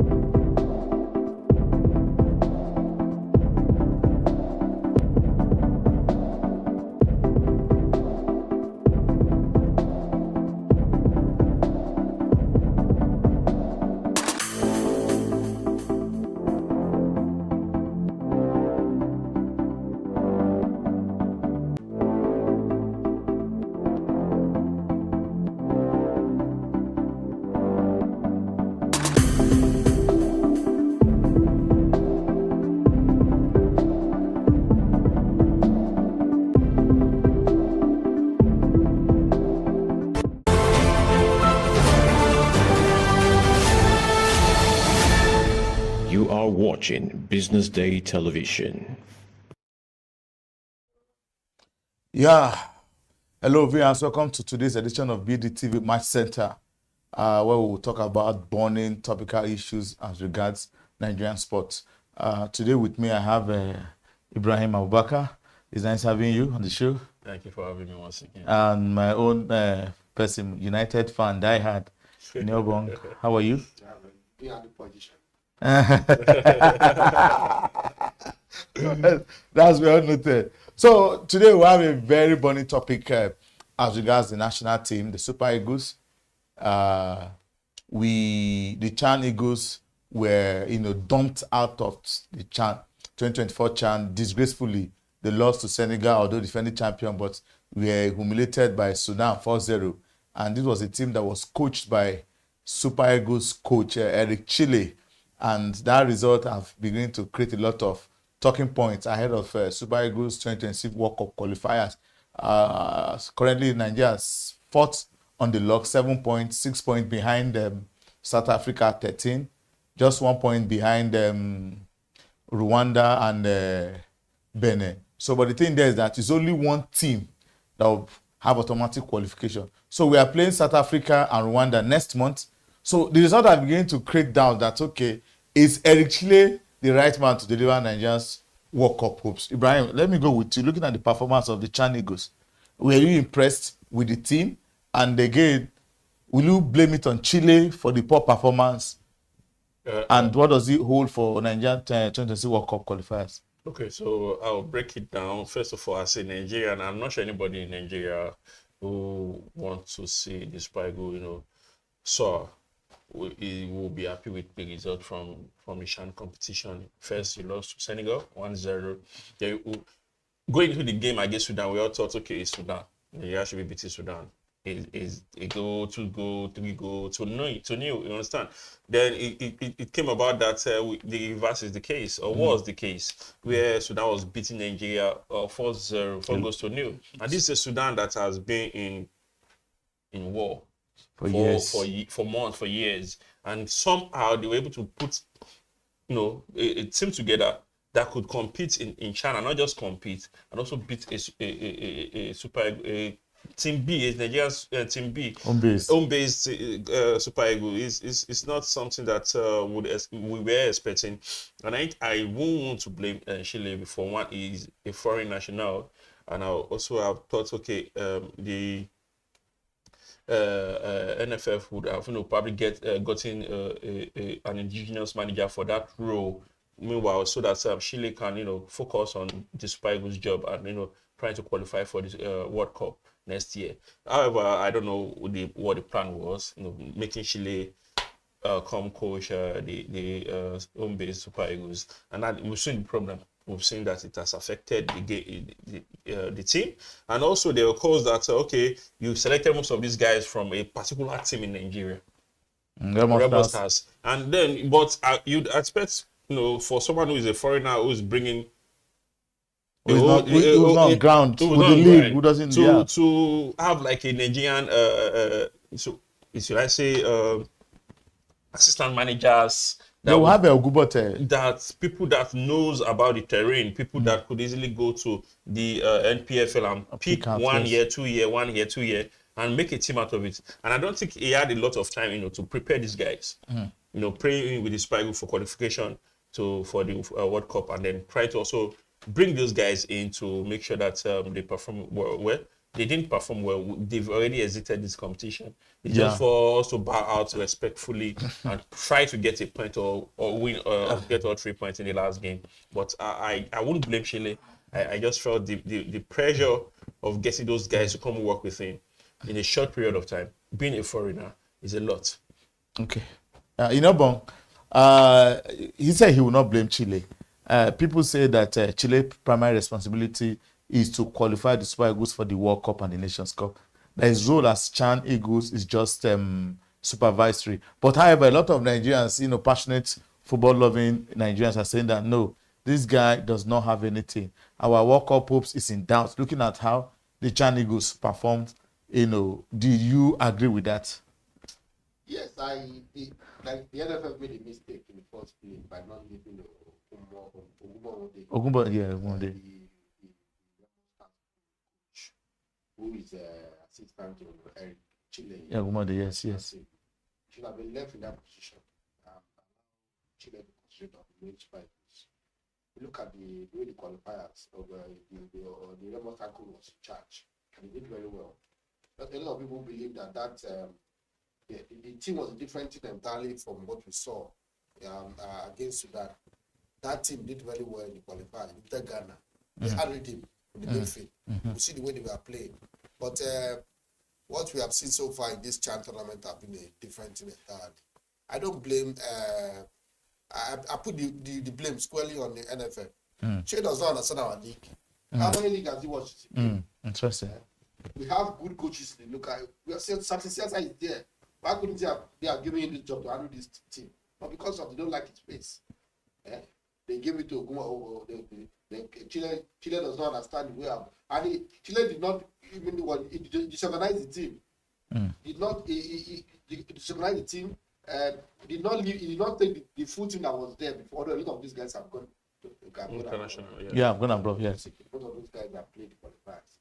But Chile changed the dynamics of that team. Brought in new players. And some of those players, the way they play, I saw the highlight yesterday. I was wondering, these guys are footballers. Look at that one that considered score and won't go. Also, he was trying to not the ball and hit him on his hand. I mean, somebody. And he said he was also guilty in the first match. He was one that made the Senegal to score.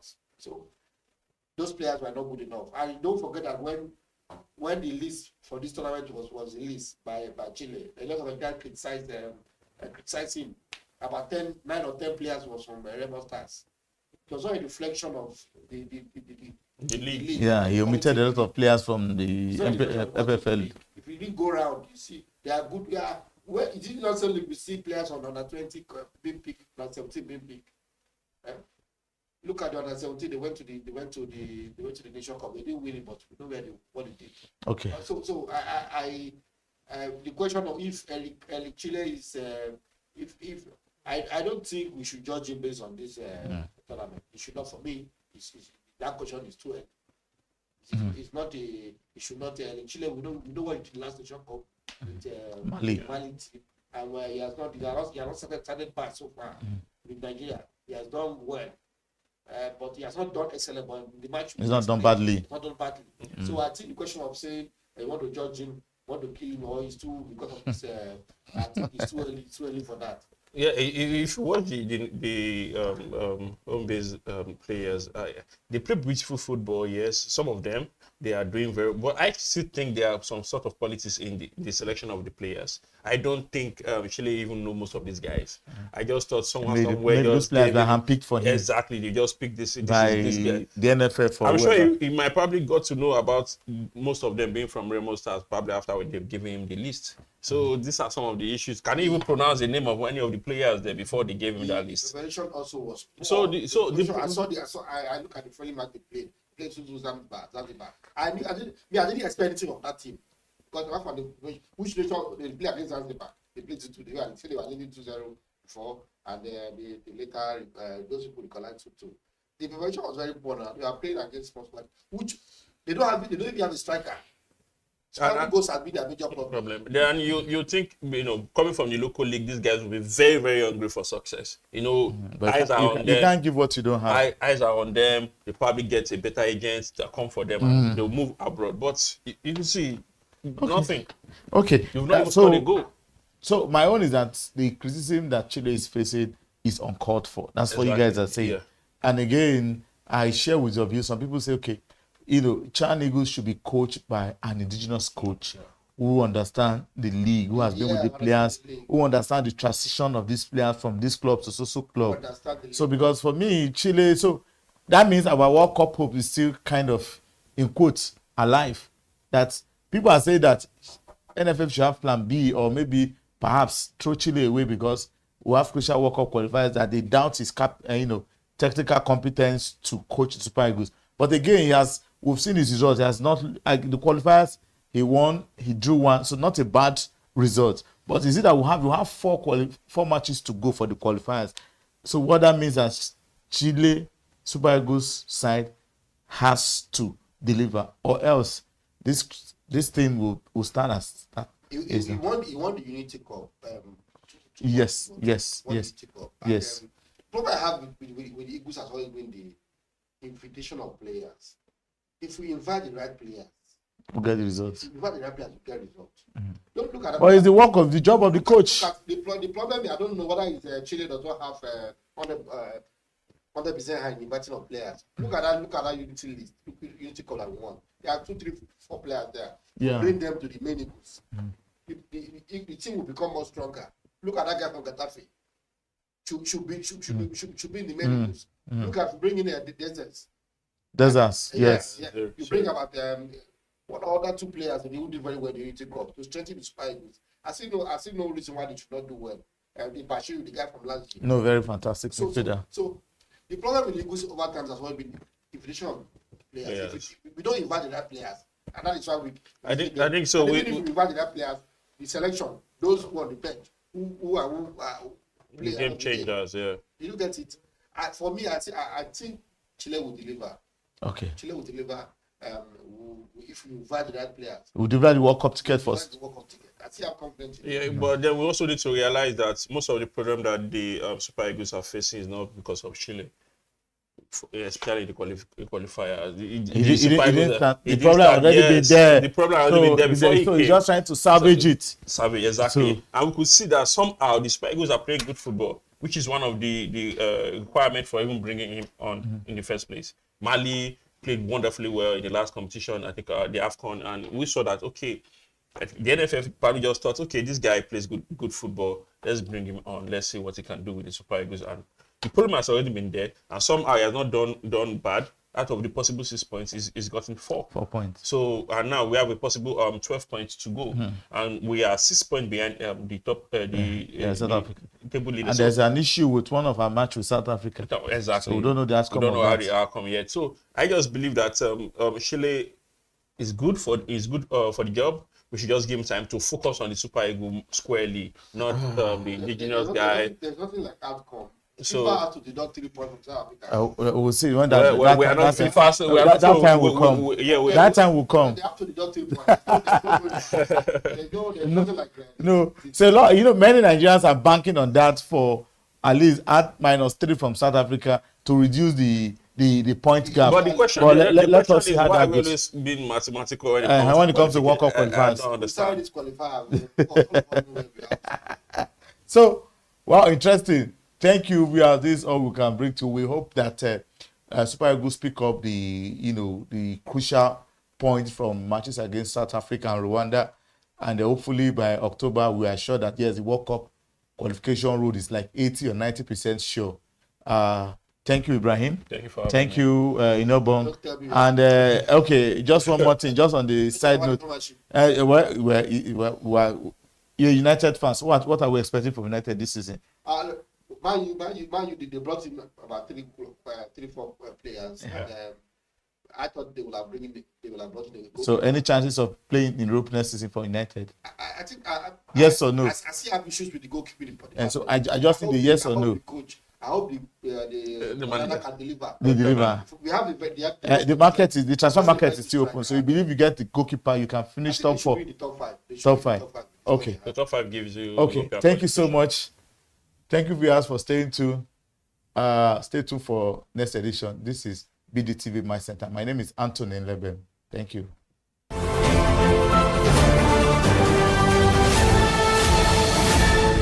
You are watching Business Day Television.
They say money never sleeps. Wake up to clarity, insights, and the stories driving business in Nigeria and beyond. From the heartbeat of small and medium enterprises to the pulse of national economic policy, this is where business meets perspective. With expert guests, real-time analysis, and stories that matter to you, we go beyond headlines to bring you the full picture.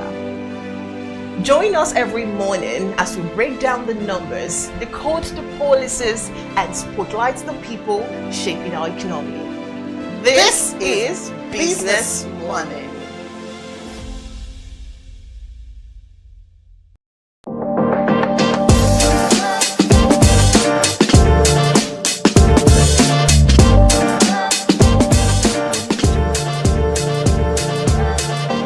Hello viewers, welcome to another edition of BD Extra on BDTV. My name is Anthony Uduba and I'm here in the studio with Ibishomi Olumide, aka Sniper. You're welcome to BusinessDay TV.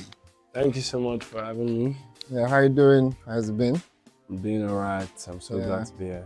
So you've worked with an array of Nigerian artists in the Afrobeat space, you know, as a photographer who takes them pictures for, you know, promotional pictures and so many are in an area of those pictures. How does it feel like being a photographer in this space, in the Nigerian music space? How does it feel like? I won't even lie, it feels so amazing because, before I started photography, before photography, just growing up as a teenager, I used to listen to all of these people. Then growing up to the stage where I now have, a purpose around them. Artists that I grew up listening to are booking me to shoot a session for them, to shoot an album cover for them. It feels so amazing and it feels so good. Yeah. All right. So it chose the name Sniper. Whenever I see Sniper, I'm like, okay, is it the... Actually, that's one of my USP. Oh, really? Yeah, USP is unique selling points. Yeah. So basically, because whenever you hear Sniper, it rings a bell, you just want to, you're curious to know, why are you Sniper? What does your Sniper mean? Yeah. Basically, so that's just one of my unique selling points. But basically, the whole Sniper thing is a long story, but let me just break it down. Yeah. So I used to watch a lot of Korean movies while I was high school and all that. Yeah. So, in all these Korean, they're always snipers, shooting the president, assassinating president and all that. So I used to see that as a cool stuff to do. So at that time, I used to think, okay, it's cool to be a sniper and all that. But then, growing up and, when I got mature, I realized now that's not really a proper thing to do.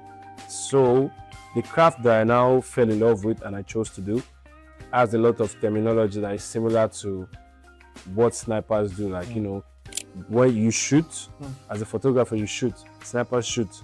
You focus. You pull the trigger, because sometimes when you want to shoot, you add a trigger to your camera. You pull. So I'm just like, oh, this terminology is kind of mad. So sniper it is. Let me just be a sniper. Looking at your background in photography, can you walk us through your career and how your journey started? Because yes, you do take pictures with of artists, but it must have started from somewhere. Yeah. How did it start for you? Just give us a brief history of how. So basically, I started as a beauty photographer. Because the first photographer that actually put me through regarding photography specializes in beauty photography. So, and at that time, that was really what was in vogue at the time. That was really what a lot of people were doing, beauty photography. So, but then I picked photography as a hobby. What do you say? What year was this? This was 2018. Okay. 2018. So actually, why I started was I contested for a beauty pageant while I was in university. I was in 200 level. So there was a beauty pageant for the department. So I contested for it and I won actually. So when the photographer sent me the pictures from the event, I really loved them so much. And prior to that time, I used to take a lot of pictures with my phone subconsciously. I just really like the art of taking pictures with my phone. So then when I saw the pictures, I'm not like, okay, this is someone who knows how to take professional pictures. Let me just hit him up to see what I can learn from you. And I paid him to put me through and also. So I started with beauty photography.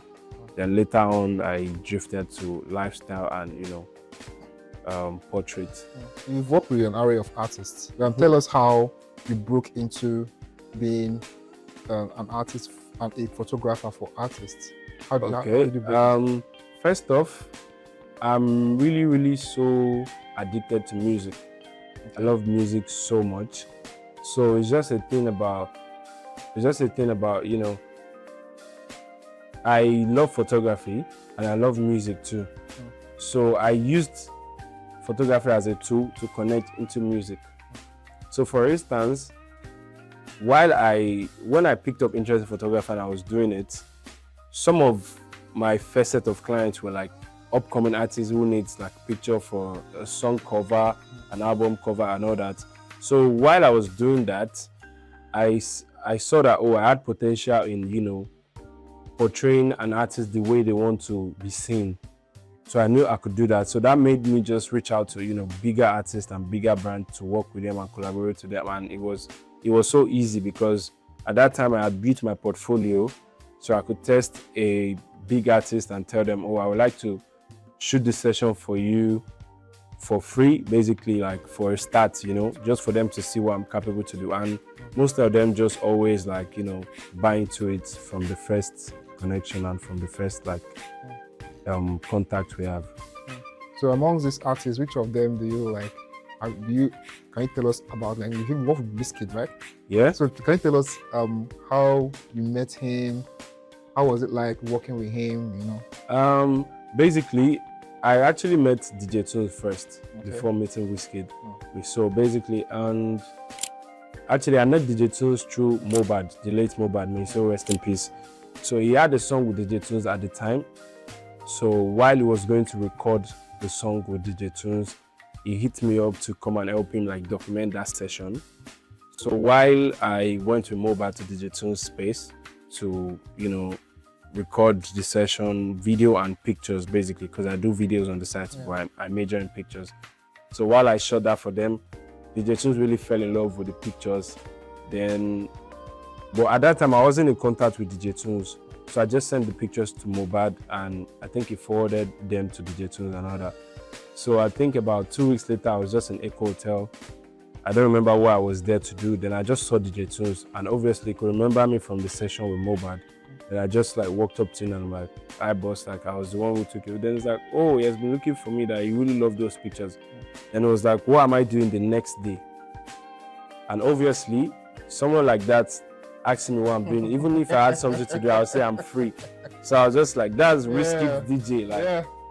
I've also even been a fan of DJ Tunes long before that time, long before meeting him and all. So it was just like, what am I doing the next day? And he told me they were shooting the video to that song that he recorded. Then just hit me up to come and join him at Echo Hotel the next day. Then we went to shoot the video. And for that, you already know DJ Tunes is Wizkid DJ. So obviously all their events, I get, VIP pass. And so that's how I got access to see Wizkid and, take his pictures, document them and all. So even up to now, I'm DJ Tunes official photographer in Lagos. Yeah. Oh, okay. Anytime he's in Lagos, I'm the one who take his pictures. So apart from DJ Tunes, do you have any affiliations to any other artists? Yeah, definitely. I work with a whole lot of artists. I work with Naira Marley, I work with Zinoliski, Balorankin, Means. There's an artist, his name is Means, he's also big. And a whole lot of artists. I don't want to mention names because I won't stop. So tell about the international artists you've worked with. Yeah, I recently, I think it was even about this time last year, I documented, I shot stills, BTS behind the scenes pictures for Central C and Ashake's Wave. They had a video because I've been a fan of Central C for so long now. And one way or the other, I connected with his younger brother through Instagram. Wow. Yeah, so we've been talking since about 2022. They came for a concert in Nigeria at that time, Homecoming. So they hit me up to come around to shoot a lifestyle session for them. But for some reasons, their flight got reversed to an earlier time. So I couldn't catch up, So they were just like, whenever they come to Nigeria again, we were going to link up. So last year when they came to shoot Wave with Ashake at African Shine and some other locations in Lagos, so his brother just hit me up to come document some stuff for them. So who inspires your work? Actually, do you have any photographer in mind that, or filmmaker that inspires what you do? And how Yeah, definitely. When it comes to, actually, what I fell in love with at first, one of the major person that made me fall in love with the whole creative industry is Clarence Peters, because I live in the same estate as him. He lives in Omole Estate, and that's where I also live. So you know, like sometimes I've seen them shoot videos, and you know, the whole scene. That's even before I got into the whole creative scene. Just seeing them do it at that time, without me even knowing I was going to get into that kind of stuff in the future. It used to be so fascinating to me, like, you know, seeing the whole set and seeing them direct a musical artist and all that. So I knew this is something I would love to do. So, and actually, it was one of his, it was actually his editor that really, let me say, put me on. Because there was a video they shot in front of my house around 2017. I think it's Davido's Bobo featuring Mayoko. So actually I was at school at the time. So my mom texted me like, yo, they're shooting a video in front of our house, because she knows I would love to be around that kind of stuff. So she told me they're shooting a video Davido is shooting in front of our house. And I'm like, wow, really? So I tried to come back from school at that time just to come and see, because obviously it's in front of my house. So I can just stay in front of my house and be seeing what they're doing. But I couldn't make it. So I think a day after, I went to Clarence Peters' page just to see like, you know, if maybe there was going to be like BTS of the video they shot and all that. So he made a post appreciating some of his staff, some of his workers. So I now saw someone who took a picture somewhere close to my house. His name is B-Boy. And I DM'd him and I'm like, hello boss, I would like to be your boy, and like if you need assistance or anything, I would like to assist you with stuff. So he saw the name Sniper and he told me that was the first thing that caught his attention. So he opened my message, and obviously there were a few pictures on my page at the time. So he replied and he said, okay, no problem, that whenever he's less busy, he's going to text me to, you know, link him up and all. Then from there, he started inviting me to their video sets. So basically, I was going to Clarence Peters' video set at the time, taking BTS pictures for the artists they're shooting and doing playback and DRT. So that's really how I just got started and all that. The energy of the music industry is huge. It's like it's vibrant. Yeah. So does that influence your style? Yeah, definitely. Like being around these people, being around. Yeah, it does, because one thing is that when an activity is going on around musical artists and all that, you need to, the way you capture that moment, need to speak and show the vibe that was actually happening at that time. Do you understand? For instance, maybe when an artist is recording a song, there are some songs that, you know, that can be so personal and so deep to a musical artist. So while they're recording it, the kind of picture you take needs to show all of that. And let's say at a show now, at a concert, or, you know, an artist event show, you know, they are performing with a very high energy and the wave is there from the audience and all that. So while you are taking all those pictures, you need to portray all those things. So you also need to be in that vibe for you to be able to show it to the people that were not there. So anyone who is looking at the picture can also tap into that vibe that was happening at that moment. So definitely you have to be on that high voltage too. I think this is more like coming from a photographer's background. I think it's when you're trying to tell a story with still images. Yeah, with pictures. Yeah, basically you're telling a story. You're telling a story. You're telling a story. Yeah. So you're telling this. So it's like while you're taking this, you're telling the viewers or the audience of whatever you're taking that this is the tone of what is going on. This is the tone of how or what was being portrayed during that event. So basically, yes, as a photographer, you're a storyteller. Your pictures tell story. Your pictures, you know, your pictures should be able to move people. The way you document an artist, the way you portray them really, really matters a lot. And you know, when an artist posts a picture online, that is part of their branding. That is part of the way they want people to see them. So you need to be intentional with the way you portray those artists and the pictures that you take for them. Let's talk about the business of photography now. Operating in as a photographer in Nigeria and Lagos, basically, how do you navigate this space business-wise? Business-wise, definitely photography is a great business. Like it's really it's a business that's worth it, because it's a creative business and it's a skill. You're selling your skill basically, but obviously you just need like tools to facilitate those skills. So judging, like talking about the business aspect is really decent and it makes a lot of sense. But obviously, just like every other business, there's always peaks and valleys.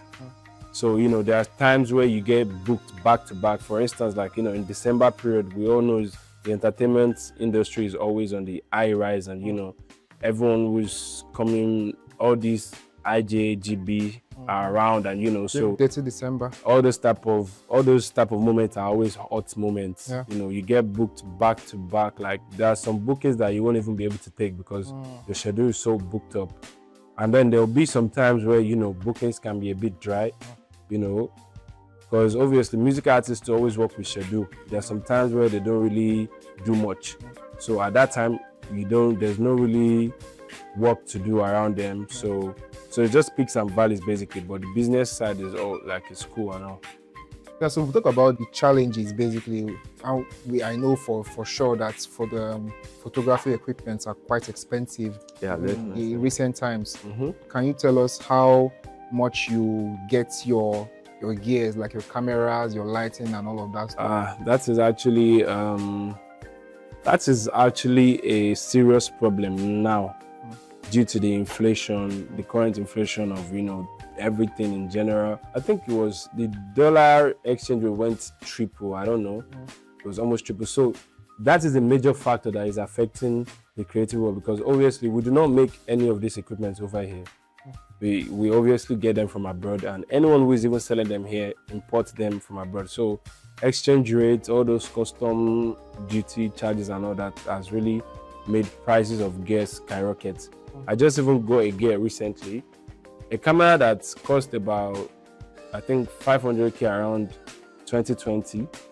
I just got it for about $3,500 just this week. This week there, I just got it this week.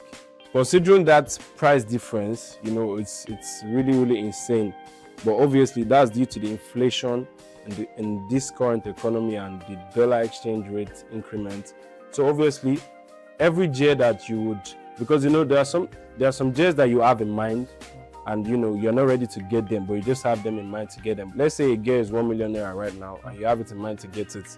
Then maybe in the next 8-9 months when you want to get it, then you realize, oh, the price number 1 million is now 1.3 million. So all those price increments can be challenging because you most times work with a budget to buy a new gear and stuff like that. And all these price increments, I know you can't just impose them on your charge, because your clients, you have to consider your clients too, because the whole economy is affecting everyone. It's affecting you, it's affecting your client. So breaking that down and making sure you set a price that works for you and is also not too much for your clients can be difficult. So, but I've always tried my best to just find a balance between that. So working around this space, is there anything you think the government can do to at least make it easier for people who want to get into the business of photography too? Yes, definitely, because I feel like the Nigerian government currently are not really doing so much to support the creative world.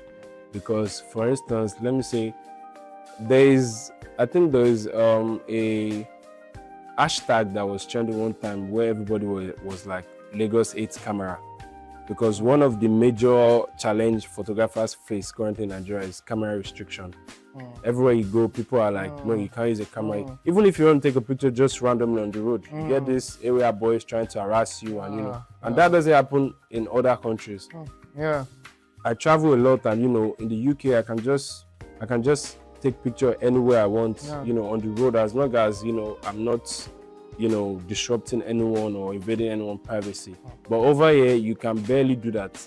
Even in like some government, let me say, for instance, there's a park around Ikeja that they do allow pictures sometimes, but you have to pay a token.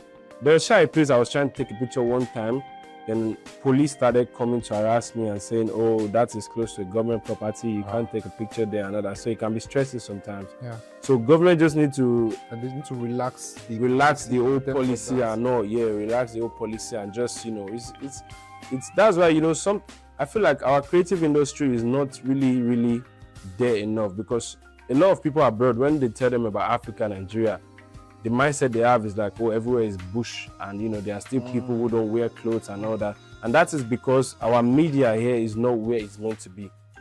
There are so many beautiful places in Lagos, but because all these restrictions are there, so if there are a lot of creators and they have the free hand and free will to do what they want, and that would even help the way people see Nigeria the more, the way people see Lagos. Because there's a lot to document in Lagos. This picture right here is a picture, I think this was shot in London. I don't know, but this looks like a London scene. Yeah. Obviously, people can also take these pictures out here. But because of all these, area boys that will stop you, or you won't get the beauty, you can't get the beauty. Yeah, so they need to just relax on all those policies and allow people to do a lot more and encourage creatives to do a lot. For instance, this picture could win government could do like a prize, a campaign for people to document the city and win a particular prize. It happens a lot over there, but over here I barely see stuff like that. I think it actually happens, but it's so rare and it's not rampant. So I think government just need to look into that a lot more. Nice, thank you very much for your answers. And what's next for Sniper after I don't know if is it something that after working with artists, do you intend working with artists for a longer period of time, or do you intend to branch out to other creative stuff? Yeah, because basically Sniper is a global brand. Okay. They are still, regarding Afrobeats, I've basically shot almost all the big artists. Almost all of them. I've shot Rema, I've shot Thames, I've shot Arasta, I've shot even Afrobeat artists that are not even like Nigerian artists. For instance, last December when Tyler came to Lagos, Tyler from South Africa, our manager booked me to document, our activities here in Lagos. Yeah, so I documented, and it was through her that I got to shoot Rema, Arasta, Thames. Actually, Terry's manager is also someone that I know too. So sometimes he just hit me up to come around to document some stuff for her as well. For me, basically, I'm still looking to, do a lot more for artists that are out of the whole Afrobeat scene. Like, I still want to shoot people like Drake. I still want to shoot people like Lil Wayne, Jay-Z, Kanye West. So there's still a lot more. So I'm just trying to aim for that global scene. So that's basically what to expect from Sniper. But for now, I'm still, I'm just in a plotting stage right now. But then, the goal is still bigger than what everyone is seeing right now. Yeah, I believe so, because I think people like you, as young as you are, and you have a clear path forward to make changes and also influence the younger ones who are coming in. Yeah, definitely. To see that it's not just the photography is not just there. It's something that we can actually make money from. Yeah, definitely. I've finished university for the past 6 years. I graduated from Lagos State University since 2019. I've never used my certificate to earn ₦1, and I've done a whole lot for myself just by having a camera and with my photography skill. I've done a whole lot, traveled to about 3 different continents, and worked with a lot of big names. Like, I've been in a room that my certificate would not even get me. Wow. So my skill has opened a lot of doors for me. Yeah. So obviously, like, people coming up would see that, and that should inspire them to also venture into the creative world and do well for themselves. Yeah, you mentioned something about being in school, but what did you study really? I studied English language. Imagine, from English to from English to to the global stages with artists. Yeah, exactly. From English to taking pictures with my camera. Yeah, so, and that's really basically, I just feel like the academic part really helped me in relating with people. Yeah. The fact that I've not made any money with my certificate does not mean it hasn't helped me in a way. The fact that I studied language makes me understand how to communicate and how to understand people, because obviously English is the official language of most countries, and when it even goes beyond English, because most times when you want to work with a client, you communicate with them, and so whatever the language they're speaking, I pay attention to other, non-verbal communication. Like, I just pay attention to details of every word they're saying to me and understand their expectations and their needs. So I would say that has helped me in a way, but it didn't help me in a major way, because what I'm actually doing to put food on my table is photography right now, not English language stuff.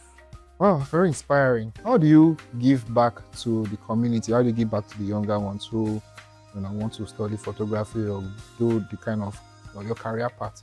Yeah. So basically, 3 years ago, which was the first time I organized what we call a master class.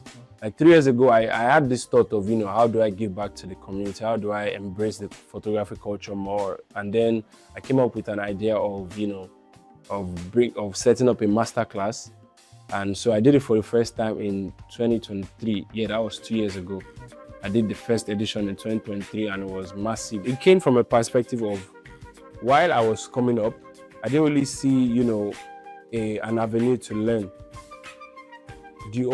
Apart from the person that I was trying to learn from at the time, and one of the major things he taught me was self-learning. Because sometimes I would ask him for something, he would ask me to go to YouTube or he would just show me a YouTube video. So that just made me realize that at some point when I want to learn something, I don't need to ask him anymore. I just need to go to YouTube. So then it got to a point where, I was already on my own and there was still stuff I was trying to learn and there was not really an avenue for me to learn. Most times when I go online to YouTube, I just see videos of American photographers those videos were even made 7 years ago. There were not a lot of YouTube creators, photographers at the time. So in a way to give back to the community and embrace the culture, I put together a masterclass 2 years ago, which was the first edition, to train people who train absolute beginners. Like for instance, I started photography when I was in 200 level going to 300 level university. So those 200 level students in the university now who wants to learn photography, like how do they start? How do they begin? So that was the initiative that made me, put together the masterclass, and we trained over like 50 students in the first edition, and and I made it very cheap for people to be able to afford, like those university students, for them to afford. I made it 100K student price, because obviously I offer like other packages of training which is more expensive, but I had to come down to that level because I know at that time while I was a student I won't be able to afford so much money to acquire a skill. But then I just made them pay that token, and I teach them basically everything I know, and I also mentor them for like a few months before they now be on their own. And so we did the first edition last 2 years, 2023. I did another edition last year, and this year I'm also organizing another edition that would come up in like September. Yeah, so that's done. And the masterclass is basically like it's just something anyone who has interest in photography should not miss, because it was what I didn't have that I'm giving to people now. And there are even some things that it took me like 5 years to learn, and it took me that 5 years to learn because there was no one to actually put me through on time. So all those things that took me so long to learn, I just showed them the easy way to get to it, easy way to just pull those stunts off, and so that's basically how I'm trying to embrace the culture and give back to the community. Thank you, Sniper, for your time. Thank you so much. Yeah, it's nice to have you. Thank you so much. I'm really glad to be All right, yeah. Thank you so much for being on the show. Thank you so much, BusinessDay. Yeah, and this is where we come to the end of the show today. I'm glad you've heard from the horse's mouth himself, Sniper, who is a professional photographer and who is doing well in the business of photography in Nigeria, working with artists from far and wide. Thank you so much for being with us today. Do comment, like, and subscribe to BDTV. Yeah. Right. Cheers. Cheers, everyone.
watching Business Day Television.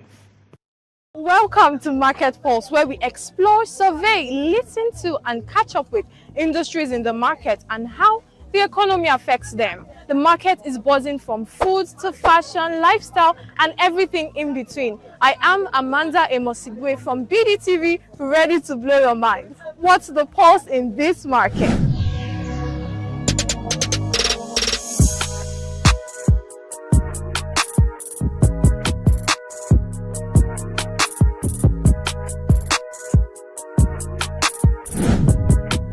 On this episode of Market Pulse, we are exploring the food market.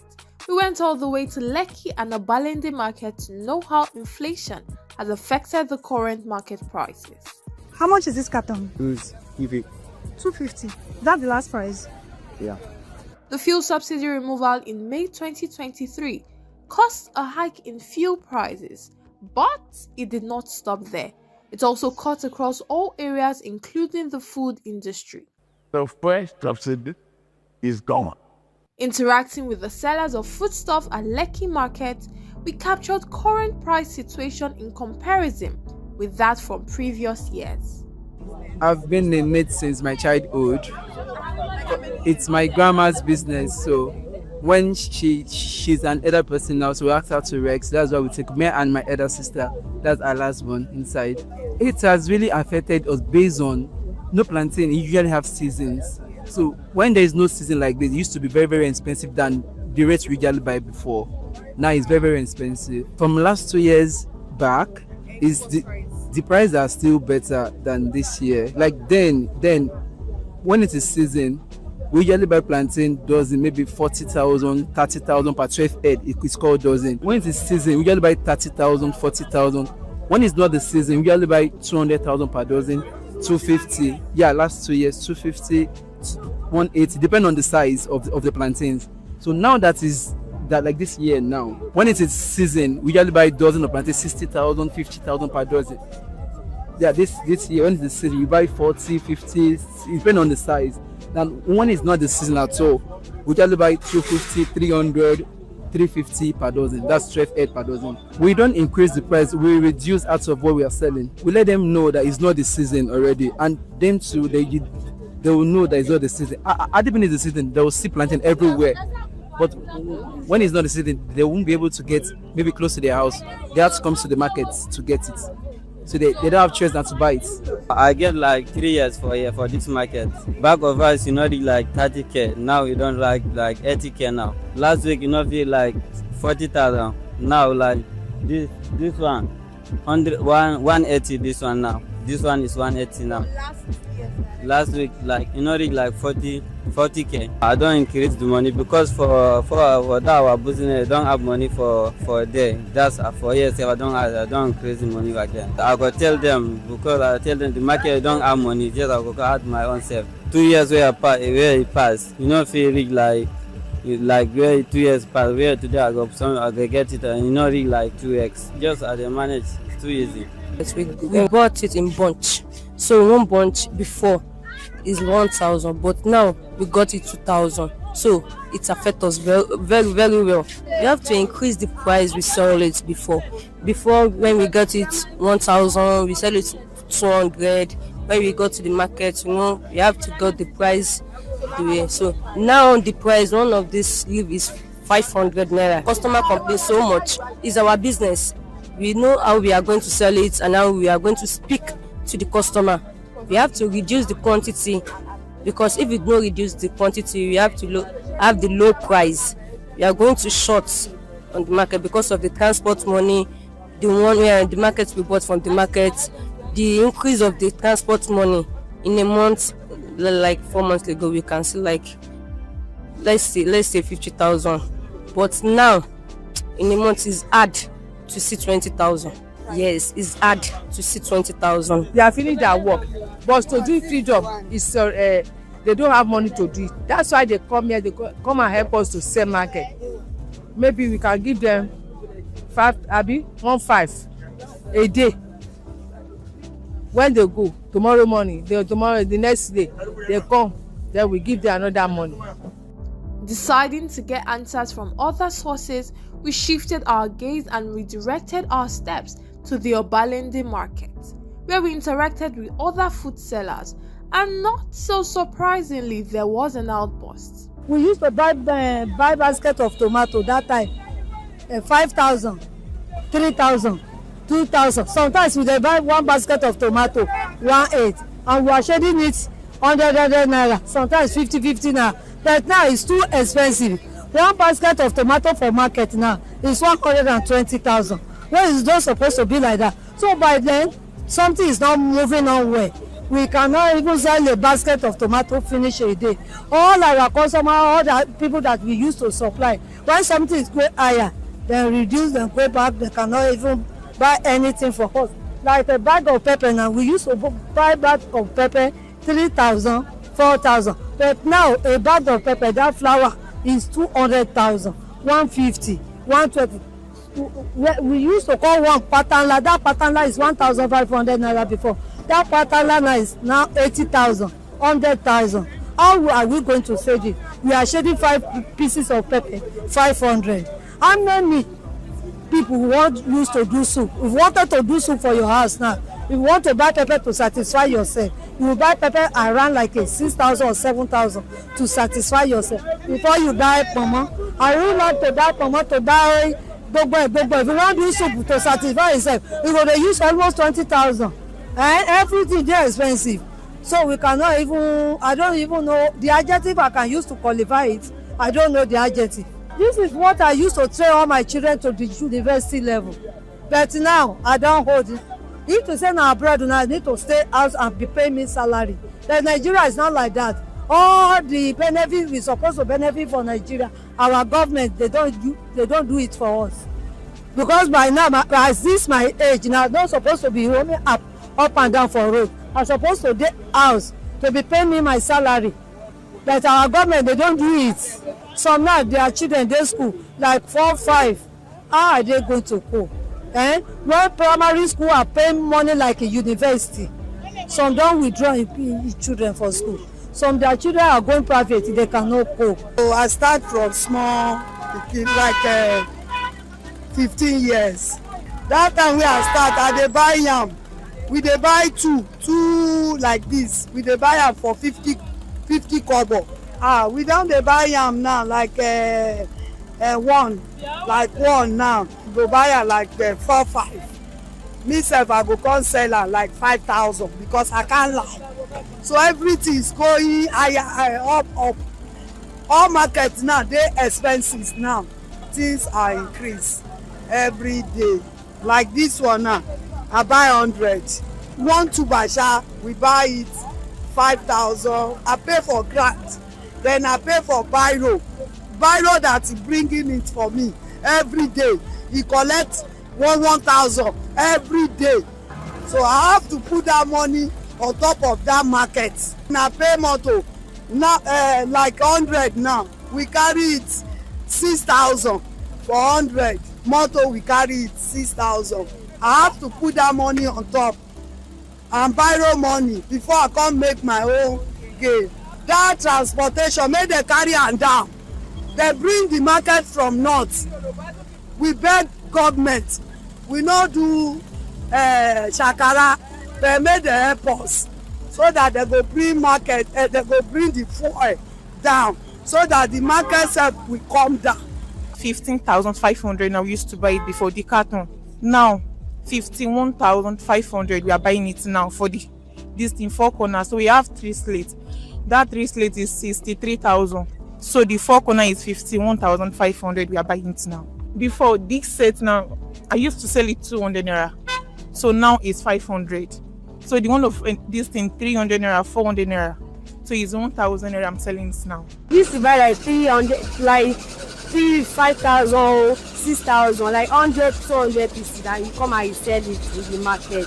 Now, tomato come down. Now, you used to buy like 50,000, 60,000 now. The time that I first started, I had like 5,000 in my hand to start. When I take that 5,000 to go and buy pomo, small, I'm seeing some of game small inside.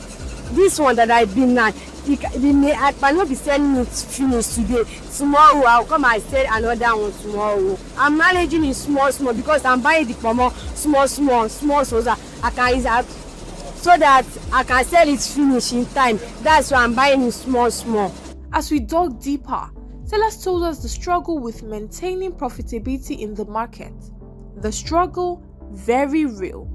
From the local markets, we had a discussion with the CEO of a 5-star contemporary Afro-fusion restaurant on this same course. I'm here with the CEO of a contemporary restaurant in Lekki, Ram and Beer.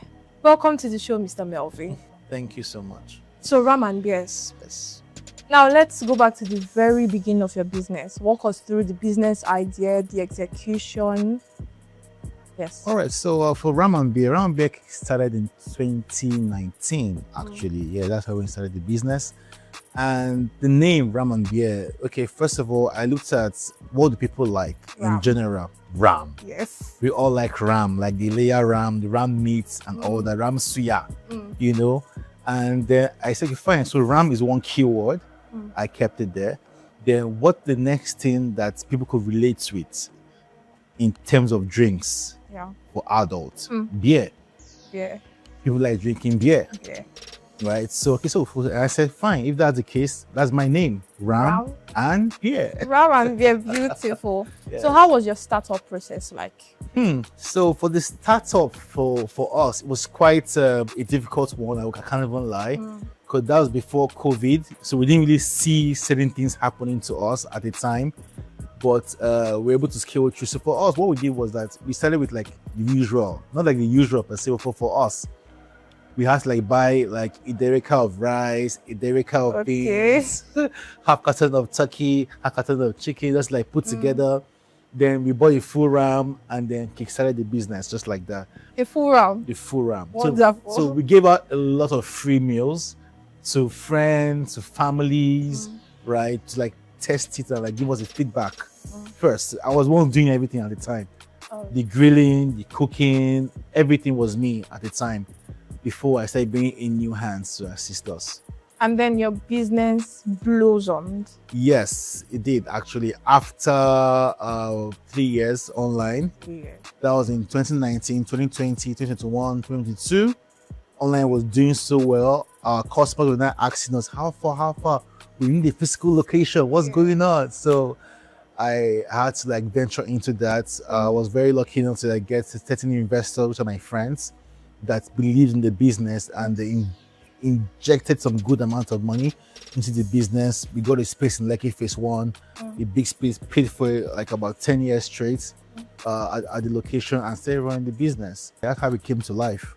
So you said the business, it's bloomed and blossomed as at 2022. As at 2020, in the 2020, we already had about over 800 customers that we have serviced, all online. Wow. And we had about 3 dispatch bikes then, which wasn't enough at the time. So we had to partner with at that time was GoCada, yes, with them to help us facilitate our deliveries and all that, alongside with the 3 bikes that we had on ground. Before we now move to the new space. Let's take a stroll back to 2 years, 2023. Okay. How has inflation affected your business? But trust me, the inflation has hit us hard. I think it has hit everybody anyway, but for us, it's been sad because we have not been able to get those amount of customers that we usually get on a daily basis. Yes. So for instance, in a week, we might have like a footfall, for walk-in customers in the restaurant, how about let's say 200 people walking in a week, or 300 in a week walking in. Because of the inflation, it reduced drastically to like 50 people in a week. Oh. That was bad because now people don't come in any longer. And I still had to pay the staff, pay the hostesses, run physical operation costs, which doesn't really care about whether people come in or not. They must be paid. Compared to when we're online, we didn't really bother. If anybody orders, fine. If anybody orders, fine. We don't really bother that much. But having a physical location whereby we're hoping that people will come and people don't end up coming, things became really bad for us. The prices of our items now skyrocketed a whole lot. It was really, really crazy, actually. So still on this inflation, you mentioned prices of items skyrocketing. Yes. But apart from prices of items skyrocketing, did you have to substitute ingredients? Did you have to change your menu? What have you done to adjust to this? Okay, so we did not reduce our standards, first of all. The same ingredients? Same ingredients, same standard.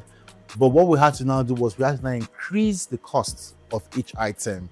Our menu was a bit robust at the time, so we had to like streamline it to have like very few items, not so much, because we couldn't cater for a lot of items to always buy and put in our inventory. So we had to like streamline to like certain things that we know that will always move to our best sellers, so to say. So best sellers meals, bestseller grills, we had on the menu. Other one that was only selling so much, we took it out and then focus on those ones and increase the margin up to a bit with about 15% on each of the meals and continue the business. I'm looking at the aspect of now your labor force. Did you have to cut them? You had to cut down your labor force. To be very honest, I felt sad doing that. It's because really sad. I had to, because we couldn't continue that way. So we had about 32 staff at the time. We had to streamline to like 18.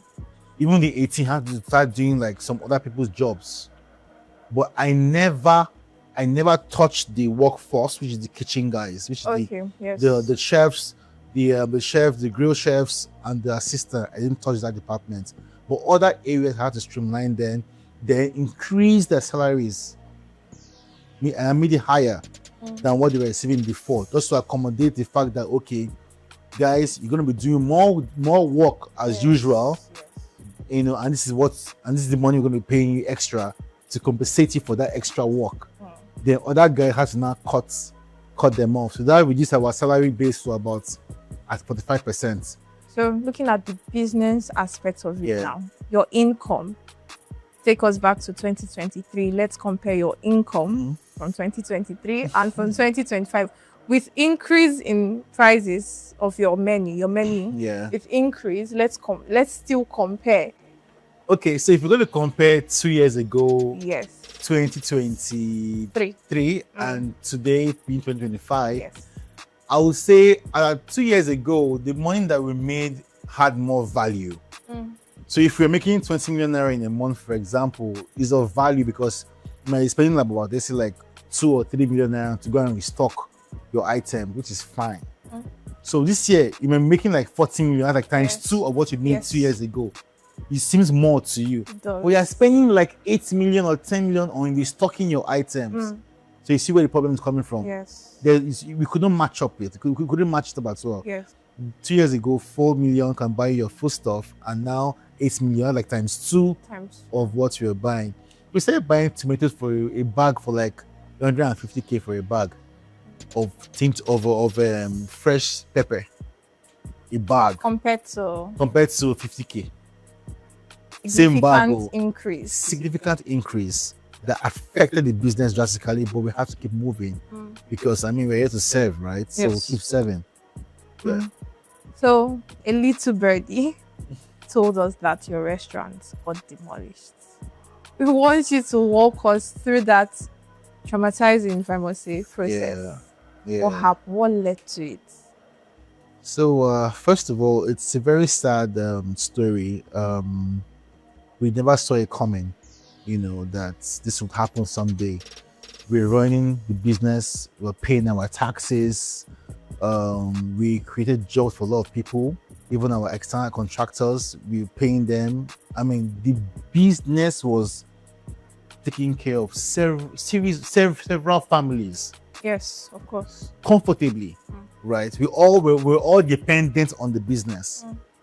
But this now happened in February 2020 when the LASBACA, which is Lagos State Building Control Agency, came to our restaurant and partially demolished it. Partially? Yes. So we had a structure and an outdoor structure. The entire outdoor structure was brought down. The entire BQ, the boys' quarter where we had our staff sleep, I feed them every day. Every single day, morning and night. So that makes them very comfortable, and their salary they can save and make proper use of it. Do you understand? Yes. So that was demolished, the kitchen was demolished, the entire front was demolished, and there was no notice of any such. No notice. No notice. Suddenly. No notice. Okay, we are coming so deal or pay a particular deal. No. All my taxes from federal to local taxes are up to date. I have my books, I have my records in my on the cloud, whereby I can actually check even right now. If you ask me to bring it out right now, I can bring it out right now. It was really start for us, and that's what triggered it was because certain neighbors have been constantly writing petitions against the business, as to say, okay, we're always making noise, car parks are always full, people are always coming there a lot, and all that. But all of these things they were saying against us, most of them were not true. For the sound, for example, right, Lasepa sealed as Lagos State environmental protection, sealed our place. They now reopened it on the basis that we had to make sure we follow the protocols, which is no sound at night. If we must play sound at night, it must be 45 decibel, which we were doing. Then during the day, 55 decibel. We spent almost, at least for the soundproof, about 12 million for the soundproof, both inside and outside, to soundproof the entire space, to control the noise. Yes. We did that. So they didn't come again. Then as for the car park, we had a lot of car park. We had a good car park space. Okay. We even had like a neighbor down the road that gave us a space that I usually pay every month for car parking too. So if you have done this, if you have taken these steps, what's really... I can't seem to understand what exactly was the problem. Because I still can't pinpoint. Likewise, I wish I can pinpoint on the exact problem that we had, then I would know what to do. I can't fight the government. It's been 5 months now, 6 months. My entire daily bread, my entire source of income has been cut short. How am I surviving right now? Wearing a nice suit and smelling nice. Oh, it's just good. So I really don't know what to say anymore, but I hope that maybe in their heart, some way, somehow, they will give us the opportunity to run again as a business. And I can say it clearly that if we are opportunity to run again as a business, we will do everything that it takes to ensure compliance to their terms and conditions. Yes. All my chefs are like from 45, 50-year-old, are very matured men and women with their kids. So how are they surviving? I've been paying them salary since this thing happened in February, even without us making any money in the company. Why? Because this is their only source of income. Yes. By telling them that if this doesn't get sealed by next month, I can't continue again. Because I don't have the money to take care of my own family. Talk more of paying salaries to people that are not even working. Just because of just self-pity or empathy, I'm trying to, be a nice boss, say, but it's affecting me too. You're a grill chef. Yes, I'm a grill chef. Tell me your favorite. Just give me your favorite dish now. Okay, so for grills, I like to grill pork ribs. Pork ribs. Yes, I love pork ribs. I love ram. But ram is number one. Yes. Let me not lie. I eat ram like every day. Ram in my soup, ram in my stew. I love ram. I can't even lie. So ram, pork ribs, lamb chops are my favorite grills. So I started grilling about 15 years ago, a long time ago actually. I started grilling. So yeah, as a grill chef, I like to explore. My favorite meal is the pork ribs and pork ribs and the ram fried rice, and also the lamb chops grills. Okay. Yeah. Pork ribs. Let's talk about pork ribs. All right. We can't have an expert and then not get tips. Because so tell us, what is one cooking mistake that people give us a game changer for pork ribs? Okay, so for pork ribs, the game changer for ram and beer is the fact that, like I said, we have been able to reinvent every of our meals with our special. So first of all, we have special sauces that we have created by ourselves. So when customer comes to the restaurant, we can either give you the normal popular ketchup if you want to have that as a sauce, or our own special sauce that we made by ourselves. Secret recipe. Secret. I cannot tell you that. I'm sorry, I can't tell you. Okay. But it's a secret recipe for us. And Yeah, so like I said, for our pork ribs, our ram suya, what we do differently, which I tell people to go and try, is that we dip soak it and marinate it with beer. Ram and beer. That we call ram and beer. So, Mr. Melvin, you like games. I like games too. Everybody Right, likes games. yes. Have you heard of Kiss Kill Marry? Kiss Kill Marry, where they put celebrities and they're like Kiss Kill Marry. You've not heard. Let me introduce you to your own chef version of Kiss Kill Marry. So we're going to do what's best favorites. What's best favorite? Yes. You have 5 seconds to answer. What's best favorites? Okay. Can we start? Of what? Okay. Relax. Can we start? All right, can you start? What's best favorite? Curry, thyme, ginger. Which is your worst? Thyme. Thyme. Yes. I'm offended. I put thyme in my eggs. Sorry. Thyme over best. Ginger. Ginger. I Favorite. Favorite. Curry. Ginger should be my favorite. Okay. Curry should be my best, actually. Okay. Yeah. You mentioned something earlier about buying a bag of tomato for 150. Where do you give us one secret? Where do you buy your things from? Okay, so the cheapest. The cheapest. So yes. first of all, I said pepper, not tomatoes. So a bag of pepper at 150. Oh, and where we buy most of our food products is in the north or in my 12. My 12. So my 12 is the market for cheapest food stuff. We can say that. In Lagos. In Lagos. Yes. My 12 people is the market for cheapest food stuff. Yes. It's been so much fun. It's been so exciting, so exhilarating having you here, Mr. Melvin. Let's have it for my guest, Mr. Melvin. I am so happy that you came here and it's been so exciting. CEO of Ram and Beer Restaurant. I am Amanda Amos-Igwe saying stay safe, and this is BDTV. We have listened and caught up on prices in the food industry. The big question is, what's next for the sellers and the consumers? Is there a way out soon, or will we continue to adjust like we always do? We'll bring you updates next time on Market Pulse.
watching Business Day Television. Good afternoon and welcome to BDTV Roundtable, where we discuss issues of national interest as it affects you, as it affects me, as it affects all of us in Nigeria and even beyond. Today, we'll be discussing a very important matter, and that's the promise of Mr. Peter Obi, former governor of Anambra State, to serve only one term if elected as the president of Nigeria in 2027.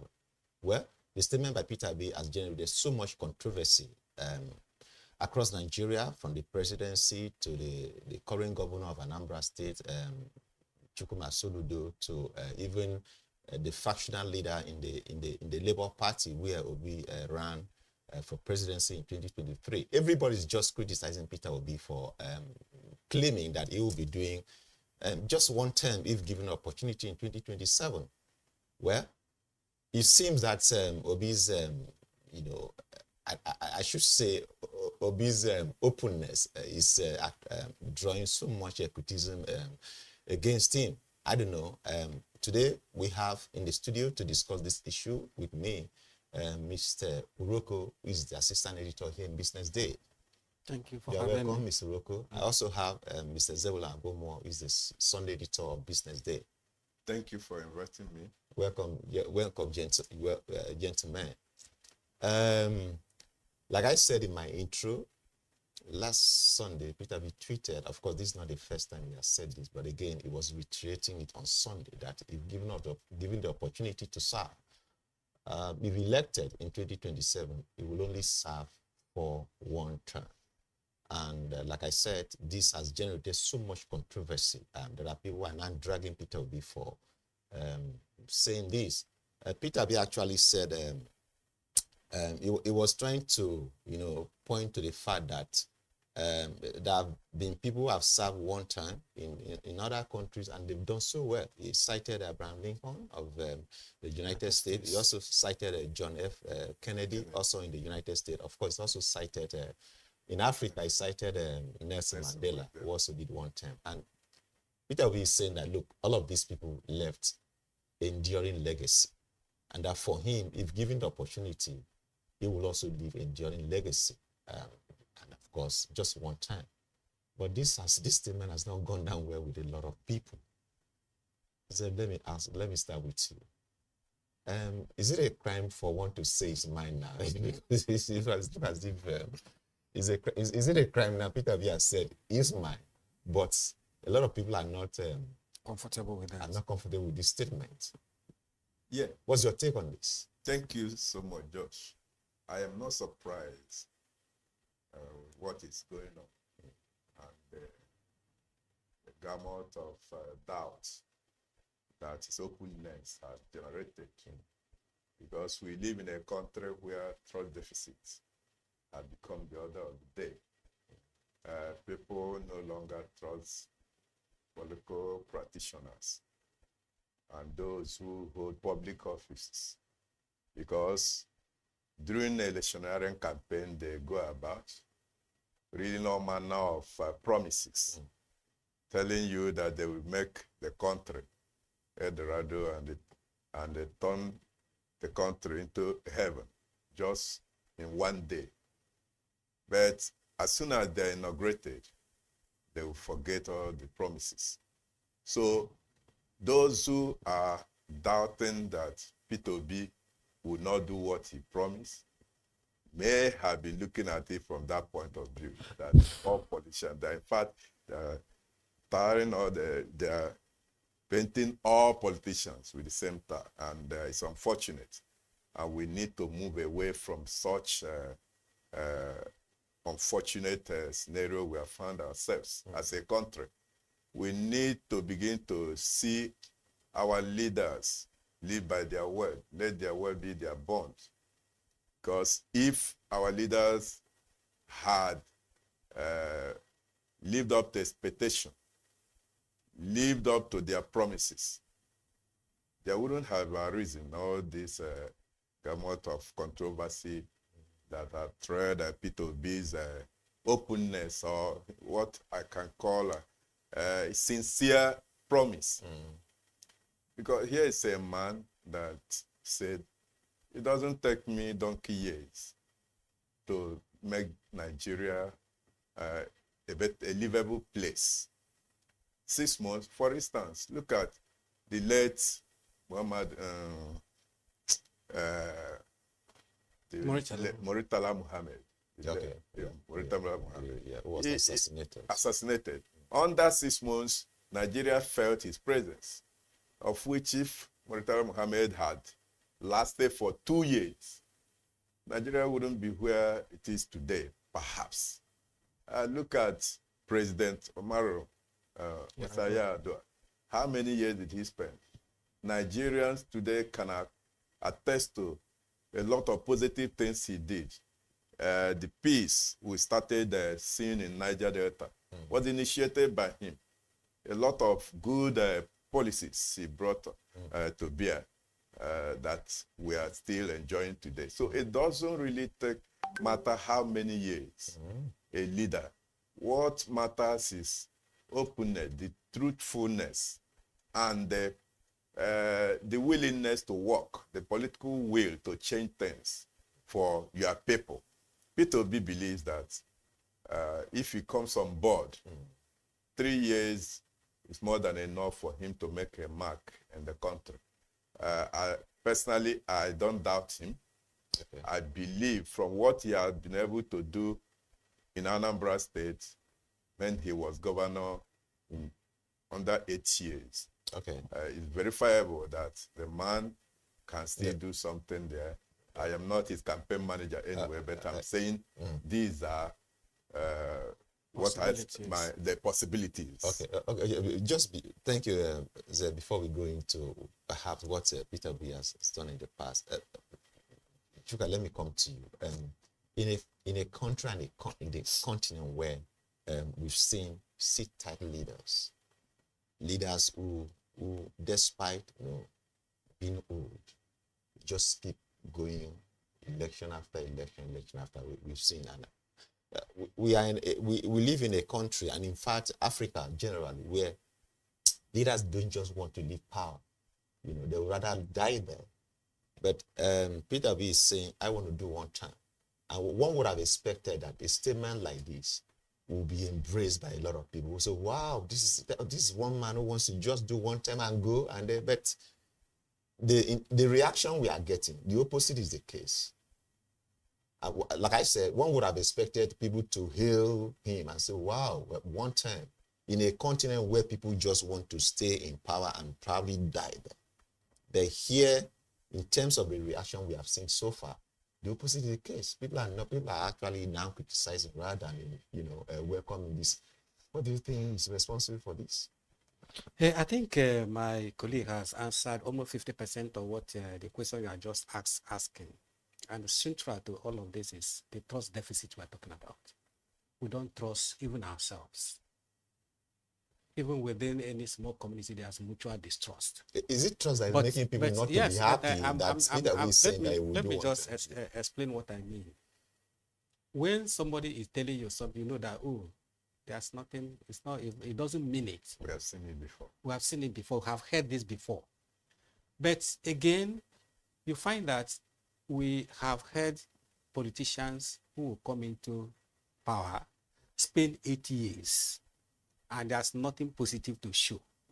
So when somebody comes and tells you he's going to do 4 years and there will be impact, becomes a difficult thing to believe that. And we have just alluded to some African countries, especially a place like Cameroon, where you have somebody who have been there. Paul Biya have been there right from almost the time we were in primary school. And here we are. The same man is still there. And as if Cameroon has turned to anything better than where he came. So when you are talking about either as a country or as a continent, we are just one and the same people. And that's why people find it difficult to believe that when you say, it's such a short period of time, I'm going to do this. But the challenge we have is that we have not really been able to say, let us give it this benefit of doubt. Yeah. For somebody who came to say, I want to be president, don't forget that Nigerians until today believe that P2B won that presidency. So we have a different brand of politician on our hands. And you don't believe. Yeah, people don't believe that because at least he has 6 million votes from Nigerians on his kitty. When he comes back, because of what I've experienced within the last 2 years, he may scale that number. Yes. Because people have seen that we are just So, fed with... Nigerian believe Peter B won the 2023 election. in some quarters, they believe that Peter B won. But they didn't win.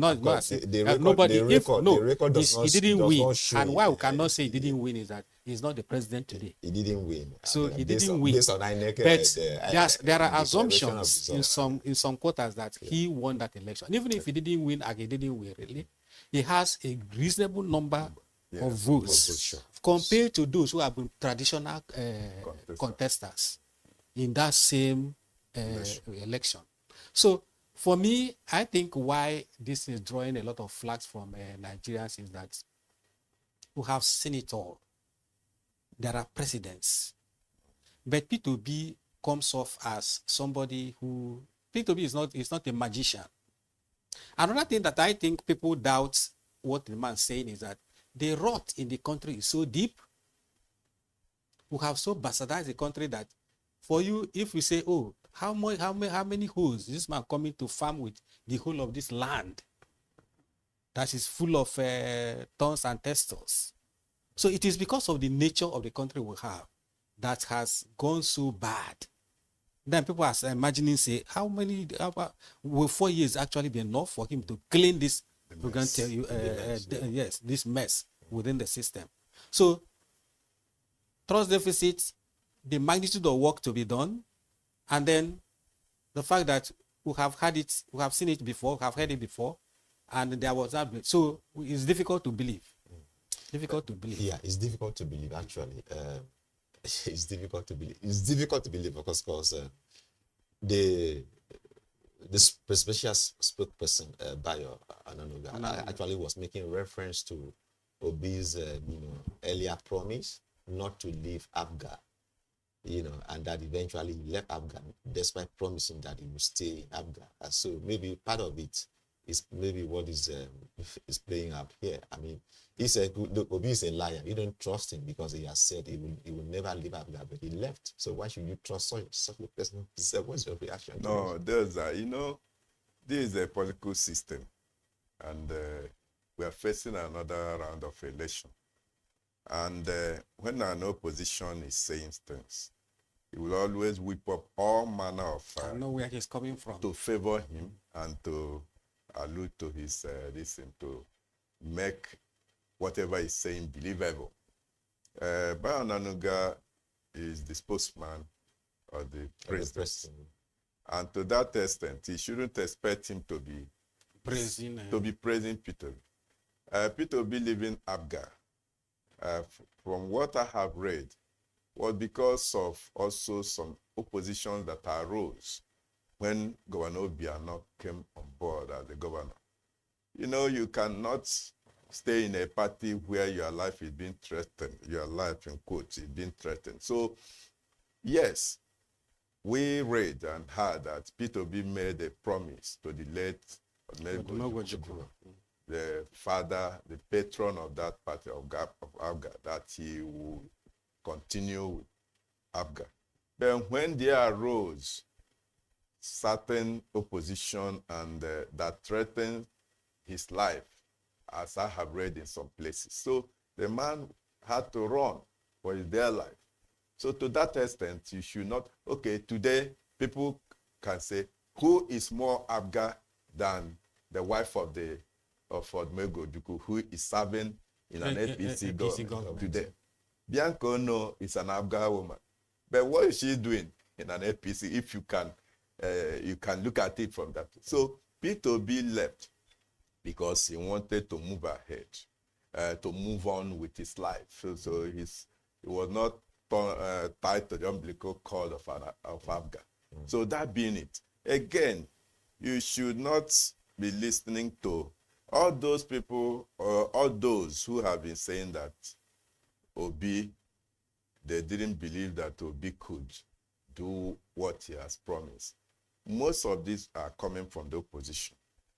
Like I've said, we are facing a new round of election, and you don't expect the opposition to be saying anything that is in favor of P2B or in favor of the opposition. party. It's an opposition. They play the opposition party. Professor Governor Soludo in Anambra State, you know where he's coming from. Soludo has never shown himself to be a supporter of P2B. Now they are not in the same party. They are brothers, at least as far as coming from the same state is concerned. But they are divided by virtue of the party they belong. So he can say anything, and the people know where he's coming from. So those who are saying that they don't believe him are coming from the opposition part. But those who have seen the consistency of a P2B as a politician still believe that perhaps what he said, what the man is saying is that if it takes Nigeria 2 years to be where the country is now, it can as well take the country 2 years to leapfrog, to turn around. Things will turn the corner.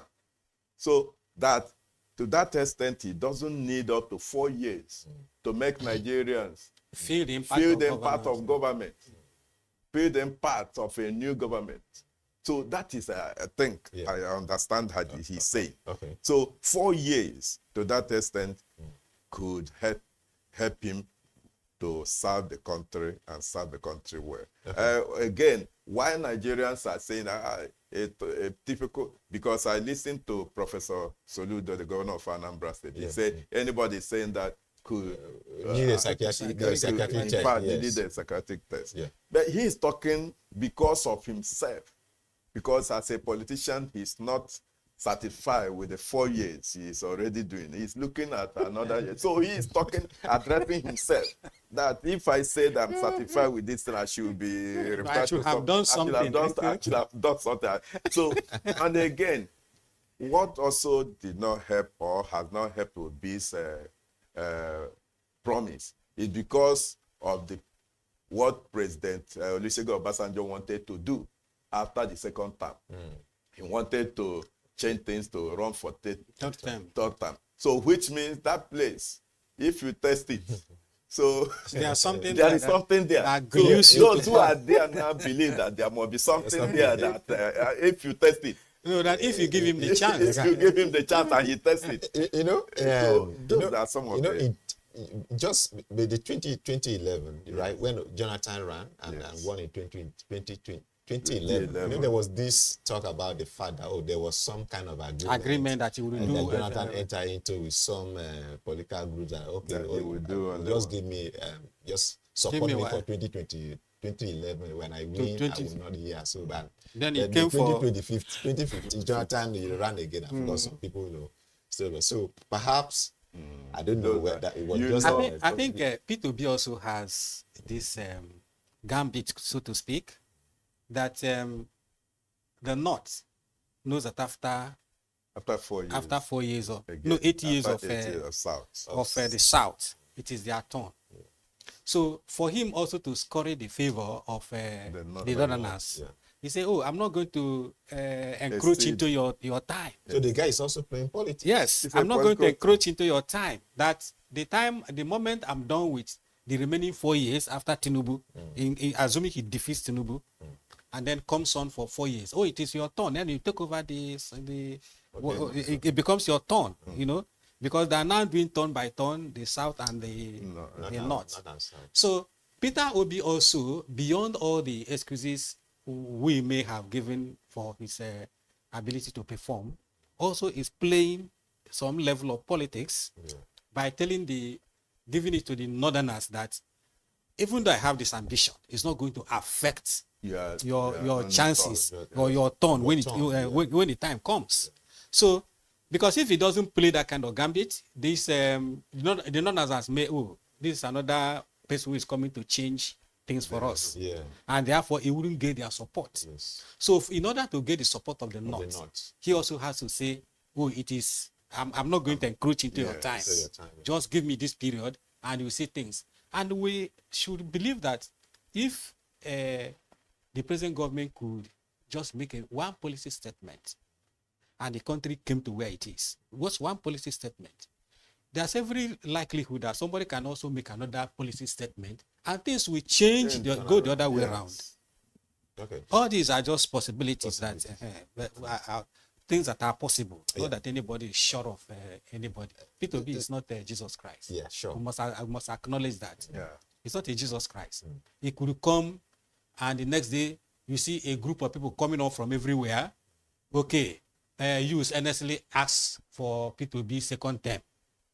It's not impossible in Nigeria from what we have seen before. And you could take as good as or as bad as Abacha was, a lot of people came up from everywhere. Youth earnestly asked for. If I should jump in there, it will be very difficult for anybody from the South to win election in 2031 because it is clear that the turn of the North. So that was also what played against the PDP in the last election because feeding Alhaji Atiku Abubakar was in minus for that party, and they are still paying for it now. So if someone comes to run against the turn of another region, obviously Nigerians have accepted that rotational presidency. Even though not written. Even though not written. It's a gentleman agreement and it has stuck. So what is at stake now is the next 4 years. And that is why the Southerners are banking on it, that they have to start out. They still have 8 years. the 4 years. And that is what Obi is banking on and telling them 4 years is sacrosanct. And I read what he pushed out his statement at the weekend, that he still stuck to that promise and he's sacrosanct, that he will not, of course, even if he wants to go beyond that, there will be hurdles. There will be hurdles, and he cannot. He can't clear those hurdles. But let me stay with you, Zeb. There are people who have also said, "Look, Obi, you are promising to do just 4 years, and go." But again, as we speak, we don't even know the party you are going to run because. It doesn't look like it's still in the Labour Party, and then you have not actually officially joined ADC, and then you have left you are calling you in PDP. So before you begin to talk about the fact that you want to do one term, what party actually are you going to? Your platform. What's your platform? What are you going to run? Actually, this has been, as journalists, we interact with people, we talk and ask questions. At the point where we are now, nothing is sacrosanct. What is happening is that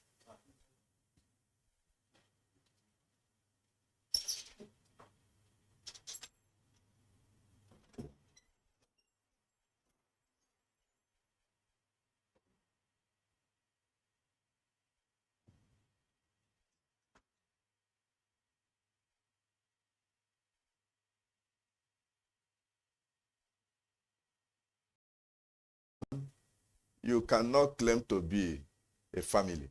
And that's why he has sent the Labour Party of the Osman Nenade bloc, has sent Dati Ahmed to go on a reconciliatory drive with Abure fashion, so that they will come together and continue in that rapport. So being in ADC also is also to understand how things are going.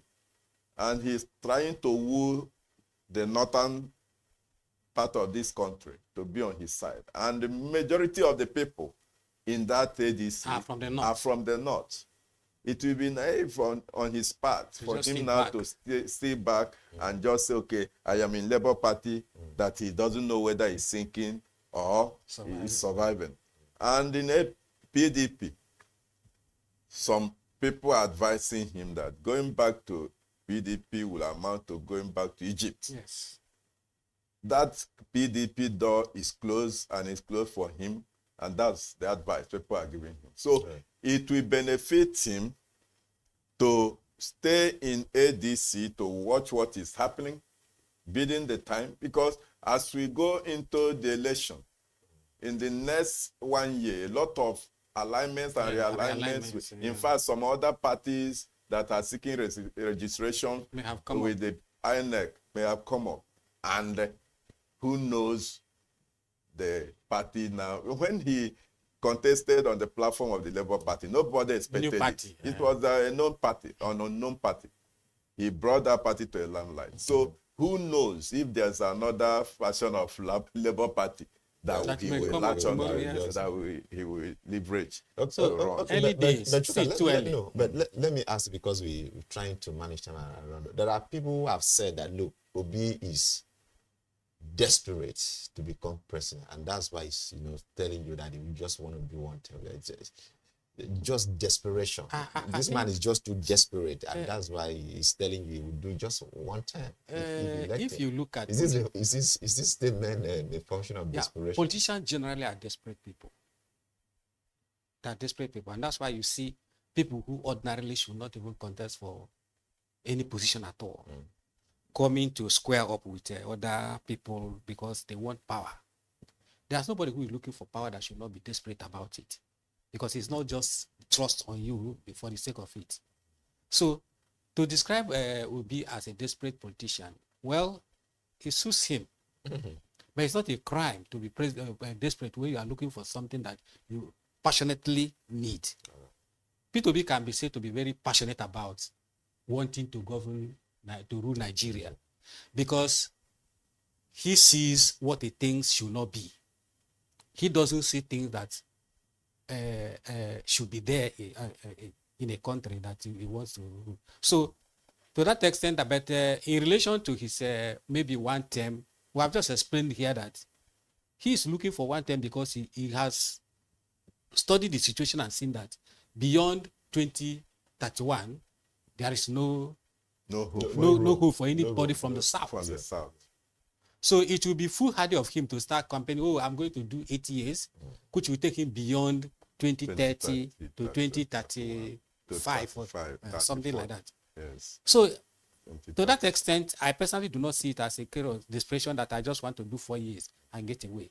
And maybe because he believes in his capabilities, that given the 4 years, I'll be able to turn things around. Okay. Let me tell you, there is nobody who wants to change negative things that cannot be desperate. Nobody. Yeah. In your company where you work, if you want to change things to run the way they should, you have to pursue it with. The MD in an office has to be very desperate to ensure that things work well. In our families, as fathers, we have to be very desperate to make sure that carry everybody along. We carry everybody along. So desperation is part of life. But anyway, we also saw that desperation on the part of the current president. Yes. And that was what gave him the position where he was desperate. He took it by force. It was quite desperate. The kingdom of God suffered violence, and violent men take it by force. And the man told you, this is not power. It's not served in a restaurant. Yes. You just have to grab it. A la carte. He always says it. Okay, as we wrap up, just one more question. Just in a few seconds, let's ask this thing. Realistically, what impact can anybody make within 4 years in a country like Nigeria? Realistically. Let me tell you. When Singapore is a place that our people normally give users when they're talking about places that had the same economic and political culture like Nigeria. The president that came, Chong Yuan, that he turned things around. He looked into the country was in a mess. He came up under 2-3 years. Things were put in place. Nigeria doesn't need 4 years for things to. It took only 1 day for Nigeria to change the way we are now. That policy statement by the president, subsidy is gone. And we are not recovered. One day. So it can also take a policy statement by anybody. It could be by the current statement, president, current administration, to now come and say something will happen, a policy statement that could turn things around for the better. Yeah. So it doesn't take donkey years to make things happen in a country. So I believe that if someone says, I have something to offer, the person may have something to offer. Whoever that wants to become president of this country in 2027, all of them are just, and I believe if they interact with you, you will also know that they have something to offer. So you cannot just put a blanket and say, where we are is where we are. There's no going beyond this place. Right. So things can be better even in two weeks. I think that according to your question, how much can be achieved within 4 years? A lot. Let us use the example of Lateef Jakonde in Lagos. Yes. He did just 4 years. I remember, don't forget that it was on his second term that his government, the military came and toppled the government. But today, all over Nigeria, all over Lagos, it's about Jakonde. Whether I'm talking about education, about infrastructure, talking about housing, everything. I agree that especially his housing model was not the best, but people are there providing shelter for people. And if you see what Femi Gbajabi Amila has done of Jakonde houses in Surulere, you find that there's nothing that is not possible. Yes. You can only talk about Jakonde housing not being what housing should be. When you look at the kind of things you have in Maitu, you have in maybe going towards Ajah and all those kind of places where the whole thing has become a mess. But if you look at the Surulere kind of maintenance. Yes. Maintenance. So I want to believe that a leader that comes with a vision, a leader that comes with, that is prepared to serve the people, can always achieve so much. Yes. As we have seen in the area of, like the case of Jakonde. All right. Thank you so very much, Mr. Roko. Thank you so very much, Mr. Thank you for having me. It's been a very interesting discussion with you guys this afternoon. Thanks so much for coming. This is where we call it a wrap on the BDTV Roundtable. And thank you so very much, viewers, for watching. And until we come your way again next Wednesday, this is bye from us. Thank you. Thank you. Thank you.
I am, of course, a great admirer of the impeccable credibility, professionalism, and business savviness of BusinessDay.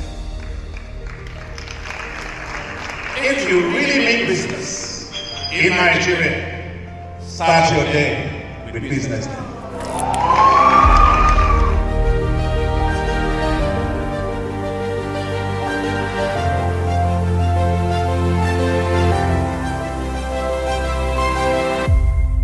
BusinessDay is West Africa's leading provider of business intelligence and information, delivering premium content across diversified media platforms, including online, mobile, and print.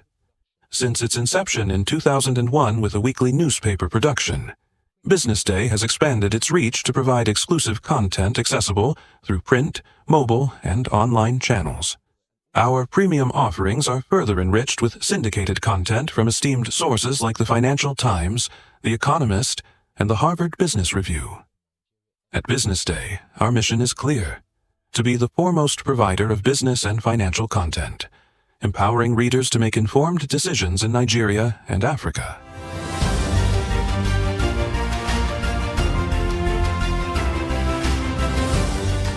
Since our establishment, we have been committed to delivering insightful, relevant, and accurate information about Nigeria's business and finance environment, while contextualizing the impact of global events. We monitor the stock market, analyze the companies driving it, and report on government policies and their economic implications.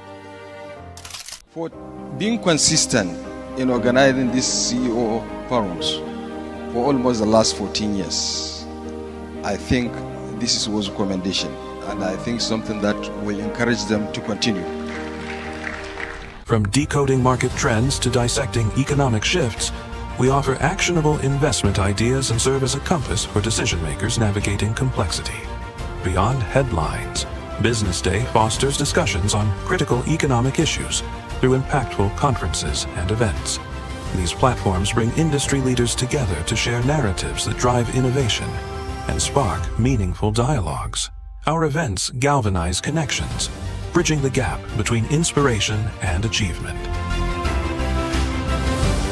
For businesses seeking visibility, our strong digital presence offers unparalleled opportunities, with millions of followers across social media and a dynamic website attracting visitors from within and outside Nigeria. BusinessDay is the ideal platform to boost visibility for your products and services.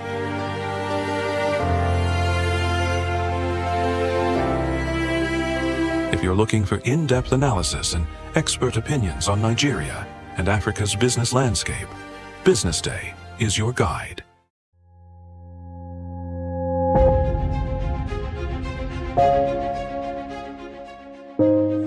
Good morning and welcome to the BDTV Breakfast Show. I am Bethel Ogunjobi. My name is Elizabeth Musa. And this is the social listening segment on the BDTV Breakfast Show. We're talking about the Fly Nigeria Act. Can you give us a background into what this is about? We are here today on the streets of Lagos, Nigeria, to gather opinion about a pressing issue. I go look at the cost of petrol. We get very Nigeria with the suffer. The income is not really increasing, but the prices of items are increased. Nothing like savings again. No. You only pray for that money to reach you that month. There's a lot of high pressure, a lot of stress. There's a lot of high targets to be met. I was quite strict. In my mind, I said, looking for my hand, my picking will spoil.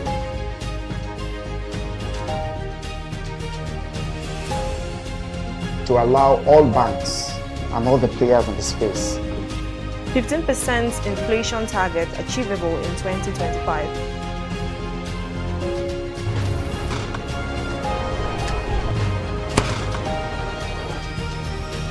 The command and vision philosophy of both the Chief of Defense Staff, the Chief of Army Staff, and indeed all the service chiefs.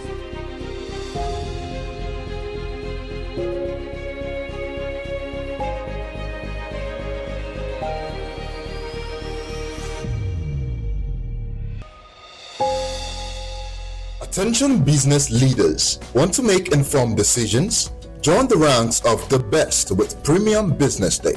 Access in-depth analysis and expert opinions to stay ahead.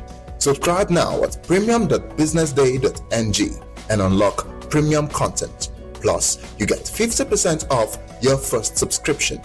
Don't miss out. Make smarter choices and seize new opportunities. Sign up now and elevate your business game. Visit premium.businessday.ng today.